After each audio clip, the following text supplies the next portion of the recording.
It's 8 o'clock on Today. Coming up, kids in crisis. The average American teen will spend 30 years of their life behind a screen. Screen time quickly becoming this generation's most defining issue, impacting all aspects of a child's life. I'm on my phone about 10 hours a day. The stakes could not be higher. 1 in 5 children say that they have experienced bullying as it relates to smartphones. This morning, we're devoting the next hour to the issues impacting families when it comes to these devices, the tolls they take on development, mind, body, and soul. After, I start seeing pictures of thin models and thin bodies, the content slowly but surely progresses into blatantly harmful content. The experts sounding the alarm on their overuse, plus practical solutions you can start applying this morning to help your kids begin to develop healthier relationships with technology. A special event for the full hour no parent can afford to miss. Today, Friday, October 20th, 2023. We are ready to kick off our special live event this morning, Kids in Crisis Screen Time. This is so important to us. We're passionate about it. So many parents across the country are talking about it. Moms groups, dads groups. We're going to dedicate the rest of this show to it. I feel like we've all been there. We've seen the scrolling, the games, the videos, the texting, all of it. And simply put, a lot of children and also, we should say, adults struggle to even put their devices down. So over the next hour, we're going to address how screens and phones can impact a child's health, the many, many questions parents are facing. And we're going to hopefully give you some tools, too, to navigate pretty rough waters. But we're going to start this morning with a closer look at exactly what is at stake. I love the escape. Screenager. You want to keep scrolling and scrolling. I'm on my phone about 10 hours a day. Everything's on the phone. Nobody really speaks face to face with people anymore. I'm just stuck on the phone and I just can't get off. The average American teen will spend 30 years of their life behind a screen. Is social media safe for my kids? Growing evidence of harms. Social media use may compromise the mental health of young people. Endless access could be fueling addiction. She was being pushed content about body image and self-harm. When we think about giving our children smartphones, it's like putting a 2-year-old in the driver's seat of a car. There would be a crash. A new warning about something else, social media. This is not the first social media challenge to cause harm or take lives. Smartphones are almost like a perfect storm. A teenager does not yet have their frontal lobes fully developed to say, this might be risky. Like years past when everyone was smoking and everyone thought smoking was fine, and now we know smoking is not so good for you. Their risk-reward system, seeking reward, the chemical dopamine, is more active in this window. Our teens risking their lives for the likes. A deadly social media challenge using Benadryl put a 13-year-old in New Jersey in the ER. A dangerous trend among teens, the choking game or blackout challenge. And it is almost unfair in a sense that teenagers have this kind of access at a time where they may not have the ability to fully understand the consequences. These tech products want kids to share more, post more, create more stuff, because that helps feed that engine. It's trying to profile kids to know what might you click on next, what brand can I align you with. So when your child gets profiled, that's an unfair battle. I just want to relax a bit before bed. So I'm scrolling and then I look at the time and I'm like, oh my God, it's 1:30. You get so sucked in. It can be really addicting. They can begin to really hinder your life more than they do help it. She was like, I am doing my homework. Like, no, you were watching TV or you were watching TikTok. It's always that battle. I think it's really dangerous, the algorithms that are out there in terms of what they learn about children. It's a really deep hole we could go down. We don't really know how those algorithms are going to impact the brains of kids. I've seen a couple of my friends see a post on them and it can have lasting effects. Instead of liking yourself, it's how much everybody likes you. My video is not getting as many likes as my friends. Why are these people not commenting and telling me how pretty I look? It just switched into consuming you. You're fearful of what's gonna happen. Why am I getting so consumed in my head? Why am I getting upset with myself? I would get so consumed, I had to delete Instagram at one point for a few months. The most common words they associate: depressed, angry, and alone. what I believe is the defining public health issue of our time, and that is a youth mental health crisis. When you look at that rise in teen depression over time, it coincides with the rise of smartphones and the rise of social media. No one gave me a playbook. No one told me or warned me about how my digital habits would impact my mental health. Social media became this magnifying glass for my emotions, and it actually almost led me to take my own life. You find your child lifeless in her room at 3:30 in the morning. And she had a locked note in there. If I can get through it, I want you to understand what she put. But behind the social media life, nobody knows the real me. And how much I struggle. 67% of children are saying that they hide information from their parents online and in social media. Parents are trying to swim upstream. Social media makes them feel worse about their body image. Kids who use more than 3 hours of social media a day face double the risk of depression and anxiety symptoms. I worry about how my daughter is going to think of herself. Is she going to compare herself with others on social media? Is she going to feel anxiety? The case of social media bullying. Increased exposure to cyberbullying. 1 in 5 children say that they have experienced bullying. Us as parents, we need to start banding together to hold the social media companies accountable. This is an opportunity to teach your child how to thrive with digital technology. Know where it has a time and a place. Wait as long as you can to give your child a phone. When kids didn't have like iPhones and stuff, and they had more flip phones, I think they were able to be just a kid. The best thing that we can do is give our kids the tools that they need to flourish in the digital age.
So now you know why we're here. This hour is really important. And joining us now, Dr. Jenny Radesky, a pediatrician and co-director of the American Academy of Pediatrics Center of Excellence on Social Media and Youth Mental Health. We also have Tom Kirsting, a psychotherapist and author of Disconnected, How to Protect Your Kids from the Harmful Effects of Device Dependency. And Catherine Perlman, she's a family coach and author of First Phone, A Child's Guide to Digital Responsibility, Safety, and Etiquette. We're glad to have you with us. Dr. Radesky, let's start with the science. And actually, what I really want to talk about is what we don't know. I can't imagine anything else you would hand to your kids and let them have that much access to it, not really knowing the effect it's having on a developing brain. There haven't been long-term studies. Right. And as a clinician and a researcher, I usually tell parents these devices were originally designed for adults. That's why it feels so hard. If you go back to Steve Jobs' first, presentation of the iPhone in 2007, they were so excited to be packing so much stuff into this one little device so you could take your life everywhere. But they weren't thinking about kids at all. So there's been a lot of just reactive, resolution or addressing of problems once we discover them. And there's a real reason kids are not little adults. That's why this feels hard. Kids have a lot of different stages of developmental emotional regulation that's occurring through early childhood, middle childhood, and adolescence, where devices can get in the way. Let's talk about the science isn't there. There aren't great brain scans of a 9-year-old brain before and after being on an iPhone. But 60 Minutes did do something back in 2018, and the NIH has done some preliminary studies, and they found they had some slides of scans of a 9-year-old and 10-year-olds who were spending a lot of times on screens. And it showed this, which I thought was fascinating. More premature thinning of the cortex. That's the wrinkly outermost layer of the brain that processes information from the 5 senses.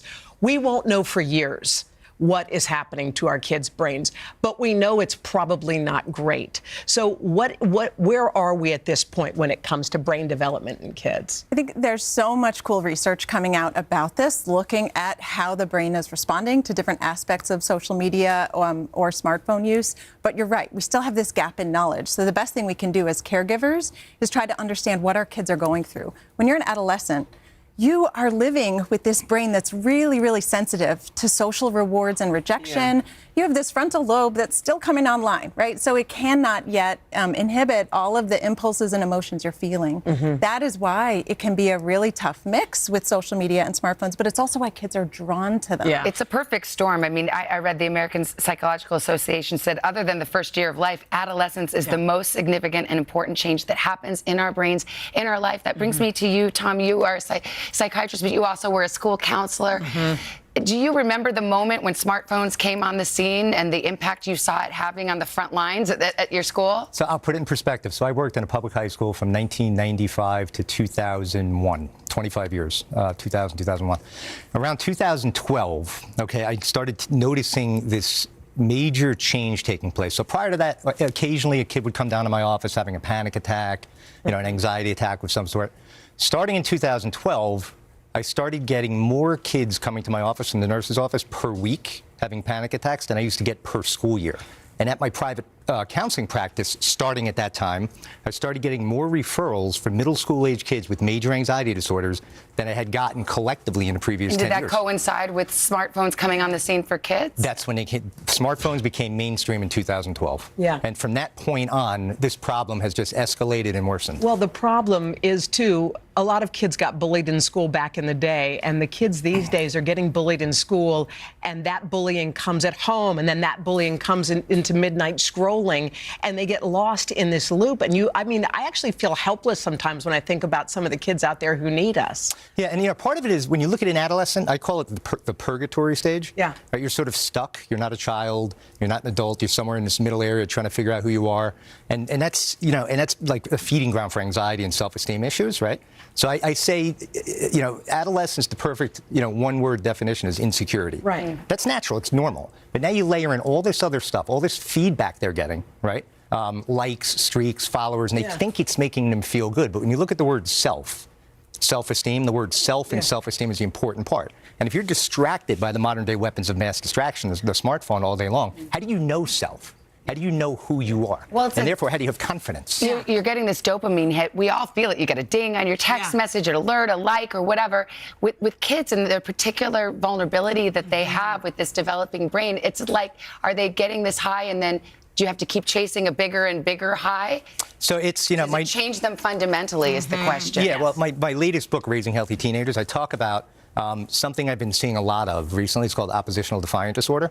And essentially, kids that are just being, defiant and oppositional towards their parents, punching holes in the wall, cursing at their parents. And the common denominator is that they're on these modern-day weapons of mass distraction, and they target the pleasure-seeking part of the brain that produces dopamine. And you don't want to have too much dopamine. It's like a never-ending IV drip. And when that stimuli is removed, the phone, the video game system, you have a crash, a withdrawal that manifests itself behaviorally. So, but about 30 days, if we can, unplug for 30 days, get a kid to do that, the balance would return. But I want to point out, it's not only pleasure-seeking. A lot of the way we as parents and kids use our devices is just to let our brains take a rest. When we interview kids, they say, I just have been having such a hard day. I need to not think for a while. I'm actually avoiding the next day or my sleep because they are pretty stressed out. So understanding that it too is a driver, not just Well, I feel like with that, the funny thing is like I've given my kid the phone at the doctor's office because they're feeling stressed. But then you don't ever learn how to regulate your stress because the minute you need a break, The thing is slid right in front of you. Crucial in early childhood when they really need us and play and moving their body to learn how to manage their own emotions. But I also think what's cool about adolescents is they have abstract thought. They have opinions. They want to talk about this stuff. And so thinking of it, you know, I think of it optimistically as when I talk to kids, I have an 8th grader at home. They're curious. They want to talk about this. Right. They want to be part of the solution. And so that if that's one thing parents take away is have conversations. Well, it does feel, Catherine. I mean, I deal with it with my own kids. They're only 6 and 9. They're begging me for a phone already. Yeah. Then I talk to my friends who have older kids and they say, oh, we gave in, we gave the phone. And now my whole relationship with my kid is transformed. It is only about that phone and the access to the phone. It's just, it doesn't feel like a fair fight. And parents need help too. We do. We need help because it is like we've talked about this amazing computer that does all of these things. It's, you know, hitting their dopamine and all these things. But there are ways that we can help. You know, we can limit the hours that they use it. We can limit the number of hours they can spend on social media. I've had to limit my own hours on social media. And I think that's important to talk to kids about. It's not just me telling you what you have to do. This is a problem for all of us.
We're back with more of our special event, Kids in Crisis Screen Time.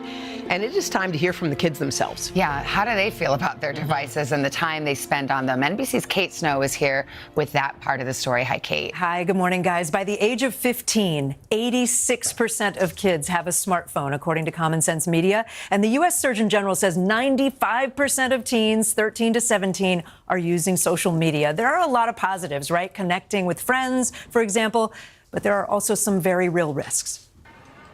21-year-old Sophie Shev clearly remembers the moment she joined social media. It was the day of her 10th birthday party. I was someone that grew up pretty heavily bullied and someone that struggled to fit in socially. So when my peers told me that there was this app that they were downloading to stay connected to each other, to expand their social life, I thought that if I downloaded it, it would help me fit in too. She downloaded Instagram and followed a few other students, but Sophie says when she turned to the Explore page, she saw content from accounts she didn't follow. And when she started clicking on posts about models and weight loss, she says it took a turn. It went from swap out a candy bar for a carrot to this is how to hide your food, how to avoid eating completely. Sophie says the content helped lead to her eating disorder. She was hospitalized 13 times, starting at the age of 15, when her doctor delivered this dire warning. He looked me in the eyes and said, the insurance called and asked for your prognosis. And I had to tell them that you are going to die in the next couple of weeks. Your heart, liver, kidneys they're all failing. Sophie made major changes in her life, and she's in a healthier place now, going to therapy and taking a 2-year break from social media. And her story is not unique. When asked about the impact of social media on their body image, 46% of teens 13 to 17 said that social media makes them feel worse. Back in May, the U.S. Surgeon General issued a warning, calling the youth mental health crisis the defining public health issue of our time. We see rates of depression and anxiety and suicide and loneliness going up among young people. And I'm concerned that social media is an important driver of that. The Surgeon General points to 2019 research finding teens who spend more than 3 hours a day on social media face double the risk for mental health issues like depression and anxiety. And a lot of American teens are spending more time than that. A poll this month found just over half of teens say they're spending at least 4 hours a day on social media apps. Favorite app? I'd probably say like TikTok. TikTok. Instagram. Yeah, Instagram. Ah, we have a divide. I sat down with 15-year-old Elizabeth Kreitzberg, 13-year-old Josiah McLean Long, 16-year-old Megan Finichel, and 17-year-old Eric Woodbury at their school outside New York City to learn about their own social media use. Josiah, what does it look like when you start looking at TikTok?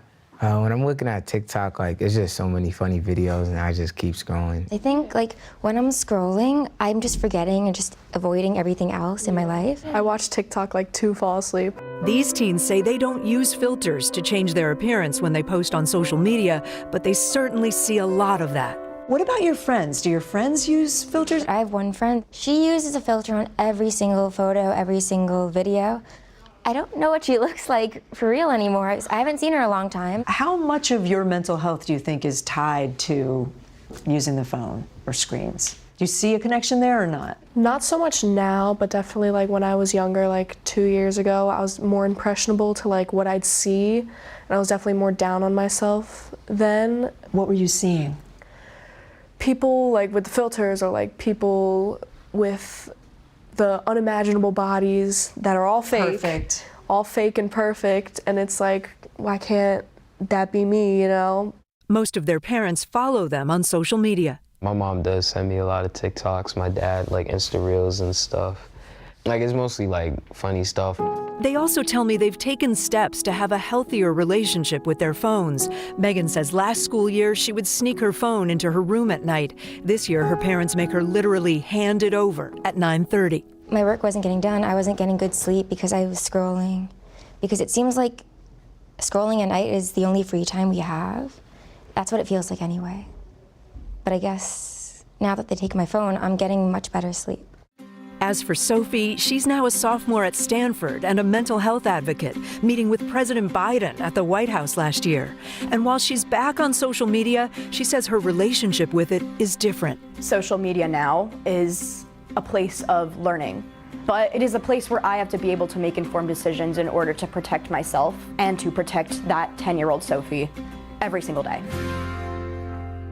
In the years since Sophie's experience, Instagram has made changes. Meta, Instagram and Facebook's parent company, tells us they don't allow anyone to encourage or promote eating disorders, and they remove content when they see it, whenever they become aware of it. NBC News also reached out to a lot of other social media companies about safety measures for teens. Snapchat, for example, has in-app parental tools. It's called the Family Center. It allows you to view your teens' friends and who they've messaged recently. You can restrict sensitive content. You can report any concerns that you have. TikTok told us they set a 1-hour daily screen time limit on teen accounts under 18, but the teens can enter a passcode to override that and continue watching. A lot of teens will tell you they know the passcode. Yeah. But Kate, thank you very much. Let's keep the conversation going with a group of parents who definitely understand these struggles in this battle over smartphones. And to answer their questions, Dr. R.G. Allen Wilson, a relationship therapist who helps families overcome mental health challenges, including the challenges of screen time. She's also the author of Courageous Conversations Connect.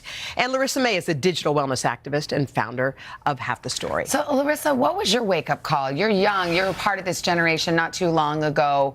When did you realize this was a real problem? And what's your message to those out here listening today? My wake-up call is when I almost ended my life. And when I went to the psych center, they asked me about all other forms of wellness, sexual wellness, physical wellness, but not digital wellness. And I was spending between 10 and 12 hours a day. My message and what I built was an organization to solve this problem, and we know that technology isn't going anywhere. So I believe we need to live in a world and give kids the tools to have active and healthy relationships to achieve digital flourishing.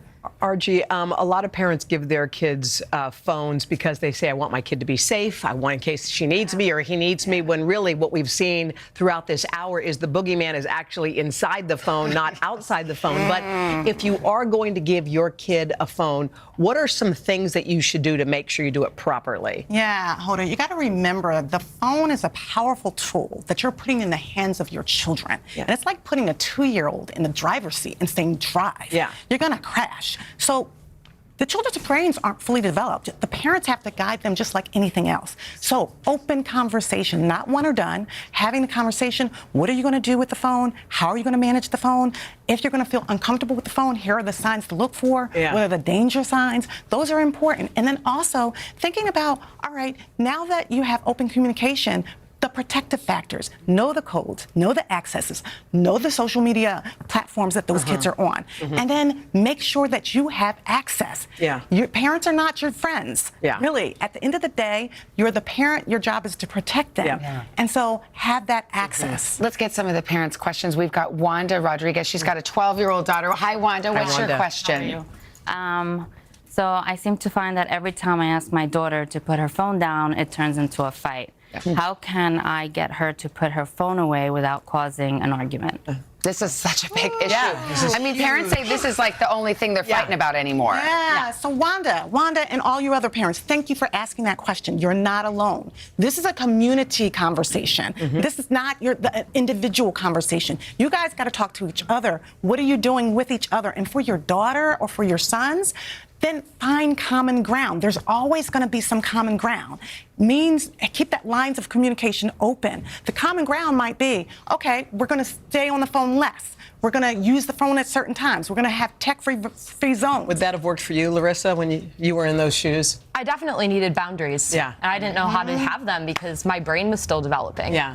And the boundaries are going to lead to fight. I always think about this as a parent. It's like, boy, parenting is hard. Yeah. Letting it slide is so much easier. Sometimes you're just not in the mood to fight, so we give in, but you can't give in. Right. You can't give in. You said, RG, at nighttime, lock the phone up. Yeah. I mean, Al Roker did that with his son. Yes. He took his kid's phone, he put it in a lockbox in a safe and said, see you in the morning. Yeah. And it may cause a huge to-do, but afterwards, they've slept that night, they've woken up in the morning, and they can start again. It's like tech-free zones. Create tech-free zones. Create opportunity for talking. I like to say green time over screen time. Go out and talk. In the car, don't miss the opportunity to get off the screen and be the model for your children because you're creating a different culture. It's a wake-up call for all of us. Grown-ups. Believe me, my kids are the first ones to say, hey, Mom, you're on the screen, so guess what? We can all do better. RG and Larissa, thank you so much to all of our parents. Thank you, and you can find more answers on today.com, including the resources that Larissa talked about her nonprofit has to offer.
Welcome to today. So happy to see you guys. Would you like my boost? Yes. Back, here we go.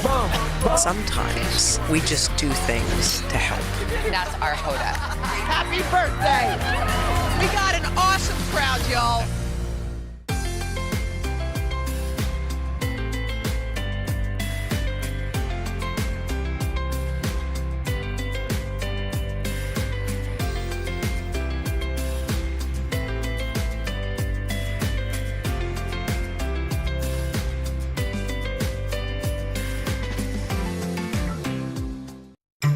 This morning on the third hour of Today, urging support. President Biden addressing the nation in a push to send more military and humanitarian aid to Israel and Ukraine. We cannot and will not let terrorists like Hamas and tyrants like Putin win. His message to the American people. Plus, mothers on both sides of the war in the Middle East sharing the struggle to keep their kids safe. Then, a breast cancer vaccine? The experimental research that could change everything for families facing breast cancer. Plus, Broadway legends Vanessa Williams and Norm Lewis in Studio 1A on their important mission, bringing diversity to the theater. And festive fun. Halloween crafts that'll give your whole home a whole lot of spooky spirit. Today, Friday, October 20th, 2023. Live from Studio 1A in Rockefeller Plaza, this is the third hour of Today. Good morning, everyone. Welcome to the third hour of Today. It's another busy day. It's Friday morning, though, at least. Yes. I'm Dylan here with Craig and Al. Chanel is off today. And we do want to begin this morning with the latest developments overnight in the Middle East. Yeah, overnight, a rare speech from the Oval Office. President Biden addressing the nation on the urgent need for aid as the Israeli-Hamas war rages on. The president comparing the conflict in the Middle East to Russia's war in Ukraine, stressing the importance of supporting democracy in both cases. Meanwhile, Israeli forces continuing to pummel Gaza with airstrikes ahead of a possible ground invasion that could start literally any moment, and all of it fueling anti-America and anti-Israel protests across the Middle East. That's right, but it's also important not to forget there are countless innocent civilians caught in the crosshairs, and so many of them children. NBC's Raf Sanchez joining us live in Israel with the stories of two mothers who are trying to protect their children. Raf, this is such a powerful story. Hey guys, yeah, good morning. We've been on the ground here covering this war for nearly 2 weeks now, and for all the horror that we have seen, that we have heard, there has been one inspiring constant, which is seeing parents who will do literally anything to protect their kids. We had the chance to meet one Israeli mom, one Palestinian mom, and to hear a little bit about their stories. She looks like any other mom on the playground, but Doreen Cohen and her two little sons have been through more than most. We had no way to tell anyone we're alive. Everybody thought that we're dead. When Hamas burst through the Gaza border fence, Doreen's village of Kfar Aza was one of their first targets. It was really it was a lot of bombs, and then we heard voices of terrorists and gunshots, and then we understood that we have terrorists in the kibbutz. Her family fled behind the steel door of their safe room. My husband held the handle for 27 hours. Unable to get inside, terrorists set fire to the house. We couldn't breathe, and we don't have water, and my baby dry because I am breastfeeding him, and they didn't have milk because I didn't eat, and from the stress, I thought he's going to die, and I didn't know what to do because if I open the door, we're all dying. If I don't open, just him. The family was rescued by Israeli troops. Their home burned to ashes around them. They were shocked. They couldn't believe that anybody were alive in the house. Just over the border in Gaza, the endless thunder of Israeli airstrikes. Parents desperately trying to shield their children, but unsure where to run. We evacuated from our houses. We came to the east of Gaza, and we really don't know where should we go. Jumana Shaheen's daughter Sophia turned 2 in the first week of the war. This video from Happier Times. I feel like guilty because she's living such situation, and I can't even celebrate her birthday. The family fled their home in Gaza City and are struggling amid Israel's siege. There's no electricity, there's no food, there is no water, there is no cleaning water, there is no medicine, there's no houses. The situation is getting harder and harder and harder every day. We are losing ourselves, guys. We are losing our lives. Every day of war, snatching at her baby's innocence. Sophia's always screaming because of the sounds of explosions. When the bombs are falling, what do you tell your daughter? Big car. That's all what I can reply to her. But she can recognize the sound. Doreen also making up a story for her son to explain the gunfire. We told him that we have storm outside, so we can't go out. And also noticing changes in her children. The oldest one, different. He's crying and he's very sensitive and he's speaking. He's always tell his friend that his house destroyed, and they ask him, "Your house destroyed too?" On both sides of this war, moms just trying to keep their kids safe. And guys, you heard there both Jumana and Doreen making up these little stories to try to explain to their kids what's going on. We spoke to one parenting expert here in Israel. She said that is a totally understandable instinct, but that actually kids are smart, kids are resilient, they can handle the truth as long as they feel that they have parents who love them, and we're trying to keep them safe, like these two moms. Guys. Such a powerful story, Raph. Parents in impossible situations there. Thank you. Yeah. And the lasting effects of war. Exactly. I mean, that's just a generation that's going to grow up with Yeah. that. Well, we are going to take a bit of a turn right now to some of the other stories that are happening here at home, more specifically in Hollywood. New revelations about Britney Spears' life over the last 2+ decades. In her own words, more details emerging from her memoir, The Woman in Me. NBC's Chloe Malas is here with more. Chloe. Good morning, you guys. Well, this 275-page memoir, a copy of which the New York Times was able to acquire and review, is scheduled to hit shelves on Tuesday. Now, in it, the 41-year-old pop star and the icon, she talks about everything from her rise to stardom as a teen to her romantic life, her relationship with the press, and that 13-year conservatorship in which she says she was powerless to make her own decisions. It reads like a bad dream, a fairy tale turned nightmare. Okay, guys, so my book, The Woman in Me, is coming out October 24th. The Woman in Me is Britney Spears' personal accounting of her life from teen pop sensation to the horrors she says she endured during her 13-year conservatorship.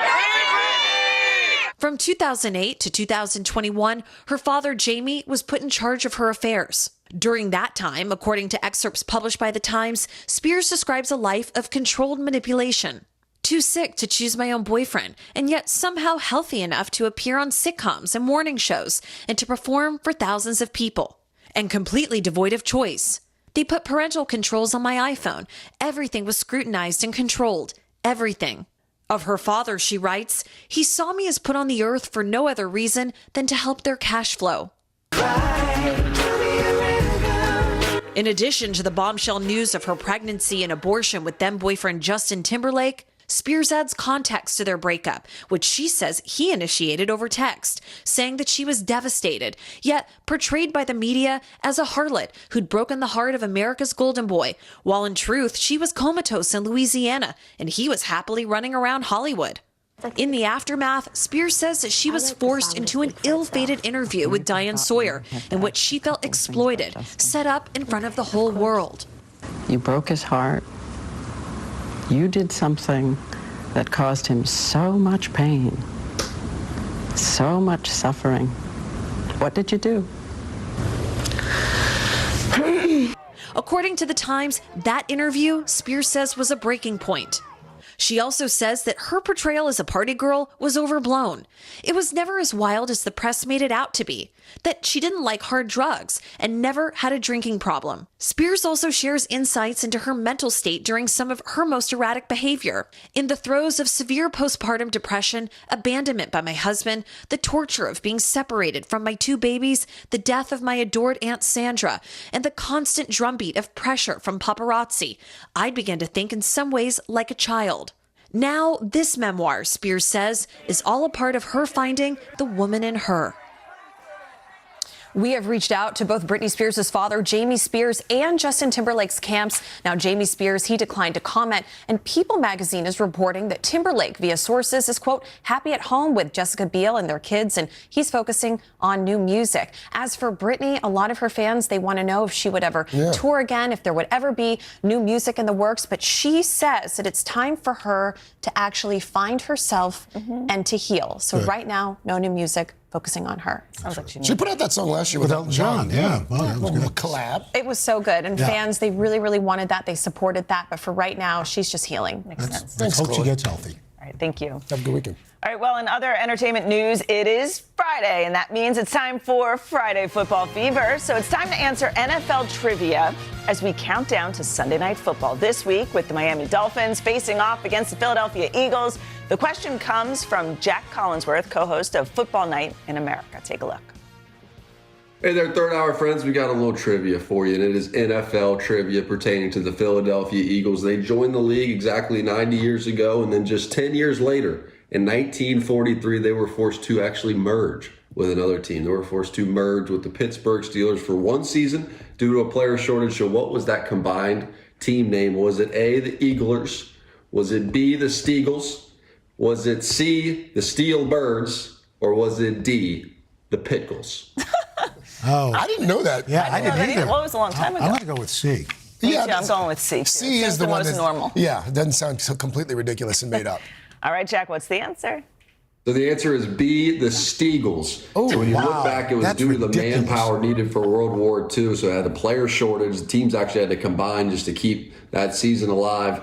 Only lasted 1 year, but the Steagles were a wagon. They were winners. Ended up finishing that year with a winning record. And we will see you this weekend in Philadelphia for Miami and the Philadelphia Eagles on Sunday night. All right, Jack. Was that like the original mishmash of names? I guess so. Steagles? And now we've got Staler or whatever. Steagles. I mean, even back then, I'm not sure how that get out of committee. You know, you would think someone would I know. But still, even then, it's still better than the Washington name. Oh, I disagree, sort of.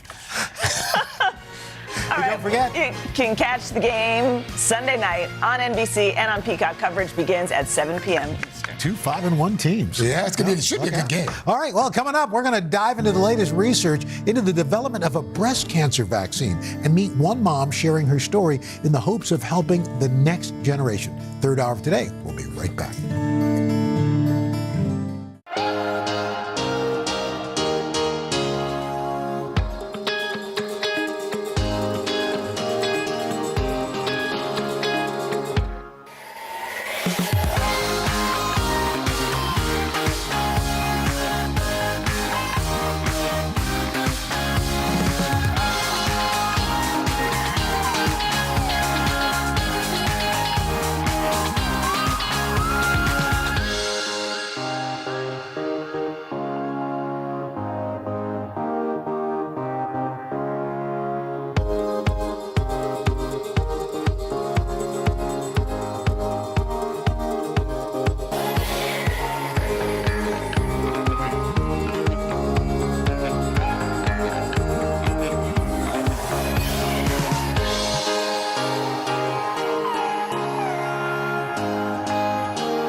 Long, we've been shining a light on breast cancer and the millions of people impacted by it. NBC's Ann Thompson spoke to a doctor who is working on a way to prevent the disease before it even begins. And this is fascinating stuff. It really is a look into the future. This is a team of researchers at the University of Pennsylvania, and they are working on a potential vaccine to stop cancers caused by the BRCA mutation. Not just breast, but also ovarian, pancreatic, and aggressive prostate cancers. It could be a revolutionary new way to save lives. While we're starting this vaccine in individuals at high risk for cancer, BRCA1 and 2 mutation carriers, we are hopeful that if it works, it could be applicable to many more patients. Dr. Susan Domchek is on a mission to change the daunting cancer odds of the BRCA gene mutations that have dominated her career. They were cloned in 1994 and 1995. I graduated from medical school in 1995, so I have been able to see the evolution of the science related to these genes. Now, she and a team of researchers at the University of Pennsylvania's Vassar Cancer Interception Institute are working on what they think could be the next big step, a vaccine to stop the cancers caused by the mutations. Are vaccines now the holy grail for breast cancer treatment? So I think that whether it be a vaccine or other things, I think we really do want to be moving more and more into the prevention or cancer interception space. We want to use the immune system to be constantly on surveillance and take care of those cancer cells right when they first develop, before you even know they're there.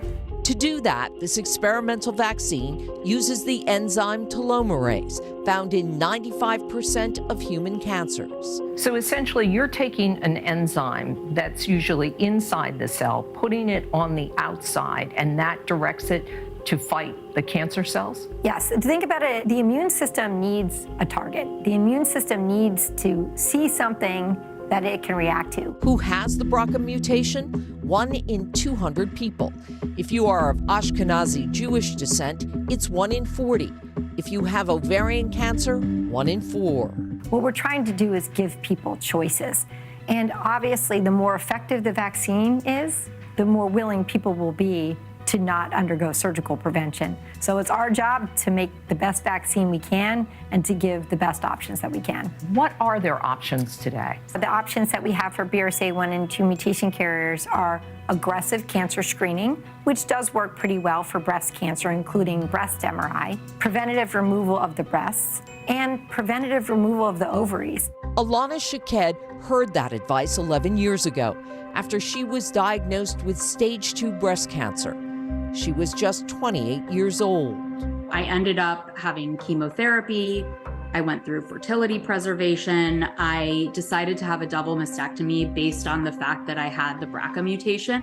Now 39 and pregnant with her second child, a vaccine would not help Alana. But if it comes to fruition, she believes it could help her daughter if she has the mutation. Just the thought that she wouldn't have to go through what I went through is really, really crucial. If everything went according to plan, what could be the timeline from where your vaccine is now to where it could be available to the public? I would always love to say, it's a year or two, but, realistically, 7 to 10 years. But still, there is a real timeline in sight. So far, the trials are very small. The first in 93 patients who had early-stage cancers. Dr. Domchek says the vaccine proved to be safe and created an immune response. That's a good sign. Now it's being tested in 24 people so far. It will expand to 44 people who have the mutations but no cancers. And they got 4 shots over a period of a month.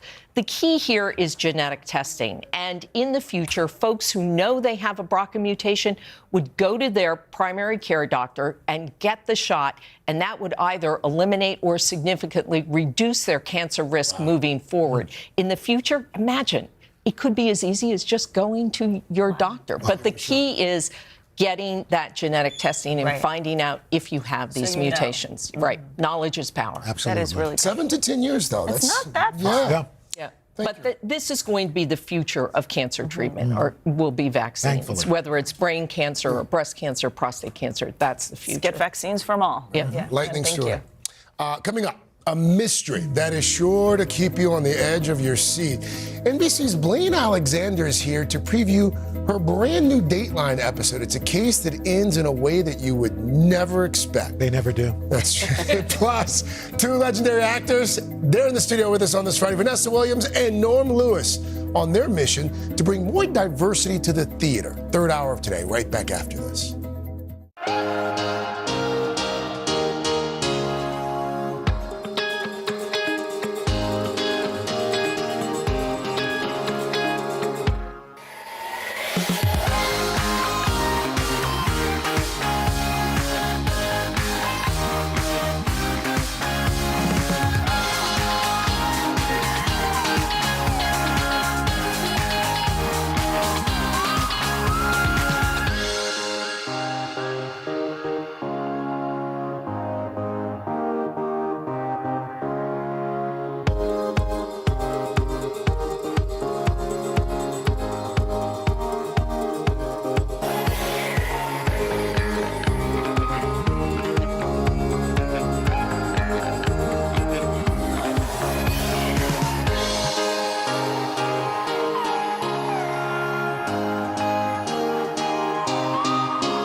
welcome back. We can always count on Dateline for a riveting story, and this week's episode, no exception to that rule. NBC's Blaine Alexander joins us to preview her first Dateline episode. Wow. Guys, I am so excited to be here. Thank you so much. And this is one we've been working on for quite some time. You know, this is a story. It's my first episode. It will absolutely stick with me. It's one that really rocked this community in St. Paul, Minnesota, and it took 13 years to get justice.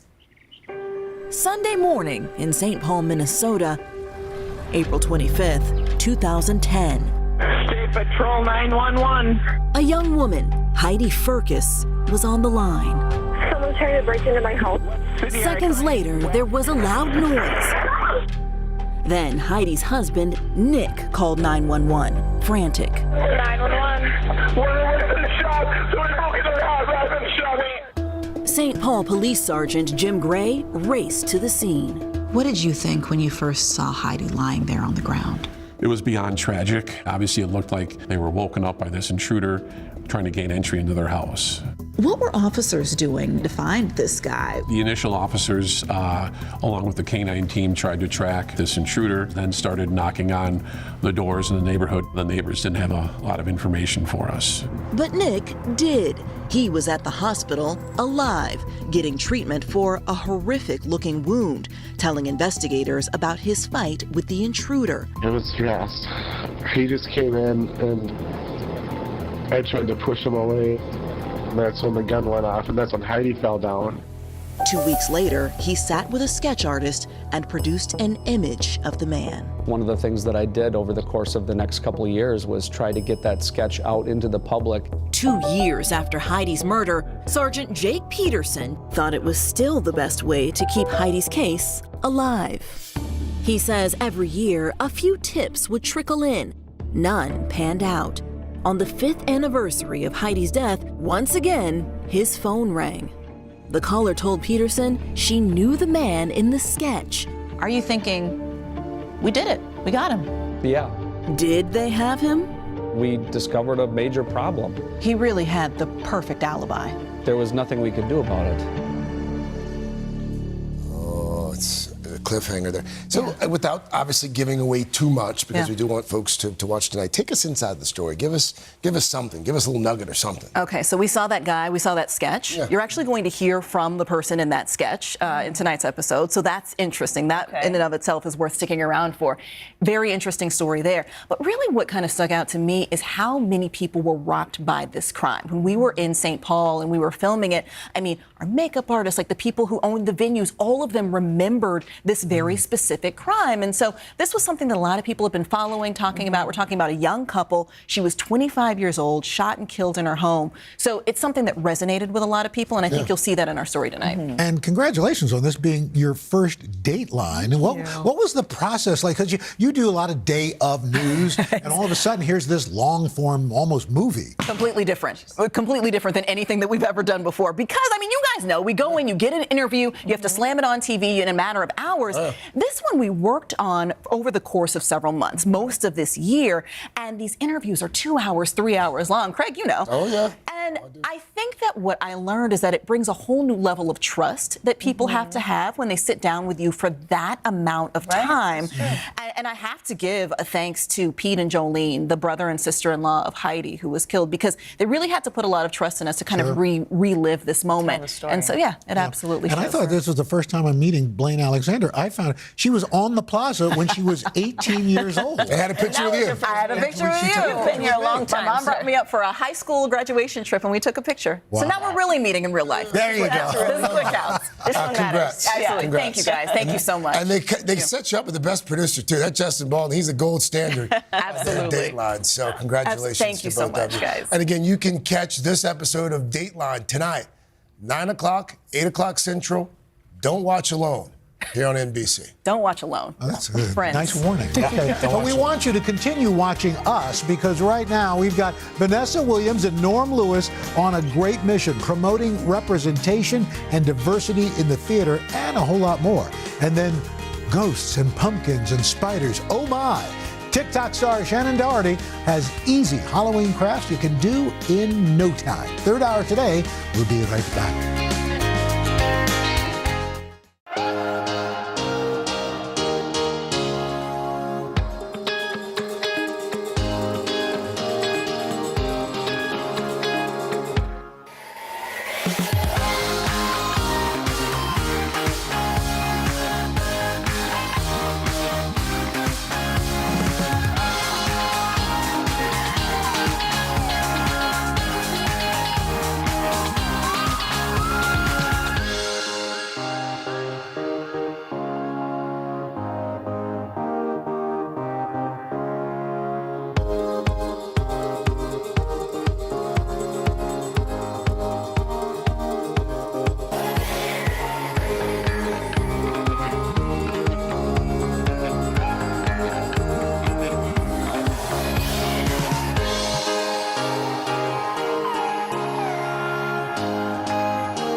We have got two theater legends in Studio 1A with us this morning. Norm Lewis got his break on Broadway 30 years ago and has more than 15 Broadway credits to his name, including The Phantom of the Opera and Porgy and Bess, which landed him a Tony nomination. And of course, Vanessa Williams lent her voice to Pocahontas for the Academy Award-winning song Colors of the Wind. She's also a Tony nominee.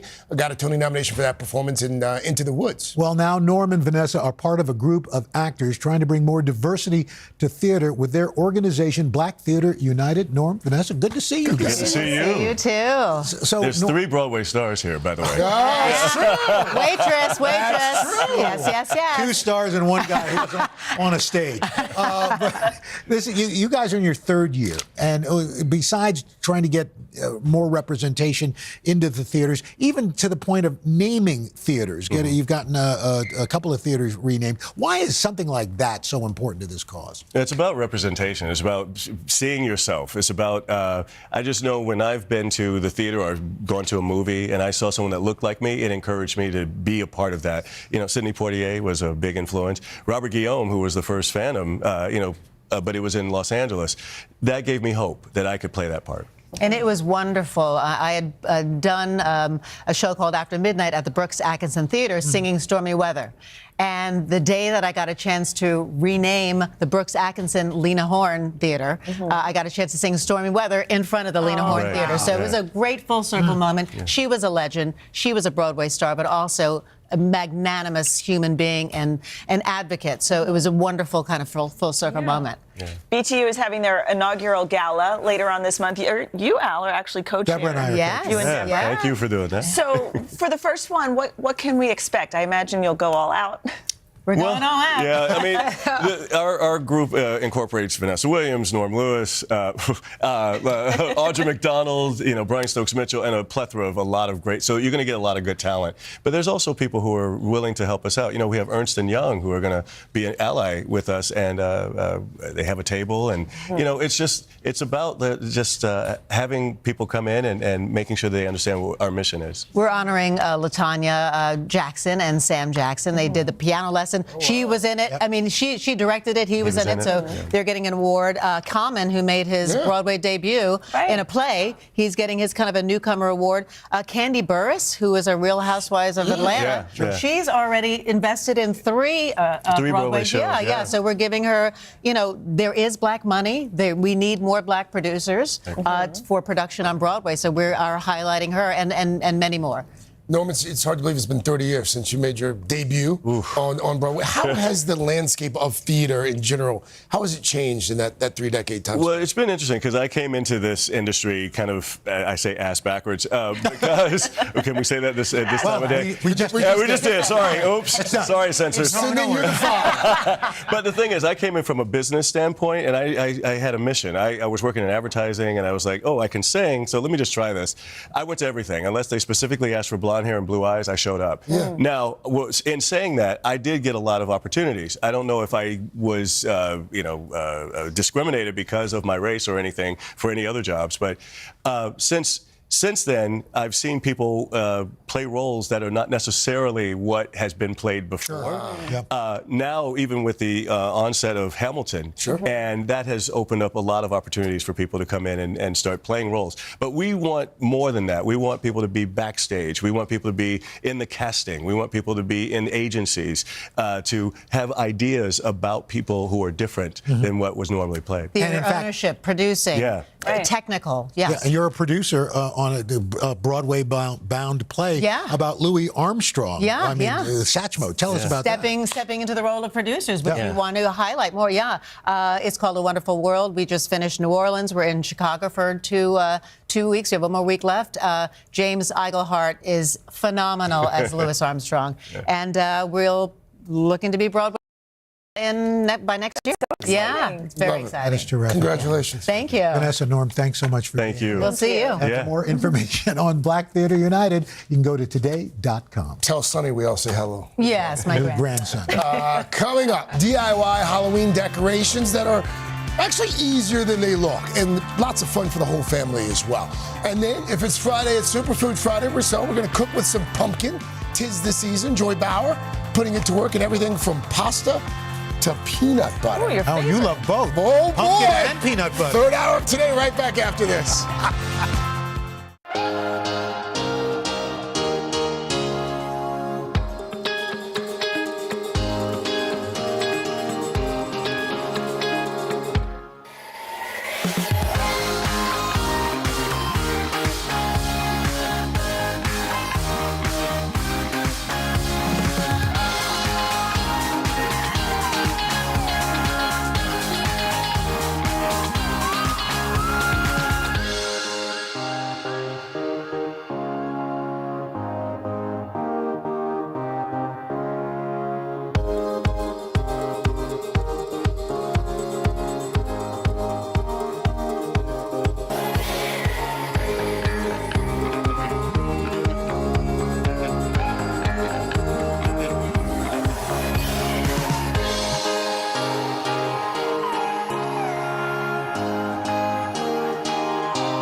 Officially spooky season around here. What is it's that? spooky. This morning, Shannon Doherty, also known as At Home with Shannon, on TikTok, is helping us get into the Halloween spirit with some fun and easy crafts for the whole family. Welcome Shannon, back, Shannon. it's always so fun when you're here because we're always like, oh, we can't do that. And then you show us and it's like, oh, we could do that. These are very easy, and spooky season is one of my all-time favorites. So I have brought the good ideas for you guys. Okay. Number one, we're going to start with outdoor decor ideas that you can do. This is a trick-or-treat stand for all your trick-or-treaters, and I made this out of a stool in my kitchen, and then I put a laundry basket on top and a white sheet. That is it. I always put candy outside because we're trick-or-treating. Yes. So, I just you leave it candy outside, a stool, laundry basket, white sheet, and then just put, and I put some fairy lights around it. Oh, yeah. You're Look done. at that. That's adorable. Easy. No excuses. And it's you better guys than can like easily set this the little up. thing I stick the candy on outside. Coolest house on the block. Now, this is kind of cool. Next, yes, these terracotta pumpkins are everywhere, and when you buy them, they can be really expensive. So this is an easy dupe to make them at home yourself. Get some plastic pumpkins, and then you're gonna get some paint, mix it with some baking soda, paint the pumpkin, then drizzle flour on top. And when it dries, just brush the flour off the pumpkin, and you have this really cool terracotta look. Wow. Really cute. For way less. For way, way less. A quarter of the less. That's really less cool. than that. Shannon, how did you go about decorating these doormats? Now, I love to have a spooky entrance for everyone when they get to our house. So my kids and I made these doormats ourselves. This was so fun. I just ordered a natural colored doormat, and then I got cookie cutters. Exactly. So this is fun. The kids can do it too. Use them as stencils. Yeah, you just put the cookie cutters right on, get some acrylic paint, and you just paint on the shapes. So I did this boo one, and then you spray it with a sealer at the end. That's A really fun activity. Flex seal, yeah. Yeah, it's great. My kids had a Phil lot of fun Swift doing here. it. And then you have the cutest front door mat. I actually love how it a good turned out. commercial. I felt, see, isn't it? Oh, that is really Painting is therapeutic It too. is. I could just sit here and do that while you guys do I the ended rest of up this. doing it all. And this one, is this the one that was trending on TikTok? This was trending all over TikTok. Now we're on to indoor decor ideas. All you have to do is run to a thrift store. So run to any store and grab one of those $1 paintings that you see that you're wondering The poor artist. who got those. Exactly. So then get some fun stickers or bats and draw on things like a bat on the painting. I drew on little ghosts with a paint marker. My kids helped me with this too, and you make this easy little spooky scene love to that. put right around your house. That's a for clever idea. $1. A fun, That's a clever easy idea. one. This is really fun. Love Because these. it looks like you're defying How gravity. cool is that? Yes, we put these all over our dining room table. So all you need is some liquid starch, some cheesecloth, put in a balloon, let it dry overnight. Craig's fascinated. Pop the balloon the next day, and look at these ghosts. That actually, that's pretty So hot. fun, How does right? this stuff work? Do you like just let it Just you soak put it in a bowl, soak it in, wring out the cheesecloth, and you're done.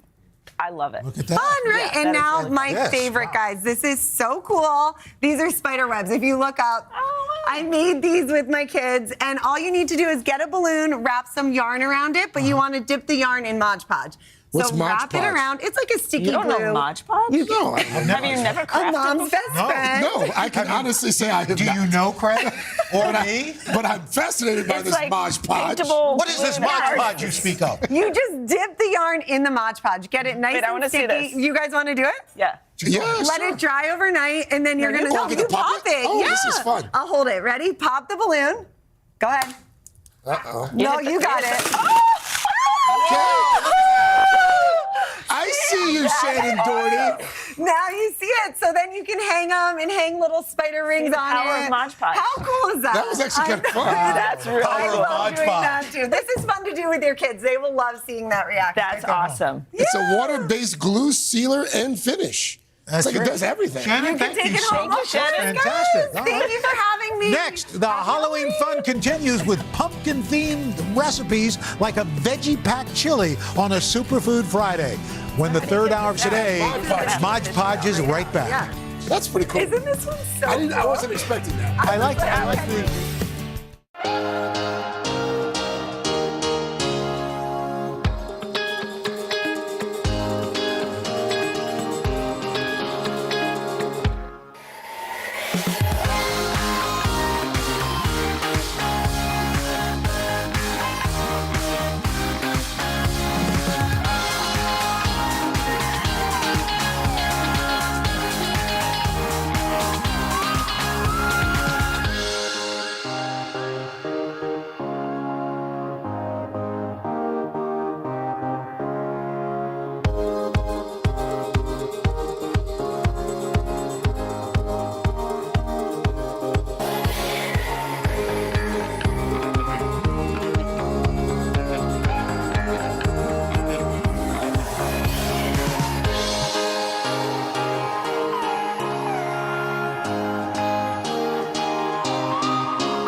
That, of course, was classic. It's the Great Pumpkin, Charlie Brown, where Linus was struggling with his pumpkin, but not here. No struggle with the pumpkin here.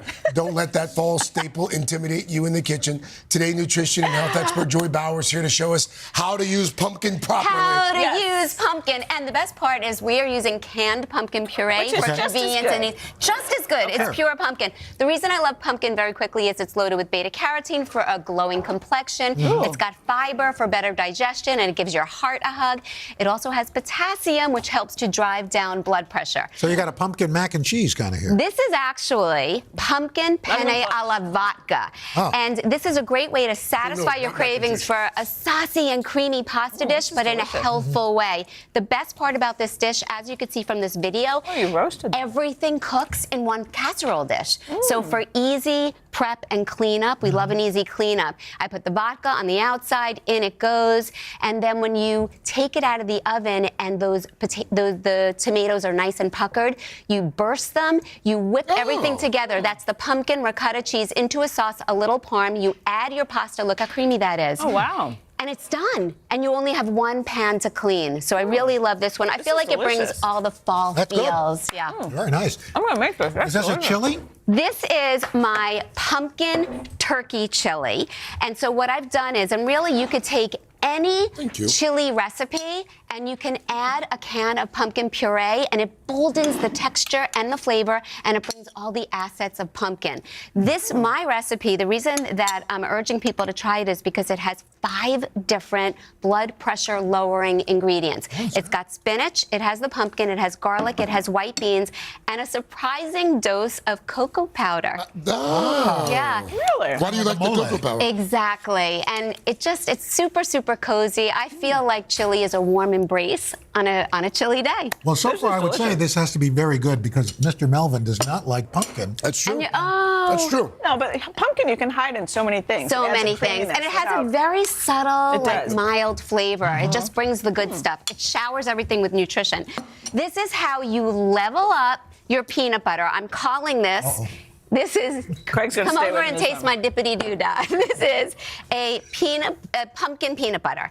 And all I've done is I've added equal parts creamy peanut butter with canned pumpkin, That's delicious. a dash of maple syrup or any sweetener that you want, and some pumpkin pie spice. I'm not double dipping. Yeah. And so this is great either spread on fruit or graham crackers. You could also swirl a little in a warm bowl of oatmeal, or guys, I've done it many times before. You could lick it right off your finger. You really no could. judgment. I've done something similar and added it to yogurt, which is so yummy. So good in yogurt. And you can do it in plain yogurt because it flavors it up. That's delicious. Joy, thank you. I wish you liked peanut butter. Yeah, That's really yummy. But you can make this with almond butter or Yes. soy nut butter, pumpkin seed butter. All the butters work. All the butters. All the butters. Joy, thank you. You know what to do, folks. For those recipes and more, it's today.com/food. Third hour of Today, right back after this.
Time to finish up the week with the best way we know how. Shouting out our Start Today community members. First up, Marie, who is all smiles, keeping her walking streak alive. Good job, Marie. Nice smile. Also got Gina, loves walking day or night. Good Gina! job. Erica always does her Start Today walk in style. Style and Erica. Dana stays walking for her physical and mental health. Dana. And finally, we've got Lori. Loves get up and move it. Way to go, Lori. There we go. Thank you to all our fabulous walkers. And if you'd like to be part of the fun, scan the QR code to sign up for our newsletter or head to today.com/today. What's coming up Monday, Dylan? Oh, it's me. Start Today. I'll just stop reading. Monday on the third hour of Today, Chanel takes us inside the game. You needed to do with something. the Philadelphia Eagles. And they have a surprising new side project. It's a holiday album. Can't wait to hear that. Have a great weekend. Hi, everybody. Good morning. Welcome to Today. Every day, We are adding to the star power in our studio. the biggest names, only on Today. See, worth coming to this early, right? Everybody, it's Today. Like I won the lottery. How do you feel at this age, this stage? Liberated. We're just getting started, folks. Ain't no stopping us now. The boys are back in town. Boys are back in town. It's a miracle. It's a miracle. This has been fantastic. Everything and everyone you're talking about, only on Today.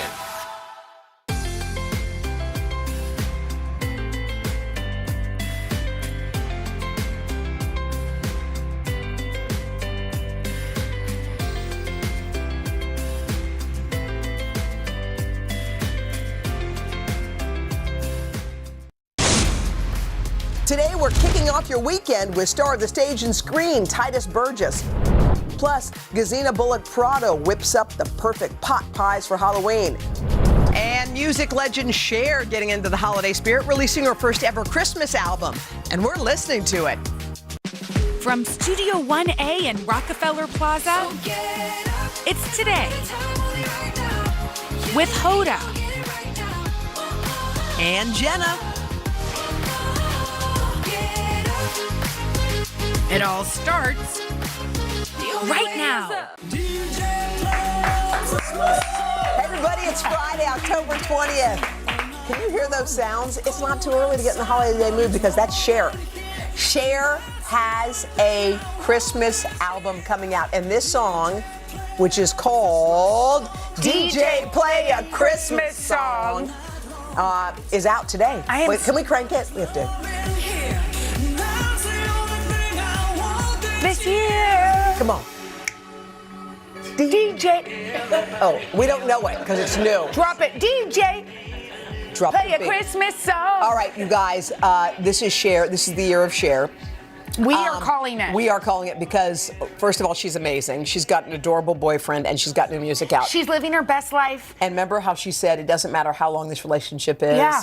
Like this, I'm in it. I'm in it. I'm having the best present. time. Yes. She's awesome. Yes. Here is the trailer for her whole album. I didn't want to do Christmas songs as I've heard them, as I know them. I thought I could make it fun for myself. And I thought maybe I could make it something really different, something that's me. It's crazy, so it's very me. I wanted to do a Cher album that's a Christmas album. I just started with some songs, and then things just started to fall in place. Yes! That's the only thing I want this year. That's the only thing I want this year. That's the only thing. That's the only thing we want this We want year. a Cher album that we can dance around our house You know to. what? And something new. Yeah. That's kind of cool too. We love nostalgia, but every now and then it's like, wow. Yes. We need to cut loose. By the way, if you are searching for Christmas music online, Spotify saying that searches are up 140% this week alone as compared to last year at this time. Oh, last year or the week before? No, last year. Last year? Last year at this time. So in other words, this year at this time, people are really, really interested in any kind of, they want holiday music now. Comfort. They want now, comfort. It is October, right? Mm-hmm. So we bypass Halloween these days? Everything's earlier. I get Everything's it. earlier. You can't find a bathing suit in the summer because you're too late. I know. Like I feel like you have to be way early for just to get anything. I know. They sell out of Christmas trees before it's even the artificial kind, before it's even November. I do buy the Christmas tree before Thanksgiving. Yeah, well, that's okay. I mean, because you want to enjoy it for a Yes, while. I do. And then it you get a dies. real one. Yeah. Yeah. Okay. So, yeah. What's your go-to Christmas song? Go. Well, I love Carrie Underwood. Rum-pum-pum-pum. It's actually Hal's favorite because there's a little boy. You know what I love? If you make any deadline for Jenna and say, what's so-and-so, 3, 2, 1, like her eyes go, because she's so competitive. She's like, I got it, rum-pum-pum-pum. Like, come on, I know it. No, and actually, Mila yesterday got Mariah Carey and Carrie Underwood confused because they're both very heavily played. And guess what? Cher's going to be in that rotation. In that rotation, I love it. Who's your favorite Christmas song? I love Donny Hathaway. You know, This Christmas. This Christmas. Yes, that's that the one. Not. Yeah, there are two. No, This I know Christmas the other one. And everyone always says it's the other one. It's the one. The other one is that the one. That's the one. The other thing, watch this weekend, the Heather McMahon. Oh, tell me. Comedy special. Tell me. Okay, so 2 nights ago, I read a very depressing book and watched the news, and I bed. could not sleep. I had terrible nightmares. Right. So I switched things up last night. So what'd you do? I took a nice hot bath. Nice girl. I put into my nice pajamas. Cozies. I got in with Henry, Yeah. who was back home. Yeah, good. I turned on the Heather McMahon comedy special. And? Peed my pants. You loved it. It was so hilarious, and I slept great, because guess what? We all need a little levity. Yes. We need a little joy. And so how'd you feel when you woke up? First of all, she said something very controversial about the first time she was on our show, which was hilarious. And yet, I'm like, Heather, were you really? Because you were on top of it. Ate that. Yes. She's very, very funny. And so I suggest you watch it when you have a little free time. You don't have to watch the whole thing, just But I moments think you're right. of it. And you're right before bed. It's a good thing to have. Laugh. Let's laugh. Okay, speaking of dating. Sometimes you just read. Yeah, you know, whatever. Bustle.com writes there's a new type of it guy. Okay? It's called the lowercase boy. It's the boy, the rise of the lowercase boys. It's the boys that when they text you, they don't even bother. I can't hitting believe the all of capital our button. relationship things that are now on the phone. The lowercase boys, they're the boys that just text in lowercase. LOL, this is too good. You know, like. LOL. So you write a story and he writes this. LOL, this is too good. was so fun hanging out with you. He messages a day too late. Oh, that's probably the guys who don't care that much. Yeah, that, by the way, that's attractive at the beginning. Right. And then later you're like, can you care, please? Uppercase. Exclamation mark. Please, just one exclamation mark. Now, are you a lowercase boy? I'm a lowercase. You know why? Because I'll be honest. Capital, boop, capital. Double click for all caps. It's a lot. Why don't you just, and sometimes it automatically makes the first letter capital, great. But I don't have time, so I just write great, thanks, blah, blah, blah, like that. I'm not all up in it. The paragraph, the next one we should coin is the paragraph boy. Oh, yeah. You know, the people that write a novella and you're like, hey. No, 3 lines I in, just and said, then how moving was on. your evening? No, move on. We don't need to hear a whole diatribe. No, and I think after the first 2 lines, I've definitely moved on. You know how it works, you're like, okay. Yeah, and guys, here's a good thing to do. What? Call someone. Then you're not the lowercase boy anymore. By the way, the girl will really like it. Yeah, it feels good. Most girls. I mean, they might be nervous, but that nerve is good. Just, all you have to say is, I'd love to hear your voice. Ooh. That's so sexy. Ooh. I'd love to hear your voice. Yes. Okay, let's get rid of All right, the coming up lowercase next. boys. Yep. Do you have a dating deal breaker? We're going to weigh in and solve your relationship dilemmas right after this.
We are back with dating expert and matchmaker Devin Simone. So you know what that means. It's time for Hoda and Jenna's relationship dilemmas. All right, are we ready? We are. Let's do it. We have a viewer question. Alexa from New York City is worried about the upcoming holiday season. Let's take a look, Devin. I'm currently in a long-distance relationship of 1 year. We actually just reached our 1-year mark last week, and I've been starting to get a little anxious with the holiday season coming up, trying to navigate how we're going to spend time with his family and my family and make sure everyone's happy. So I was just wondering if you guys had any advice. Yeah, I'd say feel free to mix it up. Put your own remix and spin on it. Get with your partner and discuss what your goals are. Because for some people, they really want to spend the whole holiday, every holiday with their family. For some people, they're like, give or take, I don't just care. a dinner. So they can really mix it up. An example, my husband and I, he's Australian. I'm obviously not. And so we go to Thanksgiving in Kansas City with my family. And then for Christmas, he goes to Australia. I go to Kansas City and I meet him for New Year's in Australia with his family. Wow. So that way we get a little of both. But we create our own Christmas together earlier in December. So we block off a weekend, treat it like our own Christmas, and we have our own time together. And what if, because the relationship isn't super new, but it is just 1 year. Mm-hmm. So I wonder if there's also questions about are we spending it together? 'Cause Exactly. It sounded like it felt that So way what a do you little do? bit. How do you even Do you broach- ask it up? Yeah. Yeah, you bring it up? Yeah, so you bring it up. You should be able to communicate anything with your partner. So you absolutely bring it up and just say, hey, want to know how you feel about this? What are your thoughts about that? What do you envision this holiday looking like? Yeah. And then kind of go from there. Cool. smart. All right. Next up, we got Sam from Vancouver, Canada. She's got a question about a potential deal breaker. I'm in a brand new relationship, and they recently told me that they don't like to read. I've really been enjoying dating them, and I like a lot of other qualities about them, but this one seems like a bit of a deal breaker for me. What should I do? Is he your boyfriend, Jenna? Sam. Jenna, is this your question? Sam, I am Sam. No, I get it. Well, the first question, though, is it that they don't like to read or they don't like to learn? Because some people enjoy audiobooks or enjoy learning in other ways. And some people just aren't great at reading. You know, maybe they're dyslexic. Like, they don't actually like reading a book. And so it's two different things. If it's that they just don't like to read, but they like learning other ways, then that's okay. It's different hobbies. But if it's that they don't like to learn, that's a difference in perspective, and that could be a real issue. Yeah, and I think you can also, I mean, Henry reads so much for work and reads the paper every morning that, like, I'll be like, oh gosh, you have to read. He doesn't normally read fiction, but I'm like, this book was amazing, and he'll get into it. So it's like maybe Sam should be that person for, you know. And also, you really can't judge someone if they really don't enjoy it. They might enjoy playing the guitar. There might be other things they love. If it's a hobby-based thing, then it might just be they have different hobbies. Lastly, we have Suki from Philadelphia. Halloween is coming up, and my boyfriend hasn't wanted to dress in a couple's costume with me since we started dating 3 years ago. Instead, we've shown up to parties dressed in separate things, and I think it's weird and annoying. What should I do? She wants a couple's costume. Listen, I love a costume. I don't blame her. Wait, do you do couples costumes? Oh, yeah. All the time? Would you be annoyed, though, if you didn't do a couples costume? Well, I mean, I've dated him for 20 years, so no, I wouldn't. But so he likes to do his own thing, and she wants to be part of a... Maybe she should bring something that she thinks he'd be into. Well, I wonder, too, if she's equating it with him not wanting to be too public in the relationship, because if like, that's is the there case, truth there? Yeah, like, is it that at the party he's kind of like, you do your thing, I'm over here? Mine. If that's the case, then maybe it's an issue. Otherwise, look, if you really want to get a friend to dress up with you, because a lot of times a guy will see that and be like, wait a minute.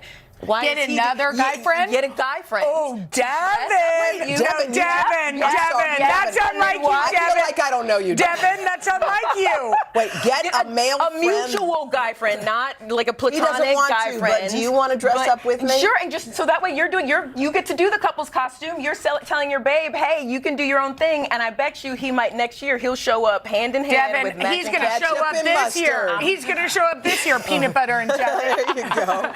All right, if you've got a relationship dilemma, tell us all about it at owenandjenna.com. Just hit the connect button. Coming up next, singer, actor, and just our friend Titus Burgess back on Broadway after more than a decade. He's going to tell us all about it right after this.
Good morning. Welcome to Today. Every day, We are adding to the star power in our studio. the biggest names, only on Today.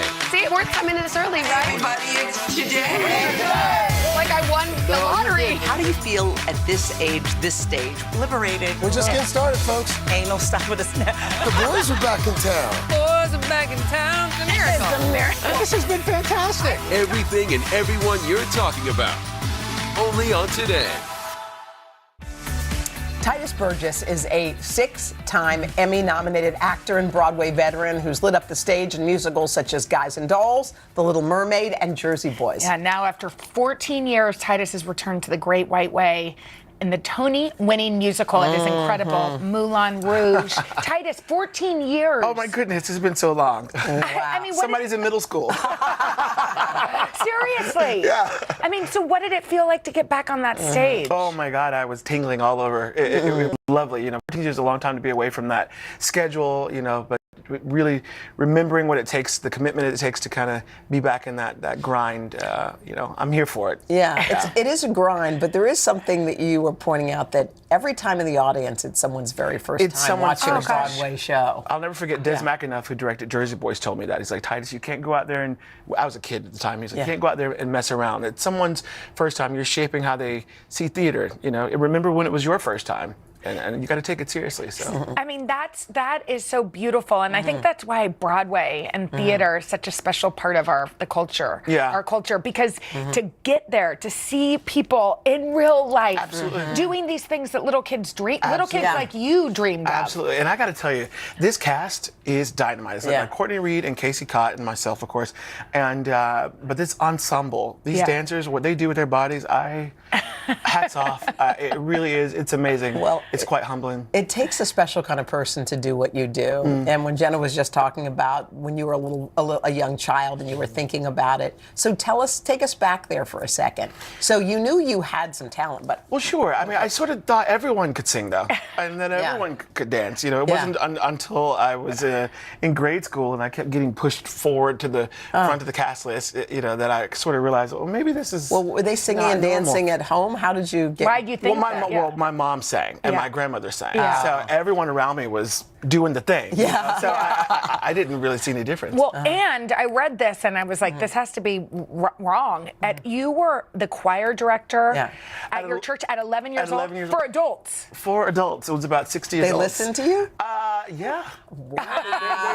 They didn't want to, but they listened. What was that like to have that kind of? Well, listening to a child give you notes as an adult never really kind of falls on the ears as the way it should. And they didn't take critique. Everything sounded, like I was being a little you know what. But I don't know. I had this thing that I could do. I played the piano, I read music, and I was up there waving my arms and moving those guys in the shape. I mean, that is amazing. That is amazing. Yeah. Well, your life has gone through lots of transitions. That's you true. Recently posted about the end of a 10-year relationship. Oh, yeah. Well, this is hold it. We're going there. We're going there. Oh, God, you guys. Can I tell you, do you know how many people have just gotten out of long relationships and are wondering, It's a celestial how do you navigate? thing. Well, here's what you wrote, and I thought this was beautiful, by the way.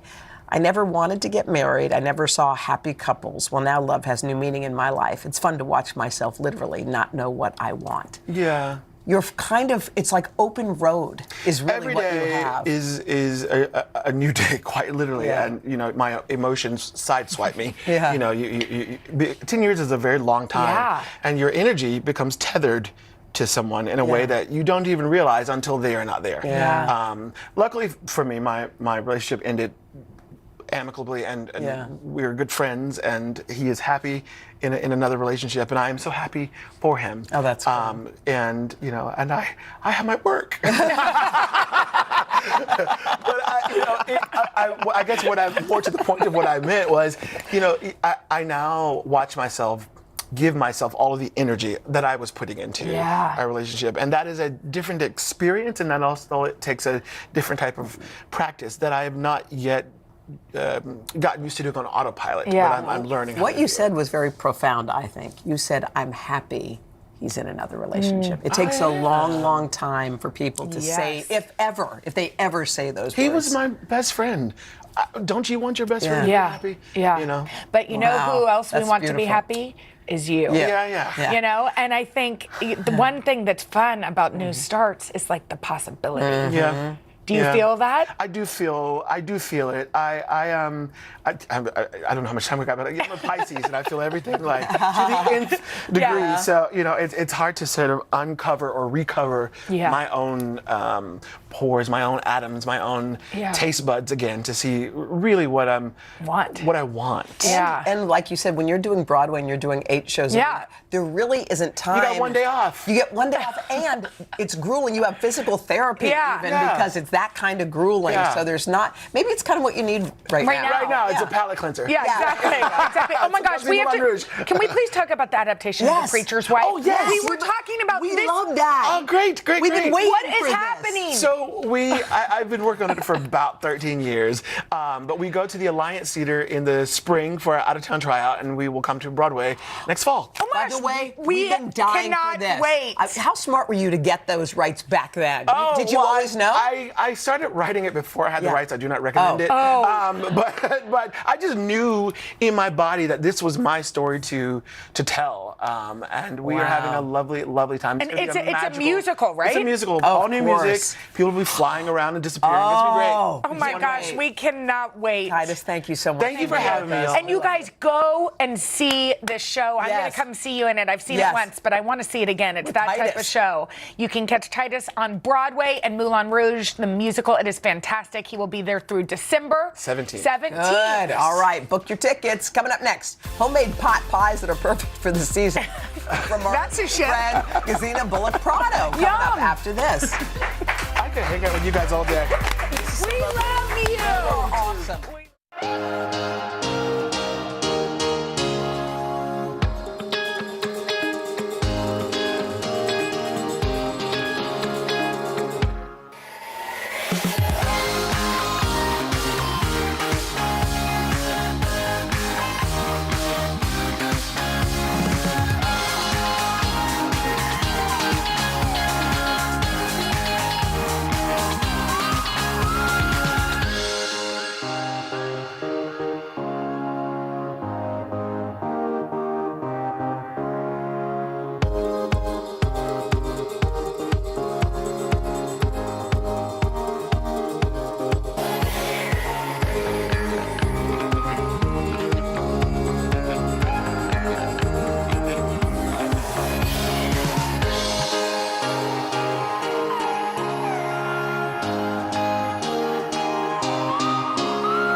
That's how I know. Today's gonna be great, gonna be great, gonna be a good day. Today's gonna be great, gonna be a good day. Nothing says cold weather comfort like chicken pot pie, and we've got one that's perfect for Halloween. This recipe is from our pal, Gezina Bullock Prado. She's the host of Baked in Vermont on the Food Network. We're so happy to see you. I'm so happy to be here. Is this your season? This is so my This is season. so your season. This is in Vermont. It's called stick season. Oh yeah, because the leaves have already fallen. Oh, I mean it should be fall, but not there. There's that song. I'm into it. Yes. He's a Vermonter. Yes. Okay. You know it. So All right. this is chicken pot pie. Again, since it's the season, if you have turkey from a leftover big old turkey, Yes. perfect for this. Okay. So, but are we Perfect. doing this? We're doing this with chicken, but if you.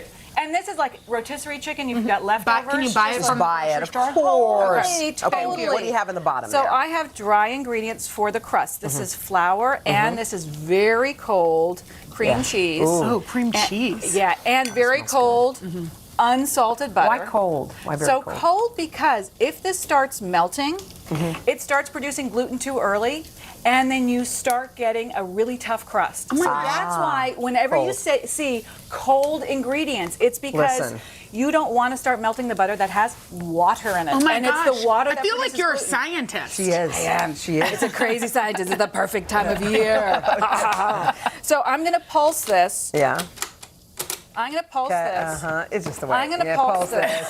You're gonna pulse. I like that you're manifesting it. You're gonna pulse. I'm going to pulse this. Yes, you are. Yes. And I'm going to pulse it until it looks like, kind of ruddy. Doughy. Okay. Not doughy yet. Not doughy. Don't be doughy. Not doughy. That was a Gezina great says no. question. Okay, good. Thank You don't want this to look doughy until you actually get in the plastic wrap and you press it into Okay. a little round, because you'll be overworking the dough. Okay. Making Okay. tough crust. And then Okay. you just add water. Add 2 to 4 tablespoons, and you always pulsing. All right, come on down. Now we're making the inside. So these are gorgeous onions going Smells with so a little good, bit of all of garlic. it. And I'm going to add potatoes. The pies I brought, I did that Japanese sweet potato that's purple. Ooh. You can use butternut squash. You can use regular Whatever sweet you potato. have, right? Whatever you Anything. have. Yeah. Root And veggies then work. this is like 10 minutes till it's soft. And then green peppers. Onions. Okay, so here's the thing. So Green I chop beans. these all up. Okay. But if at home you're just not feeling it, you don't have it, go into the back of your freezer. Everybody has that assorted bag. of, Totally. like, just dump that in. Yes. Frozen. For real. Just, You know what? if I like how you make this Me easy too. on us. Yes, and then this is the roux, which smells is so good. flour and butter. And I always say people get freaked out because if it starts browning like Yes, this, but they're that's like, what you "Oh, want, no." right? But that's flavor. Yeah, it And smells amazing. Smells fantastic. amazing. What are we adding? If you All these things? Add these 3 first. So that's cream because Okay. cream, milk because Because- yummy, and then vermouth because it's boozy. And Okay. yay. Yay. The Holy Trinity. It's a holy trinity. And then what we'll do is we'll add this in. Should I add these? Yes, we'll add everything in together like a team. So that's thyme and lemon zest. Okay. Brings brightness, deliciousness, And happiness. what about the cheese portion? And add the At the end? cheese. Add the cheese at the end. I ate some of it. And I all right. use, so Perfect. this is from my book, My Vermont Table. Okay. And I have a whole Halloween Wait, section. look at what this. you did. And so, Yes. You're such we a just DIY have a queen. little bit of time left. Why don't we okay, eat? So you carved it I out. carved it out. You've got a piece. So you use a paring knife that's sharp. You make sure that the dough is super cold. It makes it so much easier to do this. Egg wash. Here's a trick. That Egg lemon wash. zest. Comforting. Isn't that beauty? That lemon zest makes You can such a taste it. difference. I And the love vermouth. it. You know That 'cause- too. So the alcohol in it does boil off, but if you know, Mama and Papa get to think, yeah, we got a little booze in the pie. So this is a little glue around that's called egg wash. So I'm going to take this off. I'm going to put this on. Place it on. So all And you then- do is trace it out. And then when you bake it, it looks like It this. looks at the like end. that. You Oh do my the mouth God, at the end. Gezina. At the end, just go. You're so cute. It doesn't need to be perfect, and to trim the sides, I just use scissors. Okay. I mean, Brilliant. Makes it so easy. Delicious. It's a By great the way, hack. send our love to your lovely sissy. I will. Tell her we and love they her to send the love. moon and back. She sends love back. Okay, thank you. All right, to get this recipe, go to today.com/food. Coming up next, fun for your little ones. We found some great gifts your kids or grandkids will love right after this. This That is delicious. is so good. It is so good.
Welcome to Today. So happy to see you guys. Would you like my boost? Yes. Back, here we go. Sometimes we just do things to help. That's our Hoda. Happy birthday. We got an awesome crowd, y'all. Okay, there are so many gift options for kids out there. So Good Housekeeping spent 6 months sifting through tons and tons of choices to come up with some family favorites. Yeah, and Rachel Rothman is Good Housekeeping's chief technologist. and she's here with some of these We're so great happy. winners. Thank We're you starting for with a having me jungle here. gym. But by the way, what's better than this? I'll tell you what's better than this. The 2 kids who are on the jungle Yes, gym. thank you, Charles and Alice. So I have 3 littles who are in the age range that's great for this. Yeah. I have all 3 of them on at Wow. once. So they're climbing, they do the rock climbing, they can do the slide, they can do a swing, and there are a lot of other different accessories that you can add to it. So if you want- what is the age range for So this is for 2 to 7. 2 to 7. And it's great on those like rainy days. And but you can put it inside. You can put it inside. I have it inside, and it keeps them busy. It keeps them moving. It's great for Yeah. gross motor development. Look at him Wow. hanging over there. That's cool. It's super cool. It's Montessori inspired, so it's really allowing kids to have that independence. Do you like to swing? Are you having fun swinging? Yeah. Is it fun, Alice? It's very calming. Is it fun, Alice? Every parent's Yeah. going to go out and get one because of the Do you wanna calming get off? effect of the swing now. I think he wants to stay. So it comes Don't in worry. 2 different Mom sizes, and Dad lots are of close by. accessories. They'll help Yes, them yes, out. yes. All right. What do we have? Okay, this is a sound machine. All right, so this is fantastic for any new parent. So it's Soothing. It's even soothing for It's got 10 different sounds on it. It has this really convenient clip, and then just 3 buttons. So volume up, volume down, or you can change the sound. So you can have rain or white noise. And does the it charge ocean, for touching. overnight? So you can do rechargeable charging, and it'll last the entire night. So I've gone for 24 hours, and I've had this thing on, and Great. it's fantastic. And also, if you go on vacation and you're in a hotel. Yeah, to have to bring And it's- this as opposed to a big one. And our testers told us it was loud enough to really fill the room, That's and great. it's super portable and compact. Okay, this is what you I think if love a friend these is for having kids. a first Yes. birthday party. This is so fantastic. I It is like great. these. It's great for everyone in the family. It's great for the kids. It's great for the Yeah. adults. So the sensory balls, it comes in a 4-pack in this really reimagined new modern aesthetic called boho chic, and you get 4 balls. So 4-inch and the 7-inch balls, and they're sensory balls. So EduShape really invented this category 25 years ago. They Look were at the this one. originator I of the saw this. sensory ball, Yeah. and you have the see-through one with the little balls inside. You have the texturization for it. So it's great for gross motor development. If you have a child who's a sensory Cool. seeker, or even if they're sensory averse, there's something for everything. Really great, fantastic This one toy. right We're here dying is over this. epic. So this, I mean, it doesn't get better than Light Come Bright, on. right? So We love with the Light Bright. Here it goes. Here we go. We got it on. So you can just create. So each button has 7 Oh different my colors, God, How and you cool can is rotate that? through and make designs. You can store designs, and Wait, what? you don't need to worry about the pegs getting. Yes, Yeah, 'cause they and the live pegs. here. It lives No, on, when you're so it- stepping on them, remember? Yeah, and you I might burn remember. some. And listen, I still love that. That's great for fine motor. This is also great for fine motor. And Okay. you can bring it in the car and not worry about it. By the way, this is on our list. Wait, Yeah, no this is question. a good Christmas It also gift. has 3 built-in games like Brick Breaker. So I was a big Brick Breaker fan, and then Is Brick buttons. Breaker basically Tetris-ish? Ish. It's where you're trying to bounce the ball up and hit all the bricks in And the you air. know what? And I use like the it buttons because as the they're controllers. sensory. It's not like a screen. Yeah. Right, It's like exactly. something exactly. else. Screen free, and then they have fun animations on it too. So a I really love great, it. fantastic Love it. toy. Love it. All Very right. fun. What's this?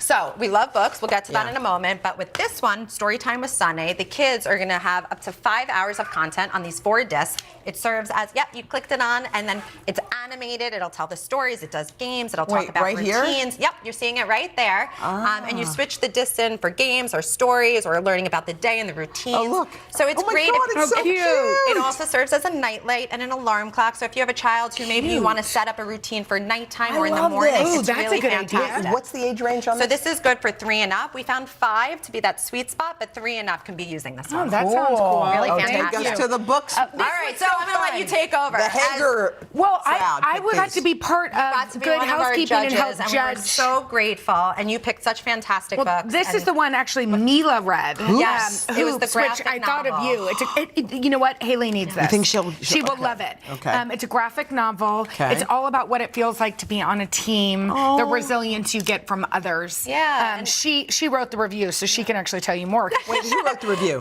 Mila, she wrote us a review for Yes. it, and it's inspired on a true story of Okay. a girls' high school basketball team, and like you said, But it's I all love about it. fun and positivity. engaging way. And graphic novels are so good for any of the reluctant readers. These are Yes. other 2 books that you 2 chose. other fantastic books. So My Hair is Like the Sun. Our testers told us they loved that there were pictures of real people showcasing natural hair, and kids were able to say, like, I see myself in it, and it Right. was just really fun with the rhythmic couplets in it. Great book.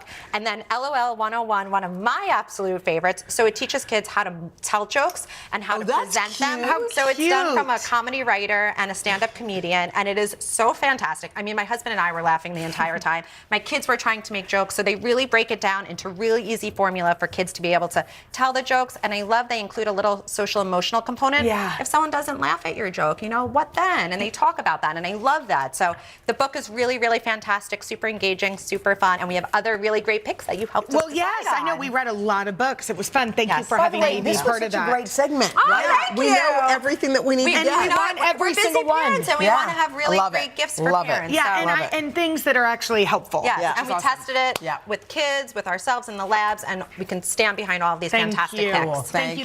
To check out these products, head to today.com/shop. Coming up, are you ready for it? Group costumes, kid costumes, and more creative ideas for Halloween coming up right after this.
The clock's ticking 11 days until Halloween, so if you need a costume and you haven't come up with one yet, we have got you covered. Yeah, Lindsay Pierce is the head crafter at the Craft Studio here in New York City, and she put together some fun DIY ideas, including Case in this point. look. My love life is in ruins. I'm so confused. This White Lotus. My demise happened. I'm Tanya from White Lotus. Oh, You're my Jennifer God. Coolidge. And you've got the scooter. Ready, Oh my my gosh. Vespa. Are you joking? Got the Vespa. shades. I mean, Wait, so oh easy my to put God. together. By the way, that was You're easy like to so put hard together. to put together. Putting the shades on is love more it. Oh, difficult. God. I know. Okay, now to probably we'll see Taylor Swift's everywhere. You put a little spin on it. You're doing her eras. I mean, how fun. These are real friends. They're a real girl gang, and they're all a different era. I love it. We've got Fearless Taylor. Okay. You can just find a gold fringe dress. Easier to find than you would think. Okay. And then we got Red. We spray painted a broken old microphone. We did an iron-on transfer of that famous shirt she wore on tour. yes. You know, throw on some loafers that you can repurpose because they're so trendy right now. Brilliant. Right? And then we have Folklore Taylor. Oh, she's yes. been in the woods, feeling Yes. angsty. You just need some like moss. I know. You know, Yes. cover yourself in some moss. And this happens to be the actual cardigan. My mom, love you, Jan Johnson, got it for me as a gift. Oh, my God. And I wore it to the concert. And now look, but if you don't have this cardigan. Wait, it's the legit cardigan? Yes, right? I didn't know there was You can get one. But you can also just wear a white baggy one you get anywhere, throw it over a long white flowy dress, and you're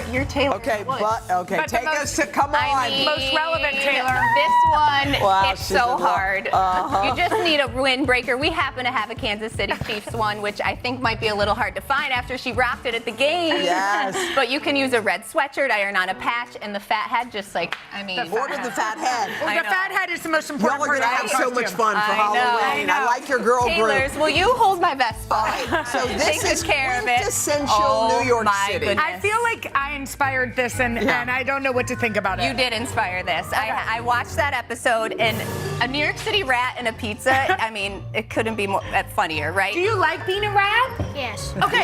He likes it. He likes it. So how did you make that? So easy to do. Gray sweatsuit. I stuffed it up. I got, stuffing you can get at a craft store in Ziplocs, some fur on the belly, and then his electrical tape or wire towel. Oh my God. Right? And so what'd you funny. do for the hat? Baseball hat. I repurposed an old one, painted it. This is just a piece of poster board that I painted and used tacky glue. Tacky glue? Old lids that I painted black from bottles, scraps of fabric, and pipe cleaners. That Boom. is so cute. Okay. I might have to borrow How about it. mom? How about yours. the, how about the And your pizza? Okay, the pizza. This is my favorite. It's just foam core. I use that industrial foam that oddly enough, I think people used to seal their home from rodents, which was appropriate as I was using it. And then I just painted it. Yarn for cheese, felt pepperonis, and it's just a whole cutout. cute and easy. That's easy to wear, adorable. right? Yeah, very easy. We Yeah. love it. Thank Y'all you are for super creating cute. a Halloween costume. Let's for me. let's go to Barbie. Barbieville, but this is not your typical. No. Oh no. We're really no. doing the fun Barbie. Right? So we love the Barbie trend, but we want to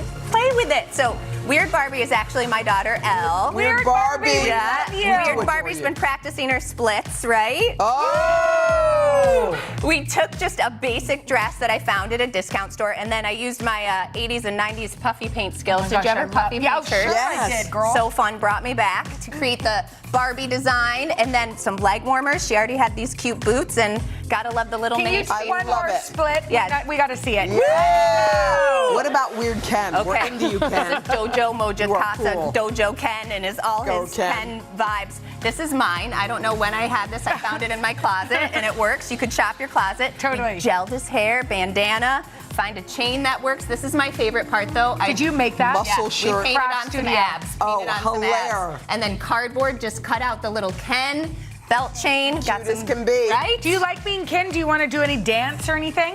No. Yeah, We don't okay. blame you. He's blame playing it cool, like Ken does. Now, Okay. this might be the best fit weight. Brilliant. Brilliant. And Hope Right? needs to borrow this. Yes. I know. Well, okay. Pickleball is all we hear about, right? Still Yes. the hottest sport. So pickleball family. So I love this because it can so show you, pickle. isn't Jackson the cutest? I love him. That you can DIY some of it. I just ordered the pickle costume because it was easy to find. This, I know it looks intimidating, It guys. is. It does. It was so much fun. It was old school paper mache. I got one of those 36-inch giant balloons, newspaper and glue. I had a lot of fun. For It was- real? It was so therapeutic. Taped it up. And then we cut out the top and bottom. And these are my husband's suspenders. Thank you, Ian. Does he need him back? Hoda needs to be the moon. I think he'll say it's okay. He's over there nodding. He's like, you can have them. And I love the And then pickleball, right? the pickleball, it's just like a sandwich board, foam core that we painted, cut out. Pickleball is life. On the Brilliant. back, I rolled it to look like the texture of the pickleball. I love it. paddles. You are so By talented. the way, so good. Great So job good. today, by the way. Thank you for making our Halloween costumes, because so Lord much knows we fun. couldn't. Yeah. Okay, thank you. And You we'll could be- do it. I have faith. We're not I that have great faith. at crafting. No. We'll be back right after this. Oh. That is so good. Oh. Pickle. Jackson, you did so good. Oh my gosh. So cute.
We're going to end this show on some happy news. Our supervising producer, Stephanie Davis, and her husband, Christopher.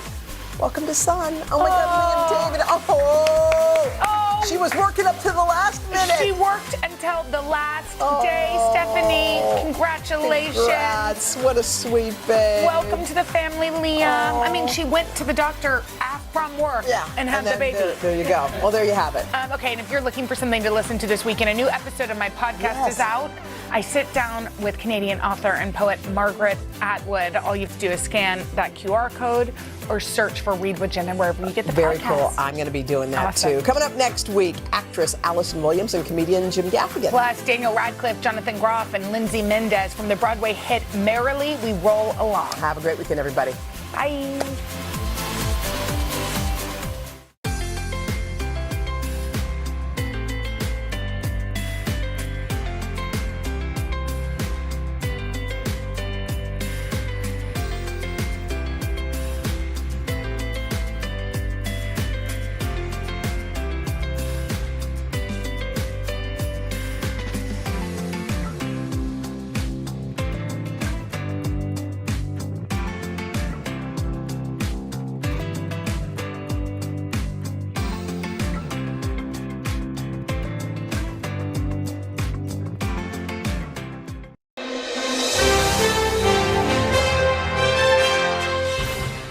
This morning on Today Food, we're so excited. We're going to take a big bite out of our favorite fall fruits with the one, the only, the returning Martha Stewart. Hi. So great to be here. I can't believe it. Martha Stewart's Fruit Desserts. And we are so excited to have you here in person. The recipes are so good in this book, and I've been baking every single one of them, and they're delicious. But I want to show you how to make apple pot pies. Yes. Can you imagine a riff on the chicken pot pie? I love it, but it's sweet, not But it's savory, sweet. right? It's a Can I ask you dessert. first, though, how's your leg? Did you My hurt- leg's you all hurt yourself? better. You had a surgery? Yeah, my Achilles. Yeah, okay. Don't ever hurt your Achilles, please. Yes, but you're all good. Okay. Yep, I'm all good. Apple, 12 to 13 gorgeous autumnal apples. Okay. And we're using Granny Smiths and Rome's. Peel them, cut them into like 6 pieces. Add lemon juice to stop the discoloration and add flavor. Oh, okay. A third of a cup of sugar. And a little bit of salt, just Kosher salt. Yeah, kosher salt, 3/4 of a teaspoon, and allspice, which adds a very nice flavor. Half a teaspoon. You can stir that up All some, right. and then you saute half of them in a pan. Add 2 tablespoons of flour. Oh yes, a third of a cup of bourbon. That's good. That's He's good. like, Yeah, well, a little bit more won't hurt. And you cook that up until it thickens just slightly. And then add this. I guess it's cooking. Yeah. Is it hot? It's cooking. Yeah, it's a little bit. So you wanted to get it like a thickened up sauce, Well, kind of. it'll thicken up in the oven. Will it too. absorb that ultimately? Oh yeah, ultimately it will absorb it. You add that to your other apples. This is half and a half of the apples. Can I stop stirring? Okay. Off. And then these stir all together. Ooh, yum. Spoon them into. Oh, stop it. He just added more. Spoon those into a pot pie dish. Oh, that's cute. See this cute, and this is one serving. So You didn't put the pastry under, I noticed. No. Pot pies always have the pastry on top. Oh, that's right. That's right. You know. So here's a square of puff pastry, just like that. Can you pre-buy that or? It's store-bought. Oh yes, it's a store-bought. You can buy it. There's very good home frozen puff. Make a vent hole in the top or 2, and put that like that, and then egg wash. Just those a softly beaten egg. Yeah, the beautiful color, isn't it? These are farm eggs, really, really great. When do these things sit in water? I see water sometimes in these pans. Oh no, not here. No, not here. You don't want to do because you want this to puff up, and the finished dessert will look like that. How long in the oven? Top with 375 for about 40 minutes. Okay, yum. And so delicious. A really cute single serving dessert. Wow, that's Now, easier than Martha. Actually, oh my gosh, I would never would These make are that. awesome. By This the is my way. happy Oh place my right here. God! That's No, very impressive. We can't even talk. Yeah. It's so now, do you know what this is? Do you know what that is? Granny Smith apple? I don't know what that is. Do you know what that is? I'm afraid an apple? This is a quince. It's kind of a cross between an apple and a pear. Oh, okay. But it's not edible uncooked. It's really, they're very sour, very hard, very fibrous. So we cut them into 5 quinces. We cut them, take the pits out, peel them, and poach them in a wonderful syrup of maple syrup. Here we go. 1 cup of maple syrup. And about a quart of water. Watch Carson's gonna try to put bourbon in a vanilla bean. I already did. Boy, you have to split the vanilla bean. It's a little hard over here. Oh, that's cool. And let the vanilla bean, and scrape it. You want to get all those seeds out. Do you know how to do that? No. Yeah, see the Never seed? done that. Those are Oh, vanilla wow. bean seeds, see? And you leave the thing in? But then you Yeah. put the seeds in. And poach all of these until they're tender. Look at the color they Why turn. did you take the seeds out and then you put them back in? No seeds. Oh, okay. I thought you put them in there. No, the okay. vanilla bean seeds. Yeah, that's what I need. Yeah. Oh Okay. no, because that's the flavor. Okay. Now here are your cooked quince. Wow. And you add to this cooked quince just a little bit of the reduced poaching liquid, and is that the liquid from your pot? Yes. Okay. And you boil it down, Yeah. and you add 2 teaspoons of cornstarch. Cornstarch will again thicken the juices, so you don't have a very runny dessert. Okay. And these. That Woodford Reserve is going to love you. That's a good bourbon, too. That's made right down in Kentucky. I know. My people. Okay, so now this goes right into your baking dish. Okay. Those dishes All that'll thicken up. And this is the topping, which is flour, cornmeal, And you can just I love that. put this It's just all a over the crumble. top. Yeah, it's sort of a crumble. All over the top like this. Ever had a quince in your life? You know, taste it. thank You're you. I going to wanna love try it. it. Fantastic. Have you tasted What do you think, guys? this? You love it? Yeah, someday my quince will come. This is a quince crumble. I don't think I've ever had a quince, Martha. Oh, it is We're having our so first good. quince. Have you had a quince before? I Well, no, grow. you Oh, have. I grow I have not. quinces. I've never heard of it. It's been a best quince year too. No, Really beautiful. Really Put good. this all Oh my gosh, over the that's yummy. top. And sprinkle your almonds, sliced almonds on top of this. Today.com/food is where you go. Yes. Pick up Martha's book. It's Yeah. fantastic. We ran out of time. By Book number, 99. book number 100. Have you written your tell-all yet? It's coming. Oh, really? Yeah. Okay. It'll be a good one. Thanks, Martha. I bet it'll tell some delicious. tales, Martha. And Thank cranberry. you so much. Don't forget the cranberry skillet cake. That looks so good. And the recipes are on the website, and Fruit Desserts is out right now. Delicious. Thank you, Thank you. Martha. Thank you.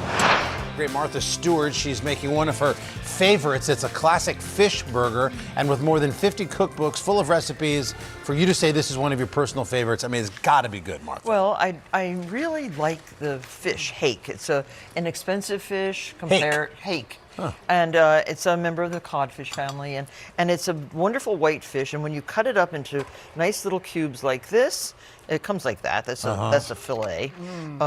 Is it like a halibut? I've never heard of hake. No, it's lighter than a halibut. Okay. And as I say, less expensive. Breadcrumbs. Nice fresh breadcrumbs. So just take a white loaf and grind it up in the food processor. Okay. 2 eggs. Yep. Really easy. Are those eggs from your farm? Yes, they are. Of course they are. Yes, they are. The hens are laying really well right now because Can of you just warm use, like, weather. by the way, can you use boxed Italian breadcrumbs or panko or something like that? Work, Yes, or? you could. Yeah, Okay, absolutely. Okay. I know you make everything fresh, though. But so this is delicious, and a little bit of cayenne pepper, which is very nice. Did you catch the hake in your little lake out there? No, Happens, hake is or- a saltwater fish. Okay. Not a fresh. How come you don't have a saltwater pond? Well, I'm so sorry, but in Maine I do. In Maine I do. In Maine you do. Okay. Well, then don't apologize if you have one. Salt. Incredible. A teaspoon of salt. Yep. Some freshly ground chopped chives. Right from the garden, no doubt. Yes, and don't forget capers. Yeah. This Ooh, is about are those crushed capers? A quarter of a cup of chopped capers. Chopped capers, okay. Rinse them out of the jar, and then. How about some mayo? Are you gonna bind this thing? Definitely. You're making like a crab cake, basically. It is. It's like a crab cake, but it's a burger. Because we're not gonna. amazing. And here's the mayo. We have our taster. Chanel's already finished. Oh my gosh, with I'm the almost burger. finished. This is phenomenal. What do you think, guys? It's So perfect. good. delicious. Oh, Carson, wait until you try this. Why don't we eat more fish burgers in America? I don't know. Well, we It's not should that be. hard to make. No, it's not hard at all. And it's a nice alternative to red meat. It is. Or chicken. It is. Or turkey. Right. Turkey burgers are good too. They're one of my favorites. So this is a very nice mixture. Make the burgers. The nice way to make them uniform in size is to use a little ring like this, Yep. like a biscuit ring. Okay. And just take some of the nice mixture and put it in here, pack it. And I like to put this on parchment paper and chill it before I actually cook the burgers. Look at that perfect burger. That's ideal. See how nice? So I have You can't some. see it at home, but I it's have some that are flawless. already chilled. Okay. Yum. And they're going to go And why, right why do we into chill a, it, Martha? a little olive oil. Why do you chill the burger? They hold their shape. Just hold it together a little Together, more. yeah, because the breadcrumbs and the mayo, it all gets a little bit firmer. It's a cold plunge. It's all the rage. Yes. And then just brown these. Yeah. And it takes these are about good. 8 minutes or 10 minutes to cook. I got to go back to the hake. How come I don't see hake at my for you. local market? Is But it you're not asking You for haven't it. looked They Oh, you have have to it. ask for it? Yes, ask for It's it. there. What do they hold stuff in the back? No, they have the salmon, they have the Right, I cod, know they that. I have see the that. I see that. halibut. That's and right. some of these Just are ask them for the halibut. $29 Ask them for a the- okay. pound now. For the halibut? Just for the halibut. And now Do it this just for is the halibut. one of the garnishes is pickled onions. Yeah. So this That's is yum. Japanese rice wine vinegar, Okay. a little bit of sugar, and a little bit of salt. It's like a sake a almost. red onion, sliced, peeled and sliced, You make- and just let that stay for a day or two, and look what happens. It Look at the pickles color. right up. Pickled. See Wow. how pretty? What other sort of toppings you like to put on your fish well, burger? I like the onions. First, a little mayo. Yeah, you can. They're not ready. Yeah, to I'm turn just yet. kind of. They're not ready. They really aren't. I thought they'd No. be sticky. This and is a fall apart, mustard but they're mayo, not. a buttered brioche bun, mustard mayo. So Oh, add about a gosh. couple tablespoons of Dijon mustard to your Oh, mayo. of course you would. It's so good. And The get brioche that bun. ready, and Carson, you then have put to a try this. couple Perfect. pickled onions I have no on. idea. Carson, How go ahead, try pretty this. these are. While I have you, let me ask you just two quick business questions Okay. here. Book number 100, I believe, is in the works. Your autobiography. I'm running home right after this to take more pictures. My 100 favorite recipes will be my 100th book. Oh, and we learned a little bit about you too in your past. And oh yes, and a lot of when you were a historic Marine? pictures. Never a Marine. Okay. No, always a Girl Scout. Okay, right. Yes, definitely a Girl Scout. And how about the Roku show, Martha And, Cooks? oh gosh, we're doing that.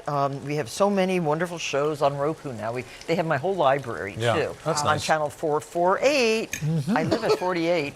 Right. I lived at 48 Well, don't Turkey tell Hill people- Road. well, don't and tell I people live your at- address, Martha. Well, I live at 48. She's I'm not renting it? I'm not. Yeah, two houses, both number 48. I'm going to edit that out. Yeah. So, don't That's edit it out. ridiculous. Why would you- 448. Well, They I'm don't know supposed where to. it is. I'll take care of it on the West Coast, but you're in trouble now. It's in Hudson, New York. Get some All right, security, just keep Martha. telling people. Has Snoop Dogg moved in yet? You're going to need his help here. No, not yet. But his bodyguard, Tiny, is this Tiny, tall. giant, of course. Martha, as always, thank you so much. Thank you. Are you enjoying it? This is delicious. And you're-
Here to help us kick off the outdoor cooking season, who better than America's favorite lifestyle maven, Martha Stewart. She's out with a new book.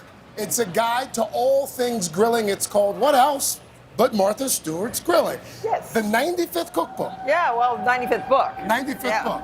Lots of those are cookbooks. But grilling, it's the season. The weather has finally gotten beautiful. Yes. And people really like to cook outdoors. I enjoy cooking outdoors as Yes. well. In fact, Now, just do you have a spent grill last- like this, a charcoal? I'm a gas guy. You're a gas guy. Because it's faster for me. Got Okay. the small kids. I'm just trying to get in, get out. Right. But I know you love charcoal. I love real hard charcoal, the kind the jewelers use. It gets up to 900 degrees. I like it really hot, and I really like pure. So I don't want to use any starter. Don't use those starter fluids. Okay.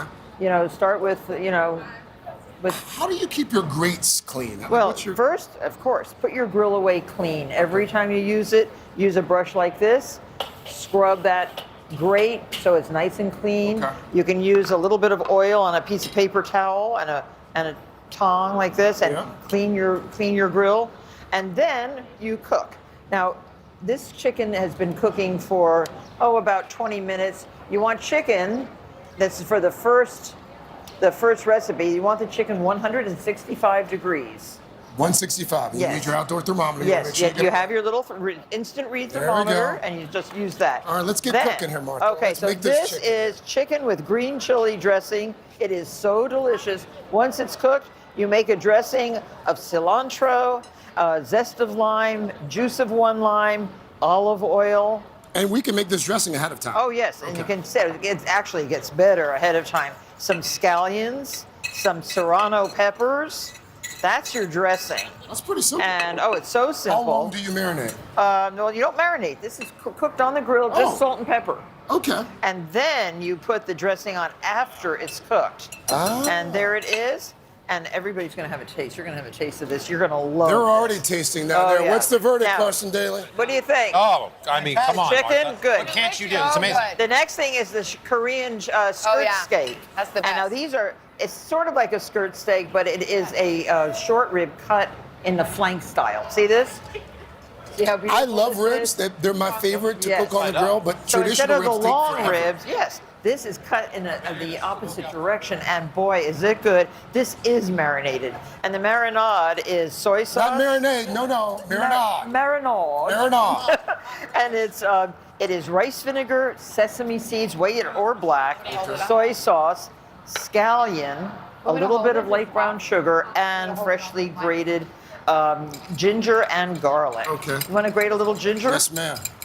How much ginger do we use? Well, you just grate it like that. Yep. You know, a lot. Go back and forth. Yes. And then you Don't be afraid, Melvin. Just grate it. I'm grating it. I'm grating it. Martha, is that enough? Yeah, that's good. And put that all in there. Yep. And then your short ribs go right in here. Those short ribs go right in here, and you put them on the grill. How long? I do this overnight or Okay. a couple hours before. So if you're a late night, if you want to come home and cook, Yes. these should be marinated overnight. What's the verdict on the short ribs? My favorite. It's a Really great good. wrap. They are all Very nice. marinated. Clean Plate Club. And then you just put these 3 minutes aside. I'll do that for you, Yep, Martha. you do that. I'll make myself useful here. 3 minutes aside. Oh yeah, nice and flat. All right. Yes, ma'am. And you can also use these protective gloves. These have a little bit of silicone on them. So if you want to pick stuff Look up. at Guthrie helping out there. That's Oh, right. good. Do the we got salad. we got a burner over 5 here. minutes aside. Oh, okay. We got about 20 minutes on this Okay. side. The others, yeah, do it that way. Yeah. Yeah, that's I got pretty, there just in time. pretty well done. Yeah. And so this is served on lettuce leaves with kimchi and the wonderful fermented chili sauce. Do you like that? And scallions and cucumber. And really this good, is so delicious. That's how you serve it. All right, What so- do you think? I'm a big fan of Korean short And then ribs. grilled salmon is my favorite because I love light salads in the summertime. And a grilled salmon, this is a salmon that's been overcooked. Not really. That is so beautiful. Look how nice. Use one of these baskets for doing fish. Cooking fish can be a bit intimidating on the grill. I yeah, find but that it falls apart. Yeah, or- but this is this great, That's why you have this one of great those. basket. Yeah. Use one of your. This is Yeah. Martha Stewart basket. It is, but you can find these in other brands too. What's in the salmon salad, And really then quickly? Salmon salad is the salmon that's been cooked with a little bit of lemon zest. Always squeeze fresh lemon juice over it. Flake it up. You want to flake it up, or you can stir. I'll stir. Put it Yes, in there. ma'am. And there's a great dressing. Do you like anchovy? I do in Oh, moderation. good. So there's a dressing with olive oil, anchovy, a little mustard, salt, and pepper. Just pour that all over the whole thing. Whole thing, whole bottle? Yep. Okay. And then flake the salmon into big flakes. Al, what's the verdict? This is terrific. Delicious. Like a salmon And this niçoise. goes Where'd in you get here. these eggs, Martha? Those are eggs right Those are fresh. You can find all the recipes today.com These are Martha /food Stewart for eggs. Martha's book. Yep. Today.com/shop.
We're back. Today, food. We're heading to this 4th of July weekend. We have called in the expert to sweeten the celebration. Martha Stewart's here. She's going to show us how to make a sour cherry pie with 3 different spins on the crust. Is that right? Exactly. Sour cherries can be hard to find in the grocery store, no? Well, it's a very short season, so maybe 2 weeks, 3 weeks at the most. All right. And most of them come from places like New York State or Michigan, and they're beautiful. They're like little rubies, but you have to pit them. Okay. Because otherwise, your family or your friends will break their teeth. These have already been pitted. Yeah, this is a silly little pitter. Okay, that is not the pitter you want. No, because there's a better pitter that I don't have with me, and it does multiples at the same time. So, This is but the aren't they Garbage good? Today Show pitter. We won't be using it. Okay. And so here is it's the pits, exactly. So this is the first crust with a nice fluted edge. Always make your pastry cold. Cold butter, cold flour, cold water, and then roll it out, keep it chilled. Fill it with the filling, which is sugar, a little bit of flour, a little bit of butter, and this is the crumb topping. Is this the easiest of the toppings, Martha, the crumb topping? Yeah, very easy. It's just butter, flour, brown sugar, and a pinch of salt. And so you just crumble the crumble over the top of the pie, bake it hot, like in a 400-degree oven. It is so good. I love a crumble. Yeah, isn't it great? Crust in general. Yeah, crumble, crisp, whatever you want to call it. But put a lot on because it really does enhance the sourness of those delicious cherries. Okay. Now here is a very cute topping. This is the solid crust pie. Okay. And this is you cut the little. If you have a round cookie cutter, you can do that. But you can also use a pastry cutter like that to cut the rounds. This lets the steam escape, and your crust will get nice and crispy. Do you have a favorite top, a favorite crust top? No, I make all of these. Okay, all you're of these. agnostic when it and comes now to this is the most complicated. You roll out your dough and you lattice top. The lattice top. Lattice top. Now, that looks intimidating. So you can fake it and just put it over, put them one way and then the other way. But if you're very particular, you can actually weave the lattice, see? What's the hardest part about it? The weaving or getting the pieces to be rolling uniform? it out, and then cutting it with a little pastry wheel like this. Oh, yeah. How's that? Would you like that pastry wheel? No. No, why'd you ask? Because you knew what she was going to say. Martha and I have been together a long time. There are better pastry I'm wheels. just stirring the pot. But it works. It works. And so now remember, this one has to go way under here. So because you're going to weave it. And do you bake the pies all for the same amount of time, regardless of the crust topping? No, some of them take a little longer than others. Like the solid crust will take a little longer than the lattice. But look how pretty when you really weave it. I want to talk about this lemonade as well. Well, this is sour cherry lemonade. Oh, so you can put your sour cherries, make a syrup of the sour cherries. Well, that's good. And you mix it with lemon and orange and a little bit of mint, and that is so good. Sour cherries are just one of my favorite fruits. Martha Stewart, you're one of our favorite people. And here, this is for you. Oh, Martha made me cherry pie, y'all. Martha, these cute napkins. Did you make these too? Yes, these are bandanas, and then you can stencil the names on them. That is so You've got cute. your Martha, thank you. Before you go, Recipes-today.com/food.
And we are back with Today Food, the one, the only, Martha Stewart. Martha. We all know she's the queen of decorating, cake baking, and gardening. Well, now she's sharing an up-close and personal look at her many talents and interesting stories. She's got a new show. I cannot get over this title. Martha Gets Down and Dirty.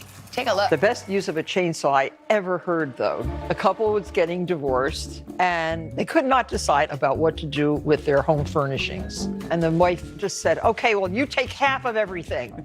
And she went away, and her husband used the chainsaw and cut everything in half. So it's a feel-good show. Didn't bode well for the dog. Martha, good morning. You're out in your house out there in the country. We love it. So how'd you come up with this title? I mean, I think we knew you were down and dirty, deep down inside, but everybody else thinks of you as like the queen of clean. Well, I am the queen of clean inside the house, but out in the garden, it is kind of dirty. You're working in the dirt, right? Yeah. So it gets me a chance to just kind of be myself and show all the great gardening tips, how to grow things, how to cook things outdoors, and today we're grilling all kinds of fantastic sausages, which I know Al Roker would really like. And the guests on our show are fantastic. We have Kim Kardashian, Tiffany Haddish is a hoot, and there's some guy called Al Roker. Al Roker comes on the show too. Yeah. Yeah, I forgot because it was during the pandemic. But yes, we were talking about the rub. Yep, and he does a great rub. So barbecue rub. Well, they did say it was Martha Down and Dirty. Barbecue rub. Yeah. Well, Martha, tell us about these. The show's on Discovery Plus. Yeah. Okay. Tell us about these dogs you're grilling. Like, is there an art to it? Oh well, all kinds of dogs. You know, if you're going to have a grilling party, why not make it really interesting? Not just hot dogs, but special all-beef hot dogs, kielbasa, a Greek sausage we just found called lukaniko. It's a combination of meat and oregano and lemon, and we have beautiful cheddar bratwurst. These are so pretty. And then, of course, don't forget the rolls. The rolls have to be beautifully buttered. Before you put them on the grill, and make sure you don't burn stuff. Yeah. You know, Al Roker, he's also a proponent of not burning stuff. And if the flame is up high like that, just move the stuff or spray it with a little spray bottle. But get your rolls nicely, just slightly charred. And the condiments, oh my gosh, look at all the condiments we have on here. Bread and butter pickles, French mustard. This is the the baseball stadium mustard, of course. Chopped onions, red relish, green relish, sauerkraut, my favorite, sour cream. You have spicy mustard, tomatoes chopped up, and this is fantastic, a beet horseradish mustard. And bacon and dill pickles.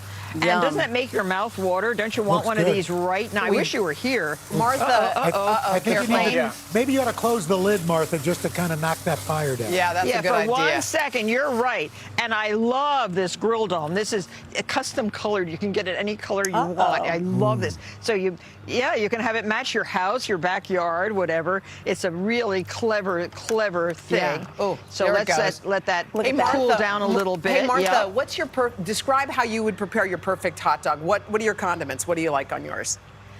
Oh, well, let's get one right here. Here's a hot dog. And on a buttered bun, and I would put I like French mustard, so I would put a nice Dijon mustard on. I love relish, and I would put relish. Do you know I have a hot dog at every hot dog stand? It's called a Martha dog. What? And every place is a little bit different from, Rutt's Hut has a Martha dog, Rawley's in Fairfield has a Martha dog, the great hot dogs, the hot dog place in California and LA has a hot dog called the Martha dog. Oh, yeah. Pink's, I have does Al Roker have a hot dog at Pink's? I do not. I do not. I'm not Martha Stewart. Well, come on. I think you should be working on that one now, because those are very famous. And so that's what I have, pickles, and I love bacon on mine too. I'm going to put a piece of bacon in there. That's a good one. So there's my hot dog. That's a good one. Well, I love Martha. Martha, one more thing. What do you call it when it gets really crispy, when your dogs get really crispy? Oh, snappies. these Snappies. Oh, yeah. And I love those. Yeah, Rawleigh's is famous for snappers, as well as Rutt's Hut is also famous for snappers. Okay. That Really? you get, snappers you put in hot oil first. You fry them a little What's bit. happening to that grill, Martha? That's That's the the scene. Okay. She opened it, a little flame going on. Okay. Okay, all right. All right, Martha, thank you so No, much. this is good.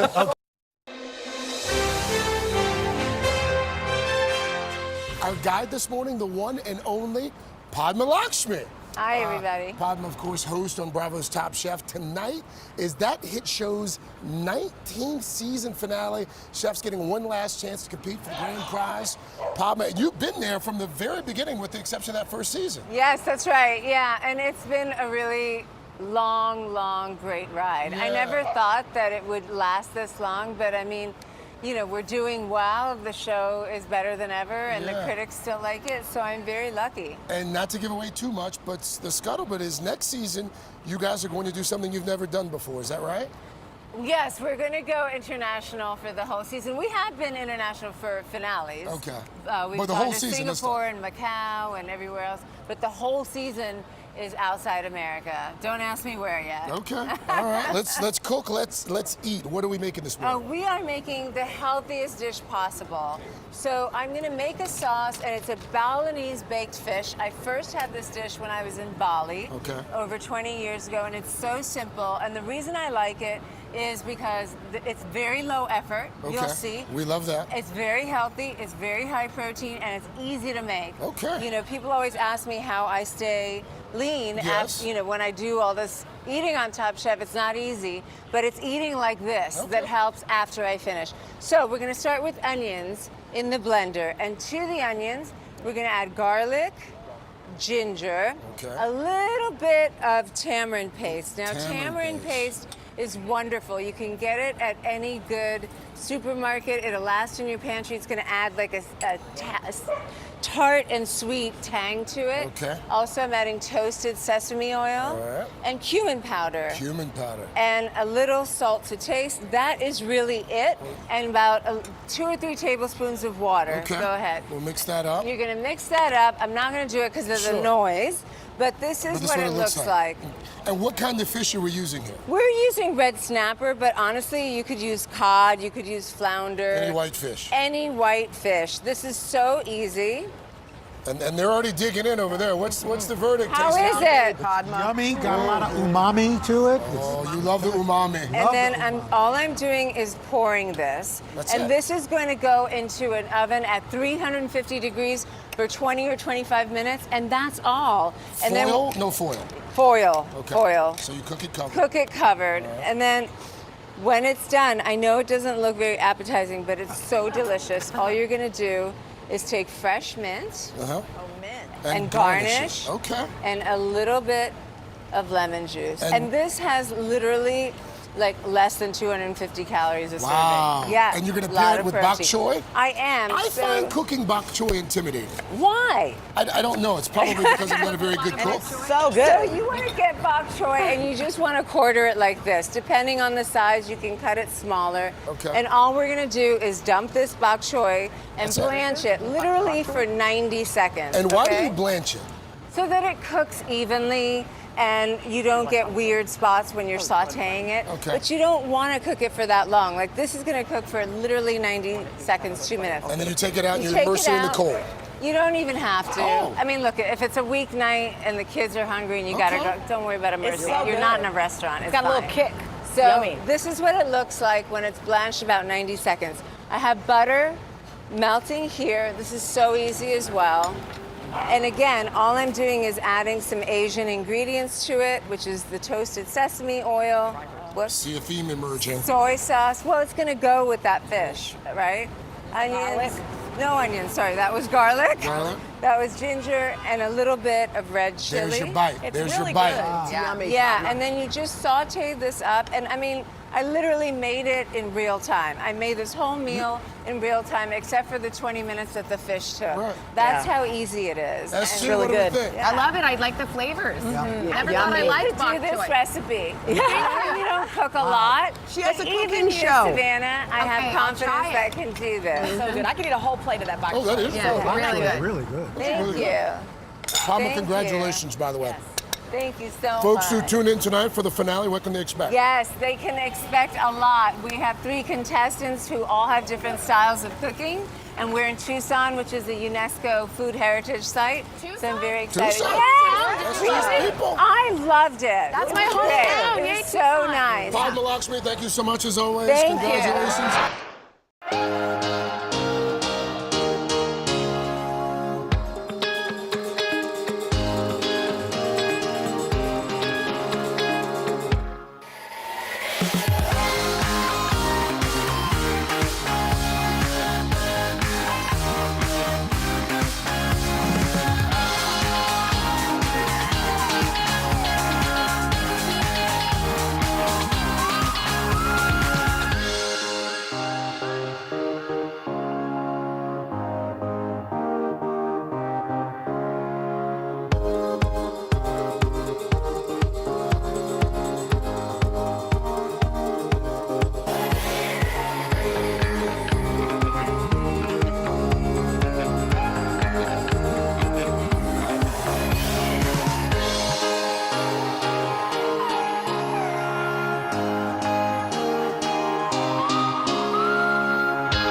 Today food. Summer does not have to be all burgers and hot dogs, you know, and it can still be delicious. If you are looking to bring more veggies into the rotation, you're in luck. All the way from the Butcher's Club at Palm Beach's PGA National Resort, we've got Top Chef Season 13 winner Jeremy Ford with some veggie recipes to spice up the dinner. Hi, good morning. Hi, I'm I such guess a we huge should fan. change. I'm a Yes. fan. All right, veggies. Now look, I'm a little skeptical because I'm a carnivore, but this all looks delicious. But all of this goes with carnivore stuff. Okay, so you're great. good.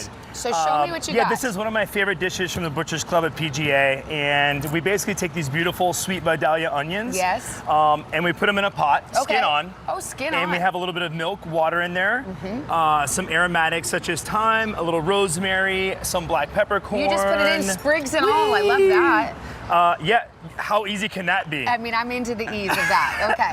And the reason we do this is because we're basically poaching the inside of the onion slowly. So we'll bring this up to a boil and let it cook for like 5 or 6 minutes. Okay. And then we'll just check it by, you know, pulling it out and doing a little squeeze. And what do you want it to be, kind of soft? Just a little softer than a raw onion. Okay, so like great. 5 to 7 minutes. All right, we got our tasters over there. Wow. So we'll get the Oh my verdict God. in a second. Yay. Oh, So yay. good. Oh, we already got an OMG. This is wow. 10. It's so good. Okay, Yes. so now what happens? So basically now we take off the root end without taking off my finger. Yeah, right? that's always tricky. You need those. And then we just pull the center out. So it's really, really easy once it's soft to pull this out, right? Oh, Take 'cause off you're the gonna outside. stuff it. Because we're gonna stuff. There What? we go. I know, right? So we'll pull all these layers off and leave Okay. the outer two. Wow. And if you want to make it look cool, you leave the little top on. Yeah, that's your little neat. hat. Okay, and then we're gonna stuff it with this Yes. looks like potato salad of some yes. sort. So in here is a little bit of horseradish, some heavy cream, potatoes. You know, a light lunch. Yeah, I know. My goodness. You said we didn't say it was low fat. We just said it was vegetarian. We just said it was going to be easy and fun. So Yum. we stuff our gratin in here. Okay. Oh, it's a gratin. Yeah, gratin. Oh my God. Or gratin, The as we onion. would say, Hotzi. Exactly. Yeah. I actually learned this from my mentor, Dean Max, taught me this years and years ago. It's a beautiful recipe. Okay, yeah, then shout out what? to Now him. what do we do? So now that's stuffed in there, are you trying to stuff some? Well, I feel like this guy needs You to wanna be get in there? stuffed, doesn't Okay, he? I don't all want to right. waste my time here. Okay. I mean, I don't want you to so waste the onion. Not my time. I meant to say I don't want to waste this beautiful onion. I have all the time in the world. Oh, Okay, love it. All right, let's do it. So then what? We roast it? So then we just pop this thing in the oven, let it get all my crispy goodness. and delicious like that. Is and it so then- yummy, you guys? This is so yummy. Good. Fun, right? Like there's gratin, but you never had gratin in an Oh. onion. The horseradish is yeah. perfect. Wow. Yeah, okay. Cool, and then we bake that off and we roast it. So then Okay. we can move on. And then you can serve it with this cream spinach. So how do we make that? Yes, the cream spinach is my claim to good. fame. At the Butcher's Club in PGA, this is our top selling dish. Oh, okay, wow. Everyone loves this dish. It's amazing. Even at Stubborn Seed, in my other restaurant in South Beach, we run this dish. Okay. So everyone's had cream spinach, right? So simple, shallots, Usually garlic. from a box, but to be honest. No! Yes. I will come to your house and cook it for you so you never do that. Oh, I'm going to learn from you right now. Okay, good. So what are we sauteing there? So that's shallots, garlic, and onion. All right. Right, so you'll get that nice base, which is kind of like the base for most cream spinaches, right? We're adding a little flour. We're adding a little Is flour. Is this a roux? This is a roux. Okay, you're hired. Second French word, roux and gratin. Okay. And then we cook that out for like 5 minutes. Now it looks kind of dry and crumbly. Is that It's all dry right? and crumbly until we go, Finishing this. ta-da! We add the heavy cream and let that cook for a little while. Okay. What makes ours so cool though, Yes. right? So typically you have your spinach and your cream, Okay. which is this cooked down. Yes, and you already cooked your spinach. We already cooked our spinach in boiling water, shocked it in ice water so we keep that beautiful green color. But what makes ours funky and cool is tarragon, basil, and dill herb puree. So it gives you this. You taste it. She knows. I mean, we're about to be finished over here. Oh my gosh. But wait a minute, you take these herbs and you just put them in the blender or the food processor? Yes, and then also ice it. So yeah, so I forgot to tell you, you gotta ice it before you blend it. That way it doesn't continue to turn brown. Oh, Because you okay. want nice bright green spinach like this. Okay, we're right? gonna put all these specifics. You're gonna share this recipe. Of right? course. Okay, The yes. secret has been revealed. So it The has world that will herby know. flavor. You guys have a kit? Does It's it have a great, kit? Chef. How do you get it so it's not too soupy? It's got perfect texture. The right amount of flour into your heavy cream mix. That's what's gonna give you the perfect consistency. So I always like a little bit more just in case so it doesn't get too runny, right? This is amazing. I'm glad so you're you're- enjoying. You're cooking it up, and then here's a dumb question. Do you then put it in the oven after this step? Yes, Okay. if you want to. You could serve it hot out of this pot right here Okay. onto a dish, but I like these little casserole dishes to get it really hot. Yeah. You know? Hot, and then does it like brown off on the top or something? Could you put a little cheese on top? You could put a little, hey, you know what? Let's put some cheese on top. Oh my Let's gosh. go. Yeah. And then you bake it And then off. Bake it off a little Bake brown it off. on Get top. it, yeah, maybe even put the broiler on. Yeah, Why not? the broiler. Yes. Now we're talking. So- Guys, so what's happening? underused. Clean Plate Club This over is, here? I was just about to say, it's like, You don't even miss the meat. I was about to ask you, does anyone miss no, the no, that onion was insane. Yeah. I've never had That's anything like raw. it. Yeah. Okay. It's such a fun reiteration of our classic favorite two things, right? Gratin, creamy spinach, but just done a little differently, right? Yeah. Wow. Phenomenal. Say gratin again. Gratin. Gratin. Gratin. Gracias for the gratin, Chef Jeremy. Thank you so much. If you want to find these recipes and a lot more, go to today.com/food.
And we are back with Today Food. This morning's guest, Kwame Onwuachi, a James Beard Award winner.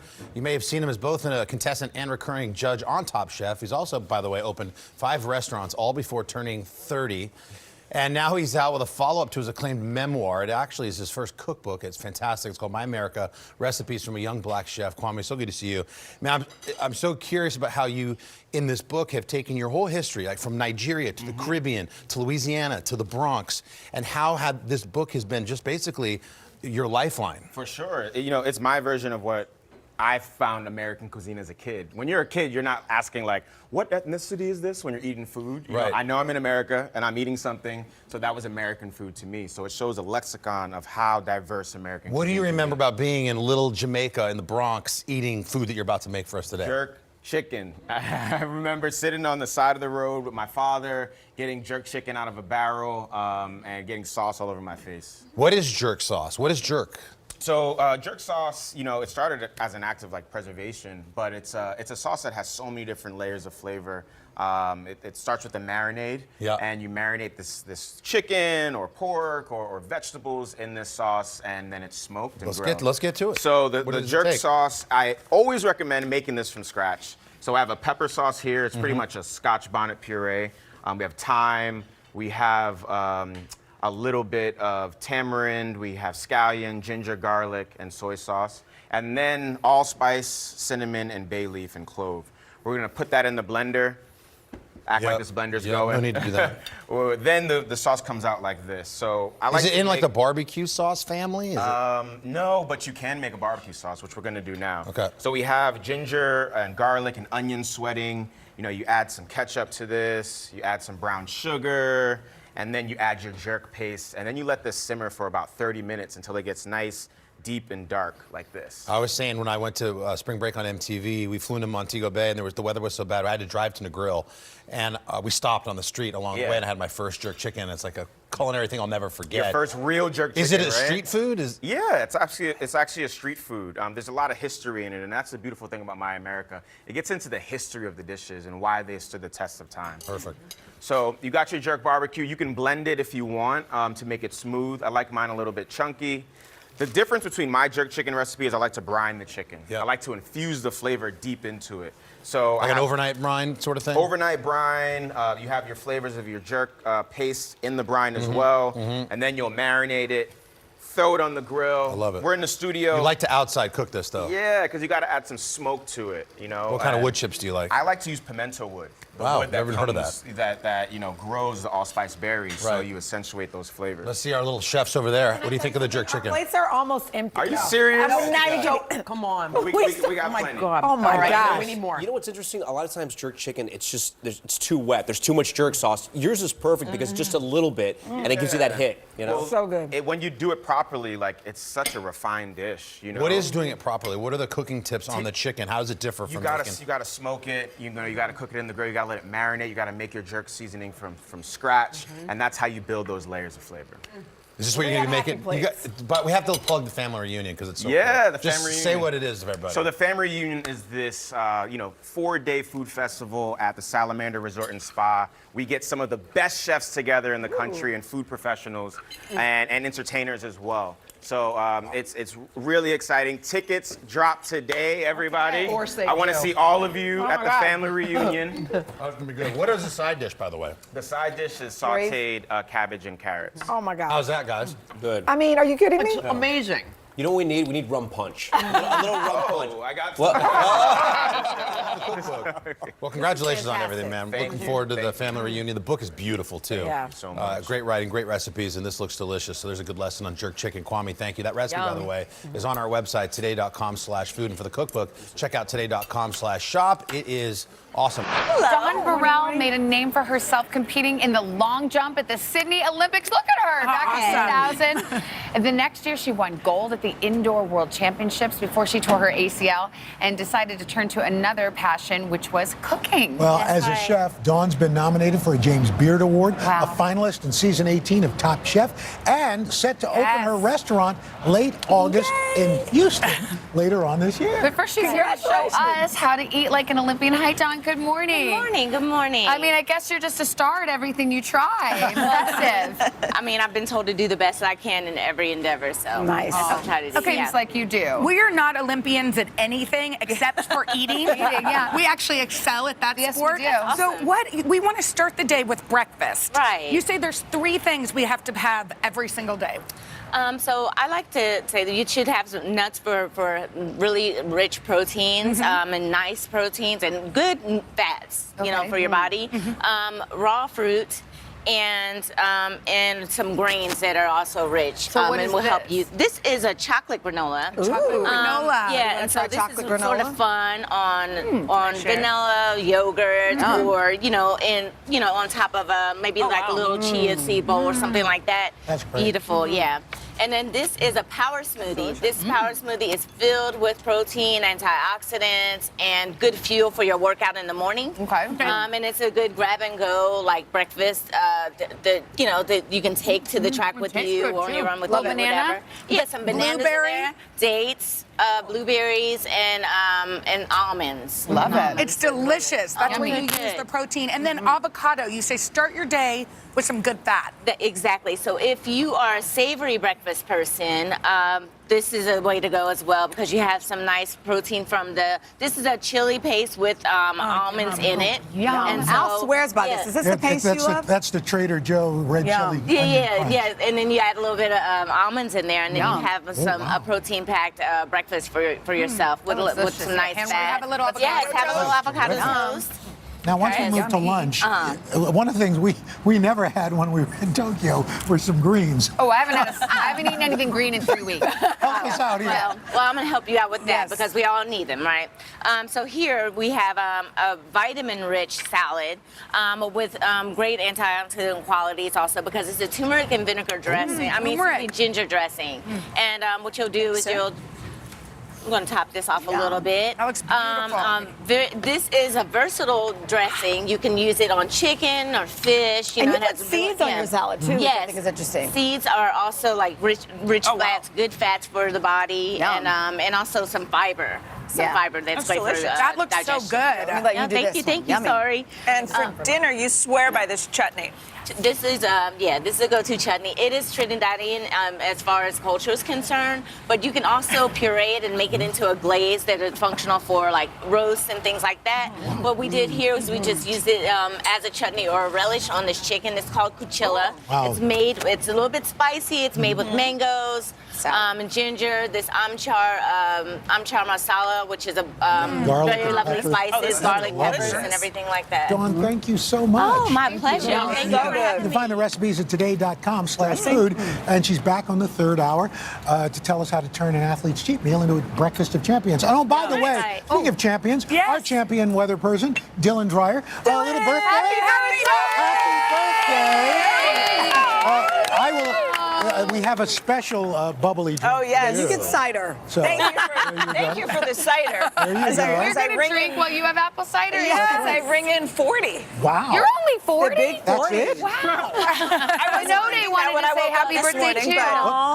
How old are you, Hanode? Are you 21? No, you better not. No, I can't drink. I know he's just a baby. Yeah. Well, congratulations. Happy birthday, Happy birthday, Dylan. We love you so much. Wow. You guys are so sweet. Cheers, Dilly. We love you. That's in Tokyo. Oh, there we go. too. Thanks, guys. Yeah, like they need a reason to drink in Tokyo. I know.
We are back with Today Food, and it is inspired by a trip to London, so we thought Nicholas Holt would like to stick around. Plus, he said he's never had a popover. So we got Gail Simmons, our culinary expert. Not as you know it as a That's popover. right. Food writer, permanent judge on Top Chef, now in its 20th season. 16 former competitors from all around the world head to London, facing off for the ultimate World All-Stars title. Gail joining us now to make a traditional Sunday roast using lamb. Gail, good morning. That's right. Good morning. Good to see you guys. That's right. So London. So London, Top Chef. This is the first time in 20 seasons that we did our entire season overseas. We lived in London for 2 months shooting over the summer and fall. Must have been wonderful. It was wonderful. And most of all, I have to admit, like, I love British food. I think it gets a bad rap. But first of all, London is an incredibly global city. Yes. But I really Nicholas love laughed at Sunday that. roast. What was the Sunday roast is a beautiful tradition, I Isn't think. it? And I'm Sun- very excited about Yes, this. and it really goes well with Easter, obviously coming up, or Passover, or Right. whatever you may be celebrating right now.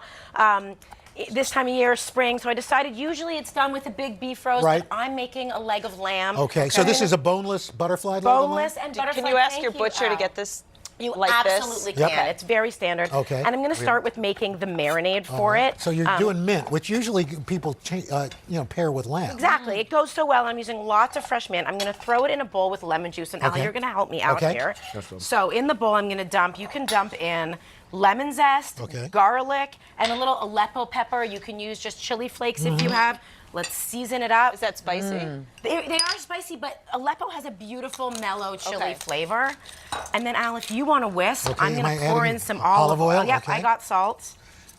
This is absolutely delicious. Oh, good. I'm glad you Incredible. dig in. Like, gotta eat it when it's hot, especially Thank the you. popover, which, Nick, you will know as Yorkshire pudding. Well, is it the same essentially? As Exactly the same, but they just cook them in these crazy tins that we'll get to in a minute instead of in one big dish. Okay.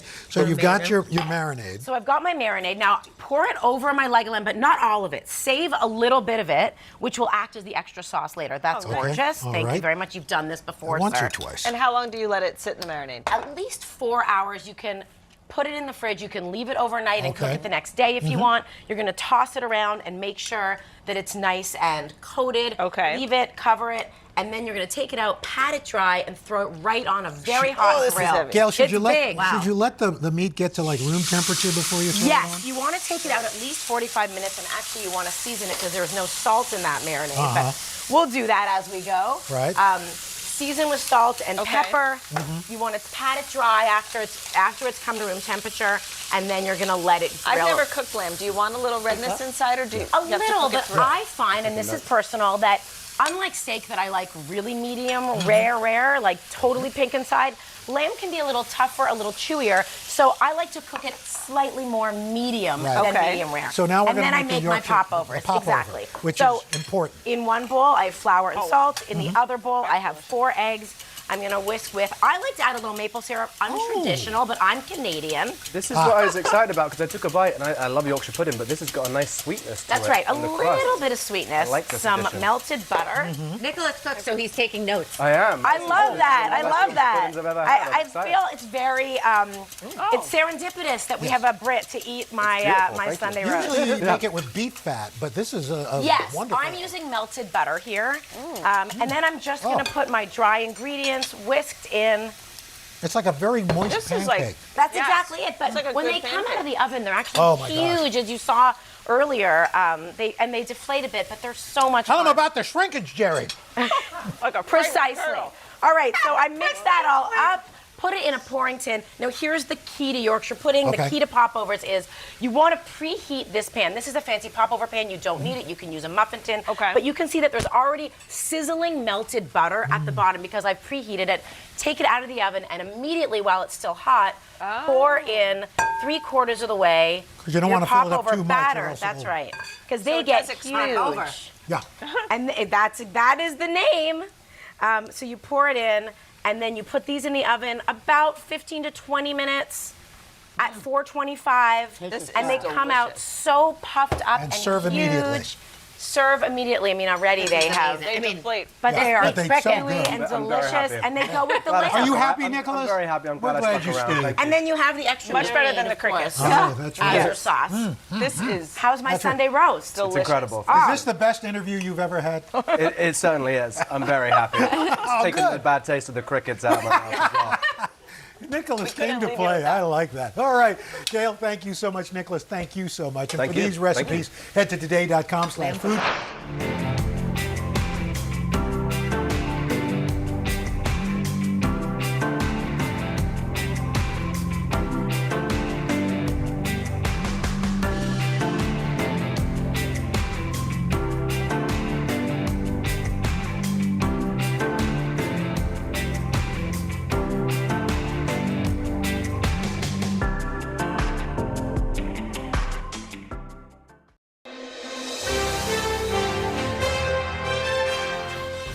We are so excited to get started with cooking and Today Food. But before we do that, we're just going to take 1 second and shout out our new executive producer. Talia's in the house. We just want to say, hey, welcome Happy to today. first day! It's her first day of school. Go, Talia. We're so happy you're thrilled here. She's here. And you know who else we're so happy to have?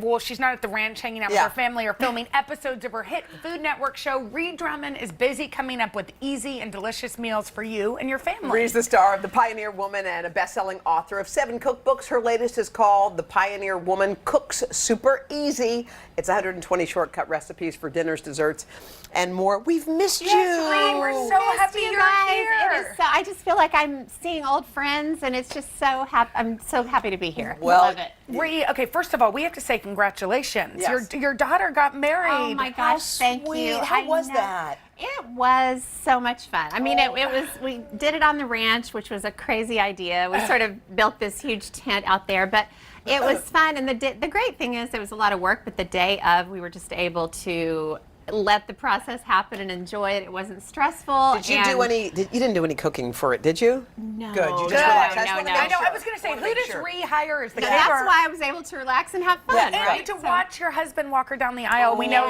he's been recovering from an accident. It must have been special. It was wonderful. I mean, it was a blessing. That's my favorite picture of the two of them. He was a little stiff then. He's doing much better. He's on his horse today, so everything's great. Back We're on the horse. Very, very lucky. All right, what are we going to yes, cook? Oh my take gosh, us away. okay, so now that Hoda has eaten a whole chocolate cake today. It's really good. Why was everybody making fun of you? I don't appreciate that. Thank you, Jen. If I I think had you been would there, I have would've supported stood me. up for It was really quiet, and then all of a sudden the cake was gone. And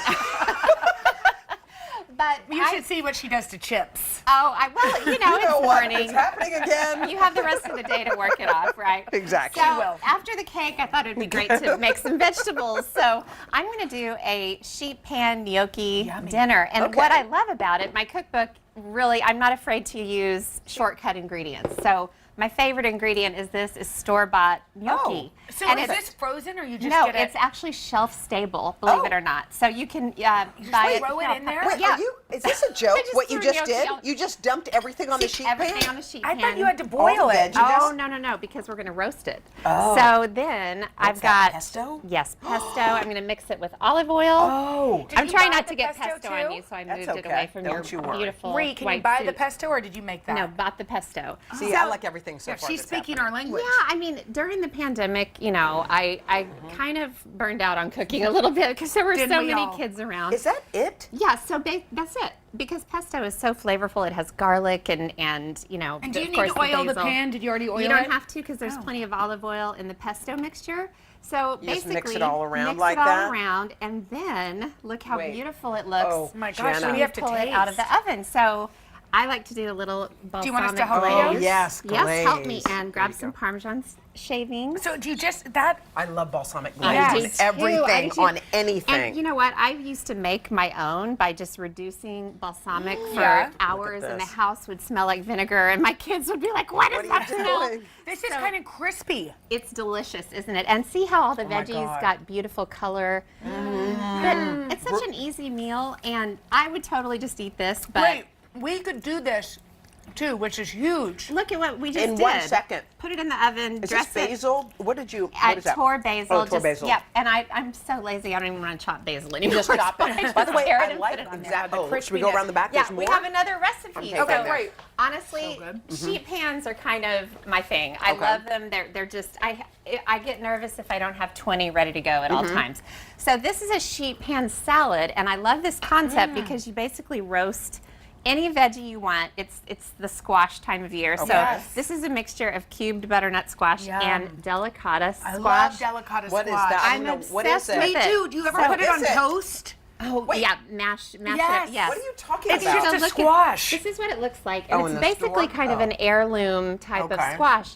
But the great thing is you can eat the skin. It gets really tender. So butternut, it can be a little bit tough, Should I not do- very should I tasty. add Yes. some? Drizzle, and then we're Salt going to and do pepper? another roasted vegetable situation, salt and pepper, Italian seasoning. This is so brilliant. And This then is just so toss. brilliant. But here's what's fun about What? it. So roast it, and it's like 450, 25, 30 minutes. Okay. And look how gorgeous. So that's delicious on its own, but I build a salad out of Oh, this. thank you. So You make your basically- own dressing too, don't you? Well, sometimes I doctor up bottled dressing. So, but I'm using the roasted vegetables as a base for a salad. That's delicious. Isn't it good? Yes. And the dressing is tahini, mustard, lemon juice, olive oil, honey. Okay. And then, isn't it pretty? 10 plus. 10 plus plus. Do we add Pomegranate these? seeds. Yep. Yep. Pistachios? Pistachios, pomegranate seeds. This I love is pomegranates. it's pretty at Christmas. And then goat cheese, which Hoda doesn't love. Thank you. Well, Hoda likes doesn't it. love It me. just doesn't love her. Okay. There's a lot Thank of you TMI so in much. this segment. There's a lot about Hoda. Anyway. Ree, thank you so much for these recipes. Head today.com/food. And for Ree's new book, it has recipes just like this one. Head today.com/shop. I predict a bestseller. Me too.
And we're back with Today Food. Thrilled to say good morning to our next guest. Finally, after all of those teases, the pioneer woman herself, Ree Drummond, has made it all the way from her ranch in Oklahoma. Are you near Blake's ranch in Oklahoma? Not so much. Not so much? But, we're in the same state, Yeah. so we know each other. When I was there marrying him and Gwen, I would have stopped by your ranch and said Seriously, hello. next time. Or your 25th wedding anniversary. I could have renewed your vows.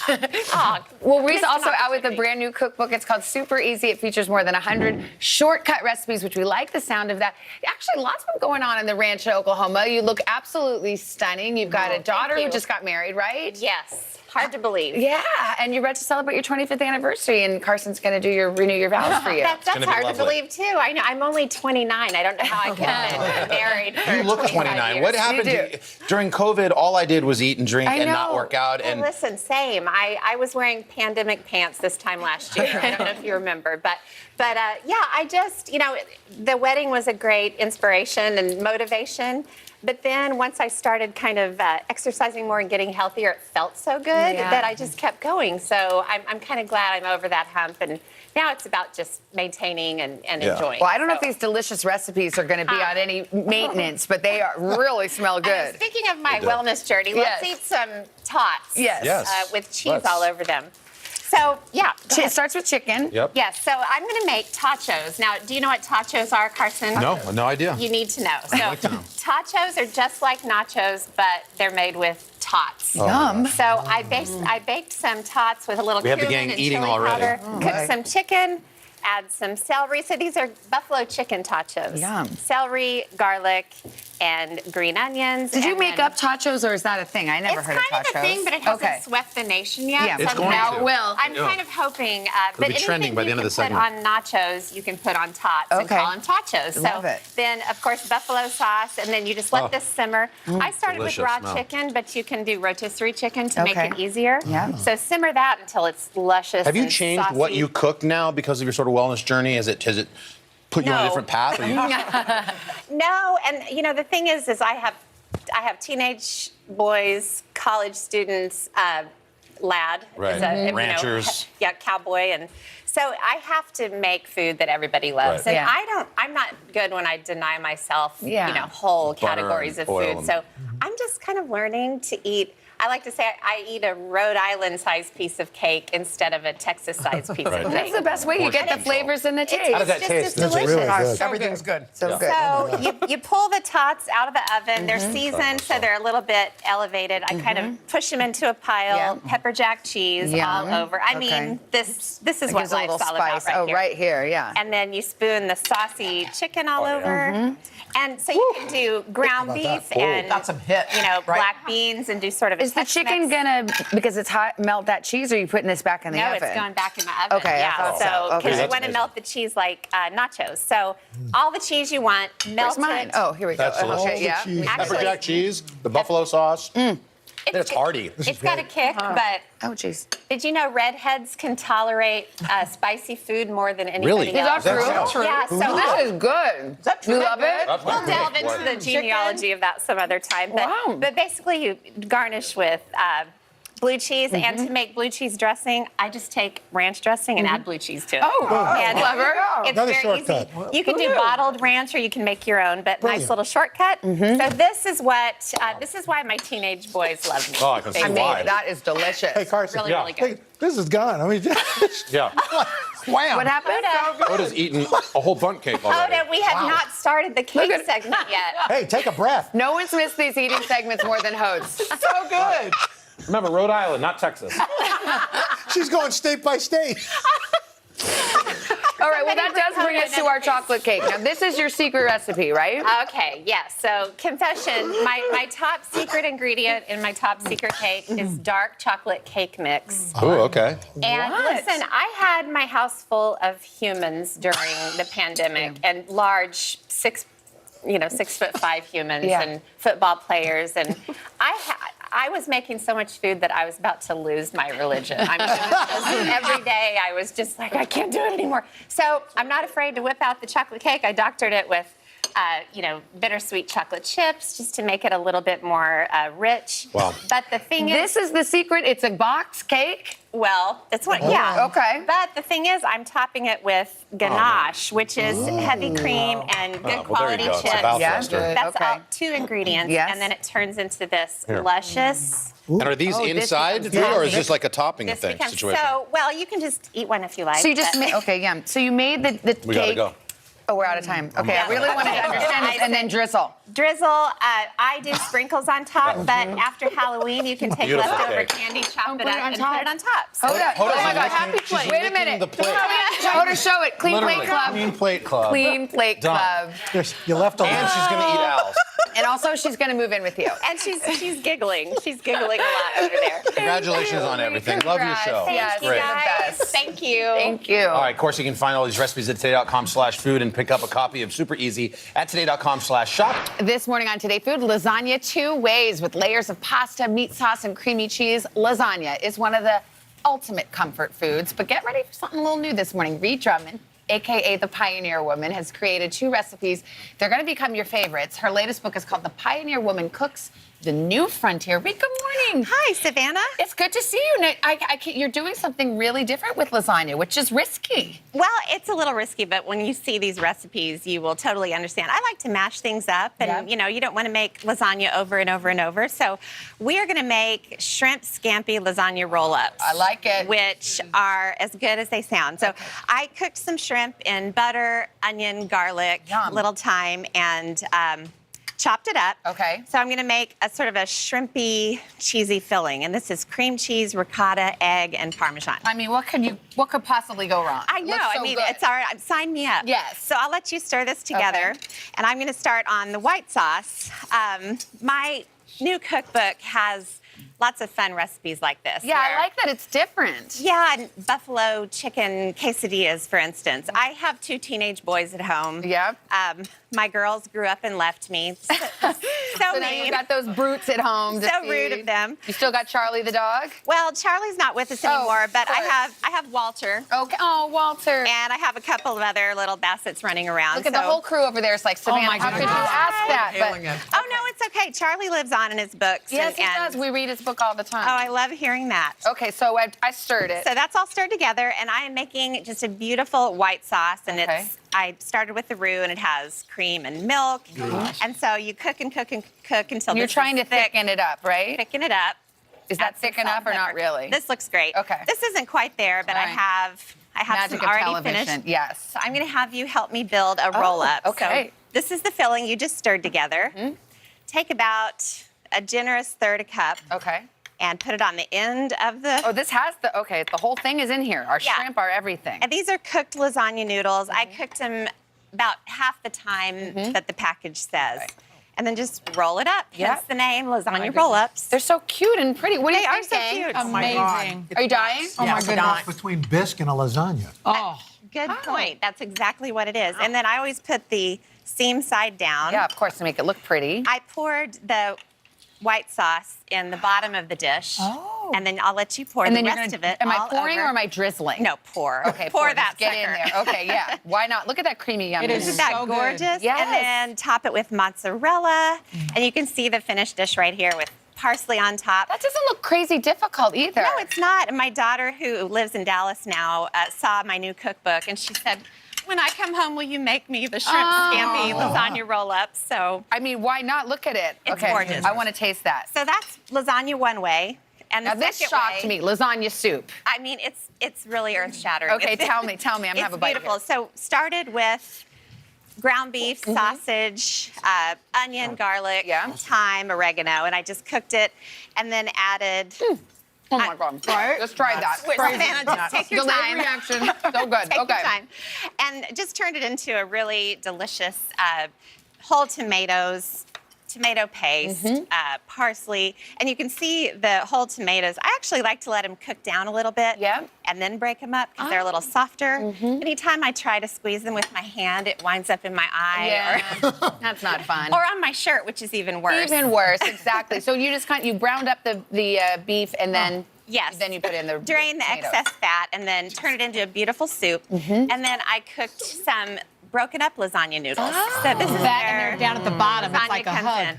It is. Oh, that's So a really wait, what good about point. the cheese? Where's the cheese? Okay, so once you simmer away the soup and the noodles are perfect, I make this little ricotta dumpling mixture. Oh, wow. And all it is ricotta, Parmesan, salt, pepper, basil, and parsley. Stir it together. And then when you serve up the soup, you just put little dollops right in the middle. Oh my God. And it's just, if the soup is really piping hot, the ricotta dumpling just kind of melts Can I into come it. over to your house, Reed? Yes, Is this yes. what we make there? Because it sounds fab. Bring your kids and Lad will put them to work on the ranch. Yeah, I would love it. I love it. Thank you so much. How do you like Fantastic. the soup? It's amazing. Amazing. Which one do you like I love better? I love the soup. It's crazy. We're torn, can you tell? I got one vote for soup and Well, you know what, though? And then you get a piece Switzerland of shrimp over on here. this one. That's the thing. And all that shrimp scampi flavor is in there. You redesigned lasagna. Yeah. That's next level. Yeah. My wife loves your shit. I get bored really easily. So I have to have some fun in the kitchen. Thank you so much, Rhea. I know you're coming back for the fourth hour. More food. You can find all of these recipes at today.com/food. And for more on Rhea's book, go to today.com/shop. You can buy it there. Thank you, honey.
Ree Drummond is busier than ever. Not only is she a mom of 4, she's a New York Times bestselling author. She has 3 million Instagram followers, and she's a star of the hugely popular Food Network show. It's called The Pioneer Woman. And somehow she's also managed to find time to put together a new cookbook called The Pioneer Woman Cooks the New Frontier, which features a couple of recipes that we're going to be making today. And she took all the photos for the book. Of course, she does everything. She did that too. My camera's a mess. My camera's sticky. Food all over it. So she's got roast chicken for us. Look at this. Yes, I'm so happy to cook with you both. I'm a big fan of both of you. We so love thank you for having me. So I wait, can't cook. Yeah, me either. But wait, you're based in Oklahoma, and you just do your everything from your home? Is that Pretty how it much. works? We film the show at our guest lodge, so at least they don't have to trip over my teenagers' laundry, dirty socks in our real house. I was telling her that my daughter, Christina, is like, she is the most incredible woman. Her voice puts me to sleep. I watch her. Her life is idyllic. Yeah. My voice puts my husband to sleep, too. All right, so we're making chicken today. Yes, I just want to show you my favorite way to roast chicken. Okay. I'm wearing gloves just for the spatchcocking. Yeah. So do you know what spatchcocking No. a chicken is? No. So Spatchcocking. it's super easy. Basically, you have to put on gloves, cut the backbone out, which is just snip on either side. Okay. That's the unpleasant And part. splay it out. But then you splay it out, and the whole point is to kind of the whole point is to get it as flat as possible. You can use your palm and kind of push, but that way a chicken that would normally take a lot longer to roast just takes really a fraction of the time. So then you wind up with a beautiful roasted chicken. So what I like to do is make sort of an herb dressing, and it's just simple olive oil, herbs, cut some baby gold potatoes in half and just toss them in the herb mixture. How long does this take you to make? You want to help me and just kind of scatter them around, and then you'd brush the same mixture on the chicken. Now, is this a greased pan or is this not? It doesn't have to be because the chicken has so much stuff. beautiful grease as it cooks. Okay. So just really about 30 minutes total. You start with a high heat and then lower it, and then look what you wind up with.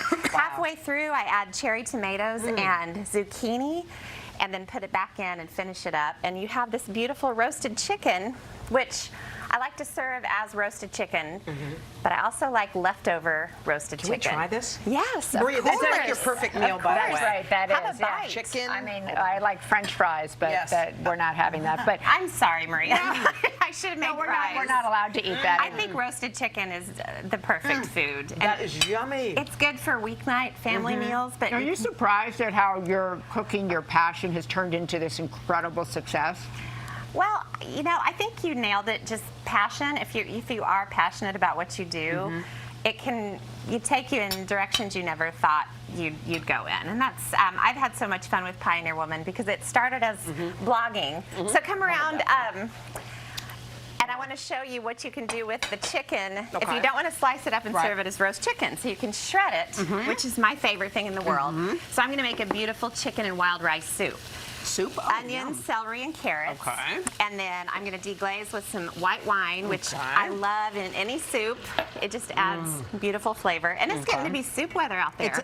It's getting to be. Finally, did you have a hot summer here like we did? We had a scorched shirt. It seemed to go on forever. And then add some flour just to thicken it up. And then you'll cook this for a bit. Do all your kids cook? No. Sadly, no. My daughter Paige loves to cook, and she's a great cook. The rest of my kids love to eat. So welcome to my plight. But I love to cook, and so it's what's that? Chicken stock? Chicken stock, and then water. And this is so easy. Wild rice. I didn't know it was that color. Yeah, it's not the mix that you buy in a box. It's real wild rice. Minnesota has wild rice. It comes from Minnesota. And then you basically cook it until the rice is done, and look how beautiful it looks. That's gorgeous. And then you add the chicken in, obviously. And I like to kind of cream it up a little bit. Yeah, you got to. I mean, I can't think of many dishes that I make that aren't made better with a little cream. Exactly. So you can add a little or a lot, and then let it simmer some more with some aromatics, sage, and rosemary and thyme. Yes.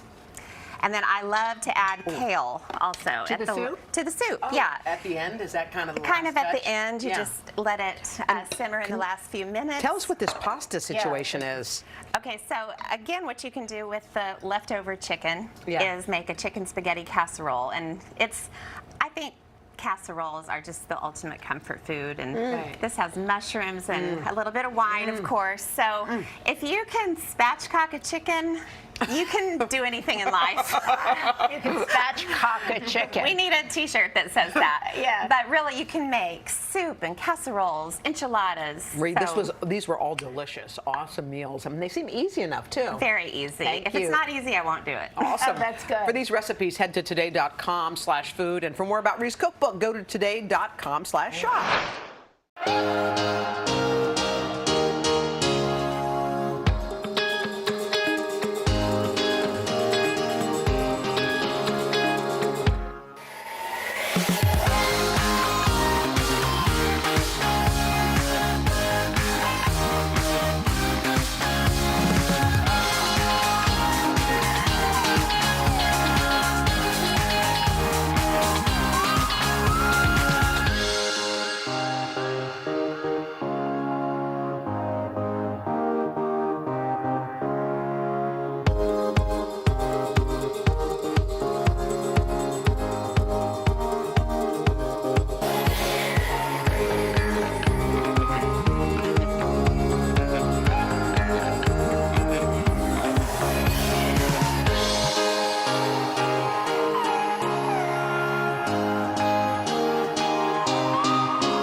And welcome back. We're back with Today Food. This morning's guest, you know her, you love her, Ree Drummond. She is known as the Pioneer Woman, and today she's showing us 2 easy recipes for a family feast. You've got a simple, easy pasta recipe. What are we cooking? Yes, so I am so into shortcut homemade ravioli. And what makes it shortcut is that I use wonton wrappers. So these are just in the store. And I made a little mixture of ricotta, Parmesan, salt, pepper, lemon zest. And I just put a little, I can't get too close to you guys, but put a little dollop in the middle of the wonton wrapper. And then I just take my clean finger and rub a little egg wash around the edge.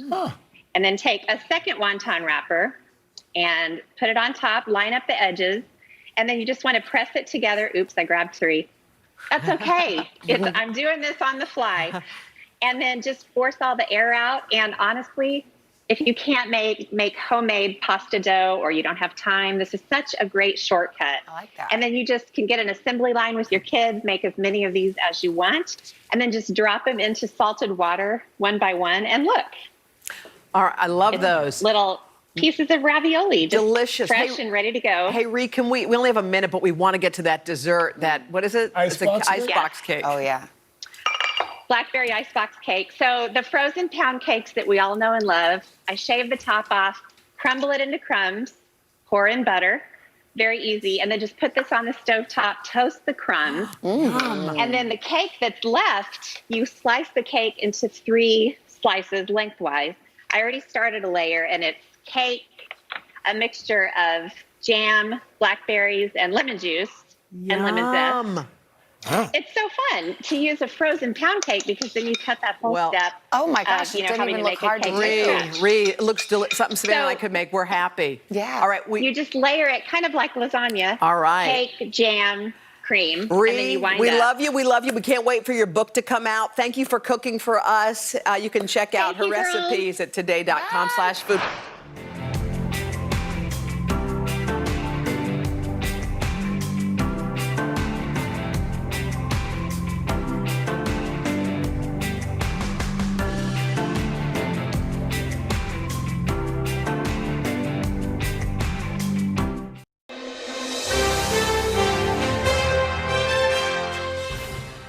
is one of the longest-running food shows on the Food Network. Folks love watching the up-and-coming chefs beat Bobby Flay, or at least they tried to.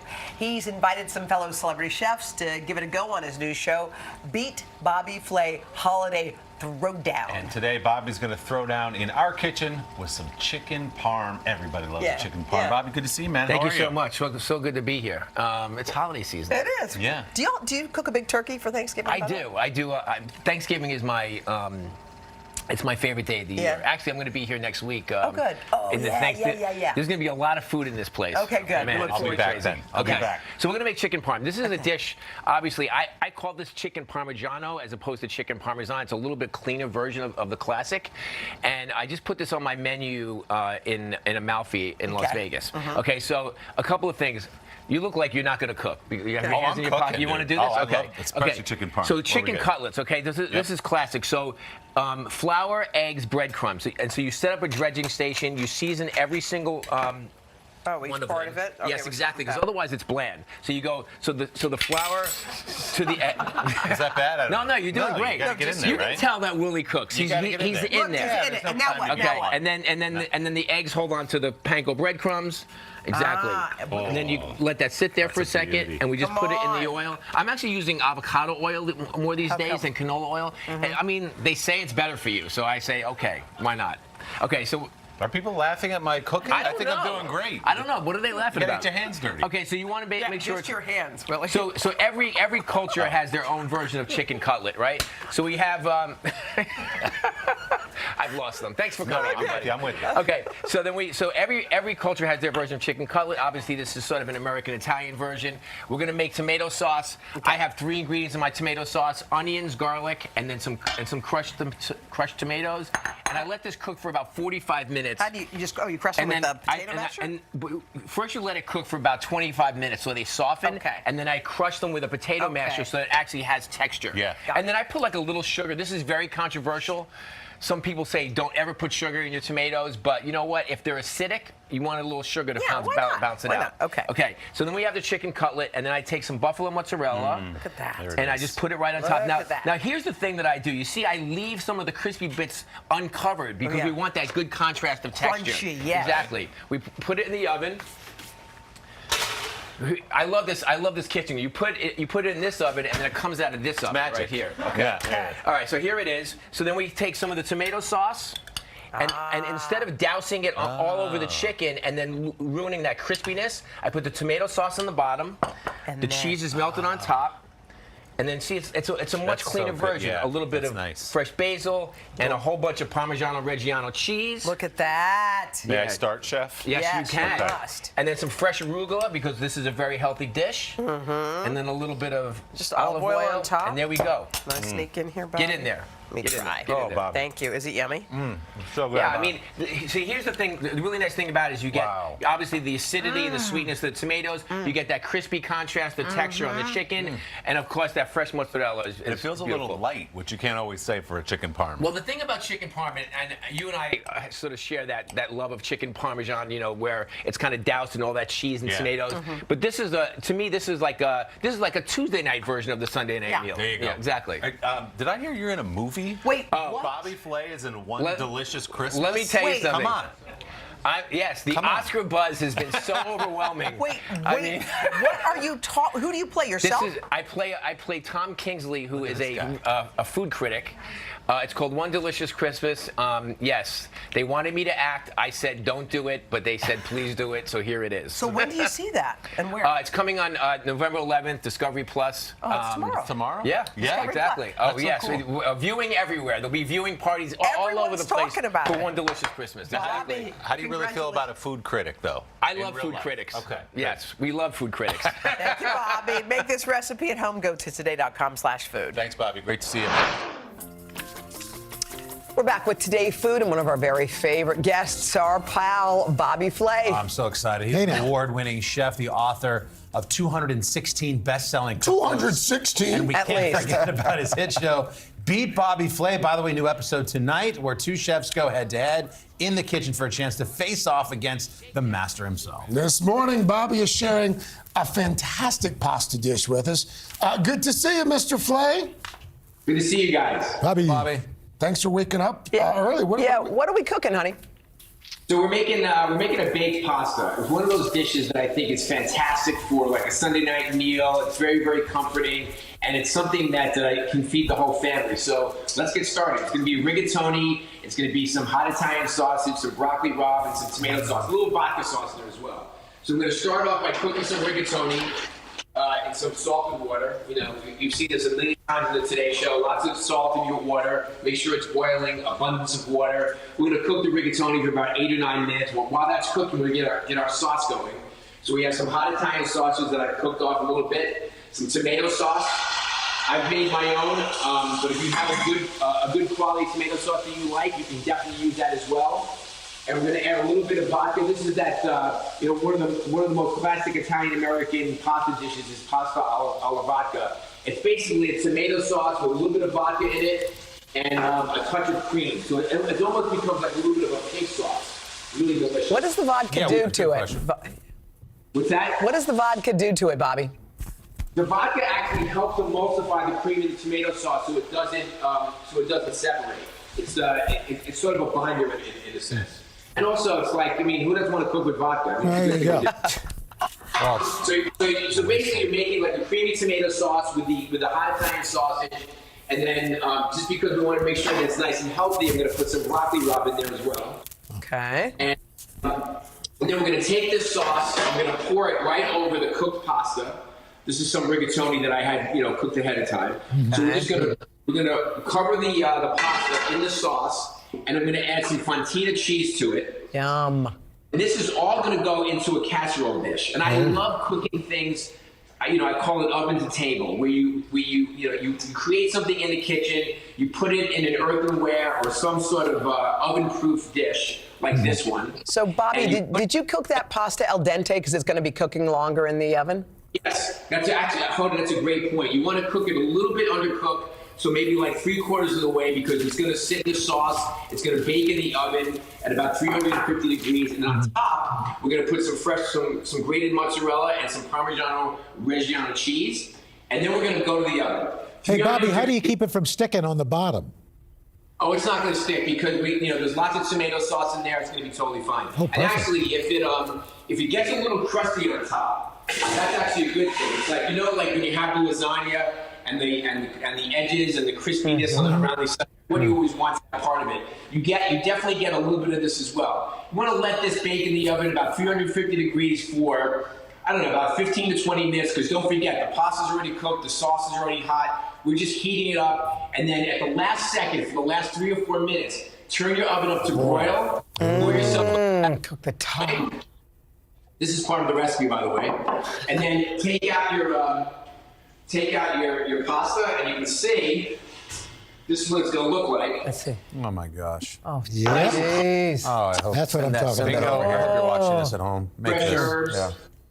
And there you go. Oh, it's delicious. Making that this weekend. Yum. And then basically, you can just take a little bit and just kind of put it in a bowl. Look at that, nice and chewy, cheesy. Yeah. Look at that. I mean, after looking at that, Bobby, it's amazing that anybody beats you on Beat Bobby Flay. Yeah. How's it going over there? Beat Bobby Flay is great. We've done close to 400 episodes, which is insane. But I have to tell you, I'm having more fun than ever. It's so great to be able to welcome, chefs from all over the country to come in and take me down. It's actually way more fun when I lose because the chefs are so excited. It's great for their community when they win. You usually have they have viewing parties in their local community. It's great. Beat Bobby Flay has been so much fun for me for the last, I don't know. Does your girlfriend like watching it? You guys, Carson asked me if my girlfriend was awake. The only person awake right now in LA is me cooking baked pasta for you. It's 5:50 in the morning. Well, if you would just pull that sausage out of that dish, then she'd have a dish that she could eat if you were a little more thoughtful. Actually, Carson, you know what? You've actually done your research because Christina does not eat meat. I know that. Yes. So take the sausage out of here, she's all good. There you go. We just put up a picture of her there as well. Well, last time Bobby was on, he was very secretive about this whole relationship. Yeah. Then he spilled his guts to People Magazine. Now it's fair game. Oh, So she's lovely, lovely lady. Hey, Bobby, real quick, we loved your restaurants in New York City. So amazing over the years. Anything new on the horizon? Anything we can look forward to? In New York City, well, we're sort of in a wait and see kind of thing right now for New York because, you know, I've always had restaurants in New York my entire adult life. And, you know, we're just going to see what happens. You know, I just opened a Malfi in Las Vegas about 5 or 6 months ago. That's going really well. And listen, you know, New York has my heart. So at some point, we'll be back there. All right. We look forward to that. Thanks, Bobby. Thank you, Bobby.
This morning on Today Food, the one and only Bobby Flay. For decades, we've watched him create some of our favorite dishes on countless TV shows and more than a dozen cookbooks. His latest is called Sundays with Sophie, and it takes us inside the Flay family kitchen, a collection of dishes inspired by meals with his daughter. Bobby, good morning. Good morning. Well, this has got to be near and dear to you.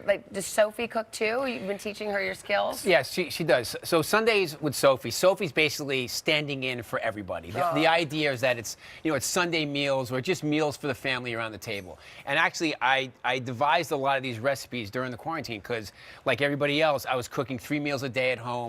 And so the recipes are incredibly simple, and they're really built for the home cook. Oh, good. I love that. Okay, simple. You had me at hello. Okay. Talk about this poached egg. This is cacio pepe poached eggs. Cacio pepe poached eggs. So cacio pepe simply means cheese and pepper. Yes. We usually see it classically on pasta. Yeah. But everybody's cacio pepeing everything. Now, is this a breakfast or is this? I know. Is this breakfast or is this dinner? No. Like, This is like breakfast or brunch, or like it could definitely be like a late night. Listen, there's plenty of times I love eggs for dinner. Me too. And so basically what I do is I make a vinaigrette. This is very simple. So it's some white vinegar, some honey, some shallots, okay?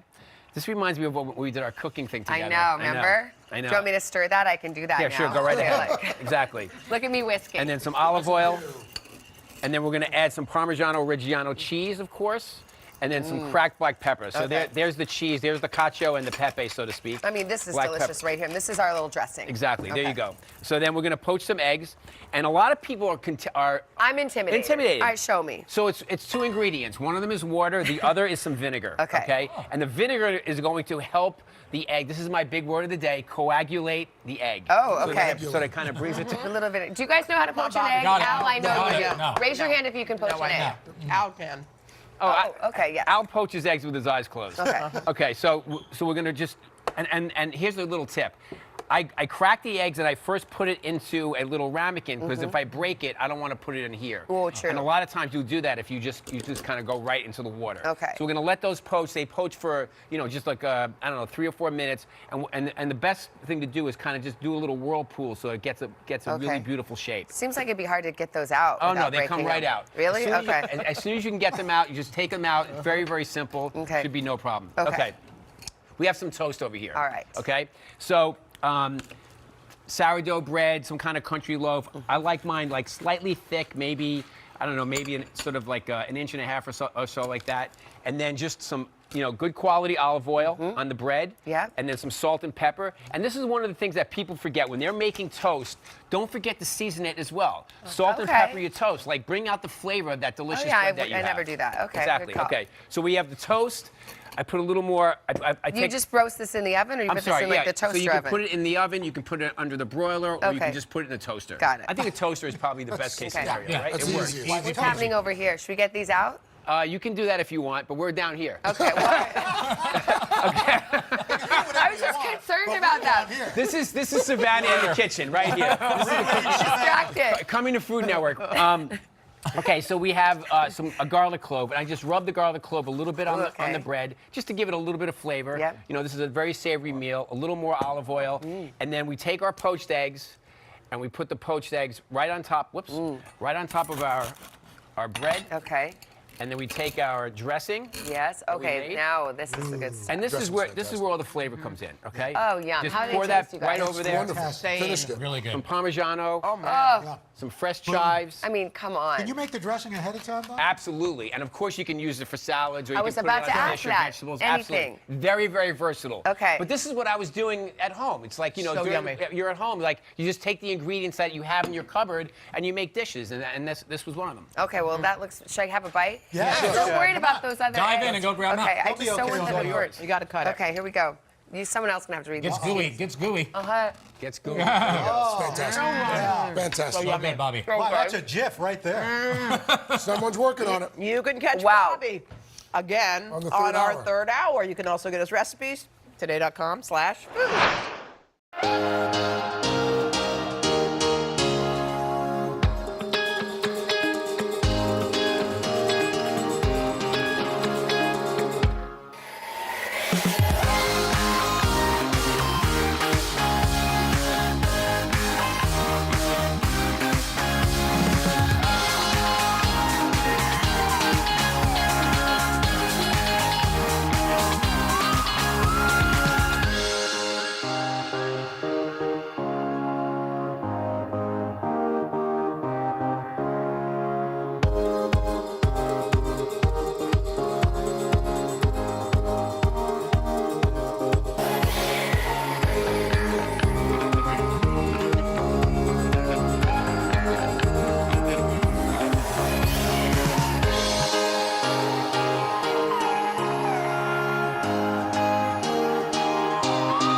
This morning at Today Food, our friend Bobby Flay. Bobby Flay is here with an easy meal to make the entire family happy. He's also out with a new show. It's called Bobby's Triple Threat.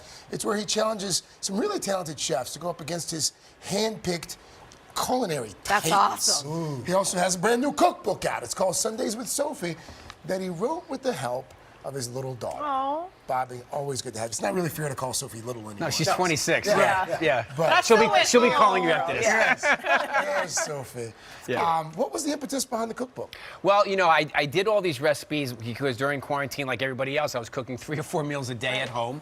And finally, I actually decided to write them down. But the great thing about it is I was basically utilizing all the things at my fingertips. And so the recipes are incredibly simple. It's really Sophie, it's Sundays with Sophie, but Sophie's basically standing in for everybody. everybody. Okay. They're family meals. So what are we making? So today we're making a creamy rigatoni. We have some spicy sausage in there as well, some roasted eggplant. So it's healthful, it's spicy, it's got big flavors, and it's easy to make. So People tend to be afraid of eggplant. they do tend to be afraid of eggplant, but this is actually a very quick and easy way to cook it, Al. Just take a little bit of olive oil over some diced eggplant. I put a little salt and pepper, and So you you put don't it. even peel it. No, you don't have to peel it. And I Okay. put it in the oven. That's it. For about 30 minutes, and it roasts, and it gets really nice and soft, and you can reserve it, okay? Then we have some spicy sausage that I saute and, get nice and brown, try to get a little color on the outside, make sure it's cooked all the way through, and then you have these sort of juices in the bottom, and then because, it's the fall, I want to make it sort of a little bit heady, so I'm going to add a little red wine to start. What kind of wine do you use? I use a good table wine. It could be a Pinot Noir or Cabernet. It doesn't really matter. And then something that you want to eat. Standing back just 'cause I have a stand white back. dress You have a on. white dress on, and then some tomato sauce, and then you let the tomato sauce and the red wine cook together. Picks up all that flavor. Any secret to your homemade tomato sauce? 3 ingredients: onions, garlic, tomatoes. That's it. That's and it? And you taste them. If they're a little acidic, I put a pinch of sugar. I know that's controversial, but let's As long as it tastes good. Exactly right. Do you break them up in a blender, or do you? I just- crush them with like a potato masher while they're cooking. Could you use canned if you? I definitely use canned. Okay. Absolutely, canned tomatoes are good. So we have our roasted eggplant. We put it in here with the sausages and the tomatoes, and then we have some rigatoni. It doesn't have to be rigatoni. Why do you like the rigatoni for this? I like rigatoni because it has a little bite to it, and also the holes running through it actually pick up some of the sauce. Then we're going to add a little creme fraiche to this, so we can make it creamy. Don't get that on your beautiful I white know. dress. I'm still standing back. Okay. Oh my goodness. And then some Parmigiano Reggiano cheese. Oh, Bobby. Oh man. Are you kidding? That's Some money. basil. That's I'm here for Oh comfort. my I'm God. here for comfort. I'm very Some fresh comfortable. oregano. Very Very comforting. You guys, you're like, let them cook. We're gonna go eat. That's it. Yeah. We're like, that's enough, Bobby. You need all that help. You guys have like a 4-course meal every single day on the show. It's the We're greatest like, place it's time in to the eat world. now, Bobby. But you were one of the first people in the last hour who actually made breakfast for us during a breakfast. We were so taken That's aback. true. We're like, It's very what? rare. Breakfast is very important in the morning. But look, it Oh, was this is pretty delicious. simple to make, and this is amazing. Thank you My very kids would much. love this. And again, I had some ingredients, and that's what I came up with. And so the book is really about simple ingredients, and it gets the family around the table. And to me, that's the most important Which is thing. the most important. Yeah. Could you make like a double batch of the sauce and the sausage and then freeze it? Al, absolutely. You can definitely freeze the sauce for sure, and then when you want to use it, a couple weeks later, or whatever, thaw it out. But this is also great family style. Big bowl of this for Sunday Oh, dinner. man. Bobby, Make it happen. Thank you, Bobby. The whole family will love this.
We're back with Today Food, joined by one of our favorite chefs, our Bobby Flay. That's right. He's got a new book out next week called Beat Bobby Flay. Conquer the kitchen with 100 plus battle-tested recipes. And this morning, Bobby's teaching us how to win in the kitchen with one of his all-time favorite dishes. Bobby, just when you think you know everything about chili, you're going to do something. Is it a secret ingredient? Is it like, are you going to add some coffee grinds to it? Or are you going to, what are you doing? You're just taking the meat out? You're robbing us?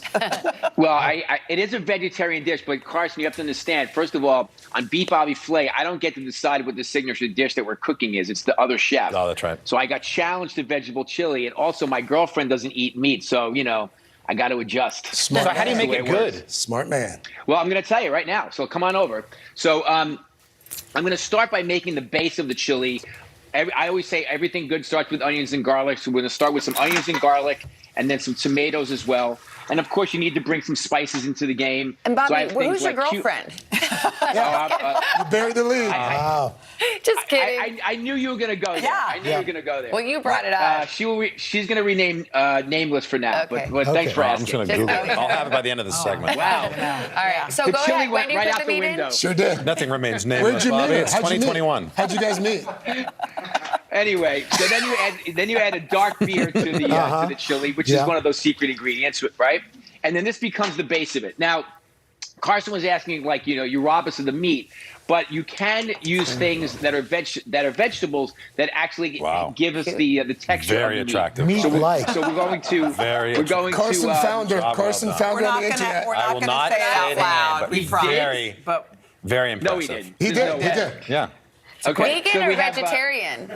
No. You really are dating up, Bobby. You are really dating up. You are a lucky man. All right, so This guy anyway, went off the rails. mix. What vegetables are you using there, Bobby, to replace So thank the you meat? so much, Al. Thank you so much. So we have eggplant and portobello mushrooms because they have that sort of meaty texture. Mm-hmm. We're going to add that to the chili as well. And we're going to let this cook for a little while. And then basically what happens is you have the base of the chili, and it looks and feels like chili. It tastes like chili, but it's completely meatless. And then the thing I love about chili is that it becomes like this canvas for all these really cool garnishes that you can put on top, which is really the key, that's right? a nice job. So That's beautiful. we have some yogurt that has a little bit of shishito peppers in it and some lime juice. We want that nice cooling effect. And then I have some avocados in here with some diced red onions and some chilies. I'm going to put some avocado on top. It's almost like the chili becomes a vehicle for all these cool things that you want to eat. A few tortilla chips for some crunch. You got to make sure you have that crunch going. Hey, Bobby, And a does little the bit of chili Mexican style take cheese. less time because it's vegetable-based than a meat-based one would? It does, Al, because if you're cooking something like eggplant or portobello mushrooms, it's going to cook a lot quicker. You just want to make sure that the mushrooms and the eggplant cook all the way through, because then it absorbs all the flavor from the base of the chili itself. You want to cook at that dark beer. You want to get some of that earthiness as well, and then you start to garnish it. A little bit of lime zest on top. So you have some acidity, you have some spiciness, you have a little sweetness, all the good things, and it's a very warming dish. I have to say, when I first heard that I had to make vegetable chili on beef Bobby Flay, I was kind of bummed out because I am a meat eater, and but I have to say, the eggplant and the mushrooms do a great job of substituting it. And of course, it's a little bit healthier. I mean, people are eating a lot more vegetables. I was going to say, is plant-based having its moment now, Bobby? Oh, it's unbelievable. As a chef, we constantly have to adjust to the trends of the way people are eating. And I will say one thing, people are eating healthier and healthier, and I don't think that's ever going to go in reverse. I think it's only going to keep going in that direction. Bobby. So we have to really get very comfortable with cooking vegetables in lots of different ways. Yeah, what did your girlfriend say when she tried that first bite? I was just curious. Just trying to help you here. Trying to help a brother out. What did she say? You know what? I haven't made this for her yet, to be perfectly honest. But it's on the dock. Well, it's been the summer now. Now it's getting a little bit. You're right. Well, is she there right now? You tell her, give it to her. No, she's not here. But Karen, thanks so much for asking. You're the best. Kidding. Bobby, we love you so much. It's just so fun to tease you. Does she have a key to the elevator? What else is in your book? We have a couple seconds. What other kind of recipes? Are they all vegetarian? There's all kinds of things, from peri-peri chicken to shrimp and grits. There's some great desserts like a spiced chocolate pudding, eggplant rollatini. I mean, Salisbury steak. There's really classic home-style dishes, cool. and then there's a couple of things in that are a little bit fancier. But it's if you're a fan of the show, Al's been on the show couple of times. It's such a fun show, and we've shot over 500 episodes. Wow. Cool. You've only lost so twice. obviously they're It's not amazing. all in this book. This is volume 1. So Oh, hopefully wow. there'll be more volumes. It's a terrific book. Bobby. It's a great show. It's a great book. Thank you, Bobby. Good luck with the Bye. You guys are relationship. the best.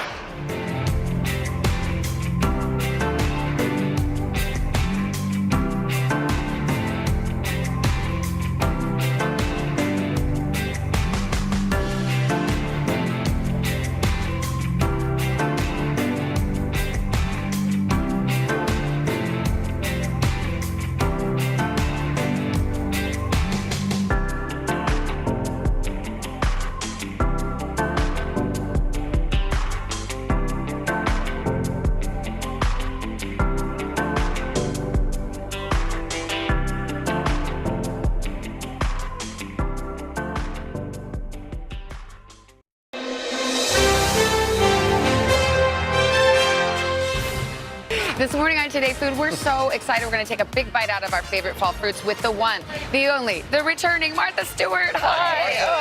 So great to be here.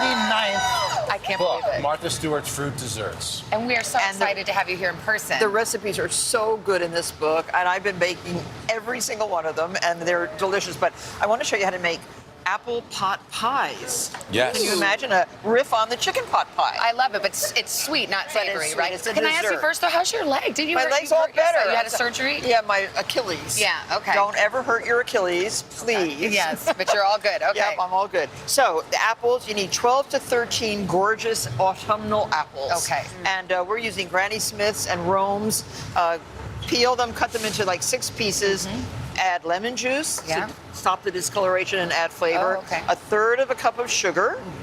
And a little bit of salt, just Kosher salt. Yeah, kosher salt, 3/4 of a teaspoon, and allspice, which adds a very nice flavor. Half a teaspoon. You can stir that up All some, right. and then you saute half of them in a pan. Add 2 tablespoons of flour. Oh yes, a third of a cup of bourbon. That's good. That's He's good. like, Yeah, well, a little bit more won't hurt. And you cook that up until it thickens just slightly. And then add this. I guess it's cooking. Yeah. Is it hot? It's cooking. Yeah, it's a little bit. So you wanted to get it like a thickened up sauce, Well, kind of. it'll thicken up in the oven. Will it too. absorb that ultimately? Oh yeah, ultimately it will absorb it. You add that to your other apples. This is half and a half of the apples. Can I stop stirring? Okay. Off. And then these stir all together. Ooh, yum. Spoon them into. Oh, stop it. He just added more. Spoon those into a pot pie dish. Oh, that's cute. See this cute, and this is one serving. So You didn't put the pastry under, I noticed. No. Pot pies always have the pastry on top. Oh, that's right. That's right. You know. So here's a square of puff pastry, just like that. Can you pre-buy that or? It's store Oh yes, it's a store-bought. You can buy it. There's very good home frozen puff. Make a vent hole in the top or 2, and put that like that, and then egg wash. Just Wow, look at the those softly beaten egg. Yeah, the beautiful color, isn't it? These are farm eggs, really, really great. When do these things sit in water? I see water sometimes in these pans. Oh no, not here. No, not here. You don't want to do because you want this to puff up, and the finished dessert will look like that. How long in the oven? Top with 375 for about 40 minutes. Okay, yum. And so delicious. A really cute single serving dessert. Wow, that's Now, easier than Martha. Actually, oh my gosh, I would never would These make are that. awesome. By This the is my way. happy Oh place my right here. God! That's No, very we impressive. can't even talk. Yeah. It's so Now, delicious. do you know what this is? Do you know what that is? Granny Smith apple? I don't know what that is. Do you know what that is? I'm afraid an apple? This is a quince. It's kind of a cross between an apple and a pear. Oh, okay. But it's not edible uncooked. It's really, they're very sour, very hard, very fibrous. So we cut them into 5 quinces. We cut them, take the pits out, peel them, and poach them in a wonderful syrup of maple syrup. Here we go. 1 cup of maple syrup. And about a quart of water. Watch Carson, he's going to try to put bourbon in a vanilla bean. I already did. Boy, you have to split the vanilla bean. It's a little hard over here. Oh, that's cool. And let the vanilla bean, and scrape it. You want to get all those seeds out. Do you know how to do that? No. Yeah, see the Never seeds? done that. Those are Oh, vanilla wow. bean seeds, see? And you leave the thing in? But then you Yeah. put the seeds in. And poach all of these until they're tender. Look what look at the color they Why turn. did you take the seeds out and then you put them back in? No seeds. Oh, okay. I thought you put them in there. No, the okay. vanilla bean seeds. Yeah, that's what I mean. Yeah. Oh Okay. no, because that's the flavor. Okay. Now here are your cooked quince. Wow. And you add to this cooked quince just a little bit of the reduced poaching liquid, and is that the liquid from your pot? Yes. Okay. And you boil it down, and you add 2 teaspoons of cornstarch. Cornstarch will again thicken the juices, so you don't have a very runny dessert. Okay. And these. That Woodford Reserve is going to love you. That's a good bourbon, too. That's made right down in Kentucky. I know. My people. Okay, so now this goes right into your baking dish. Okay. Those dishes all that'll thicken up.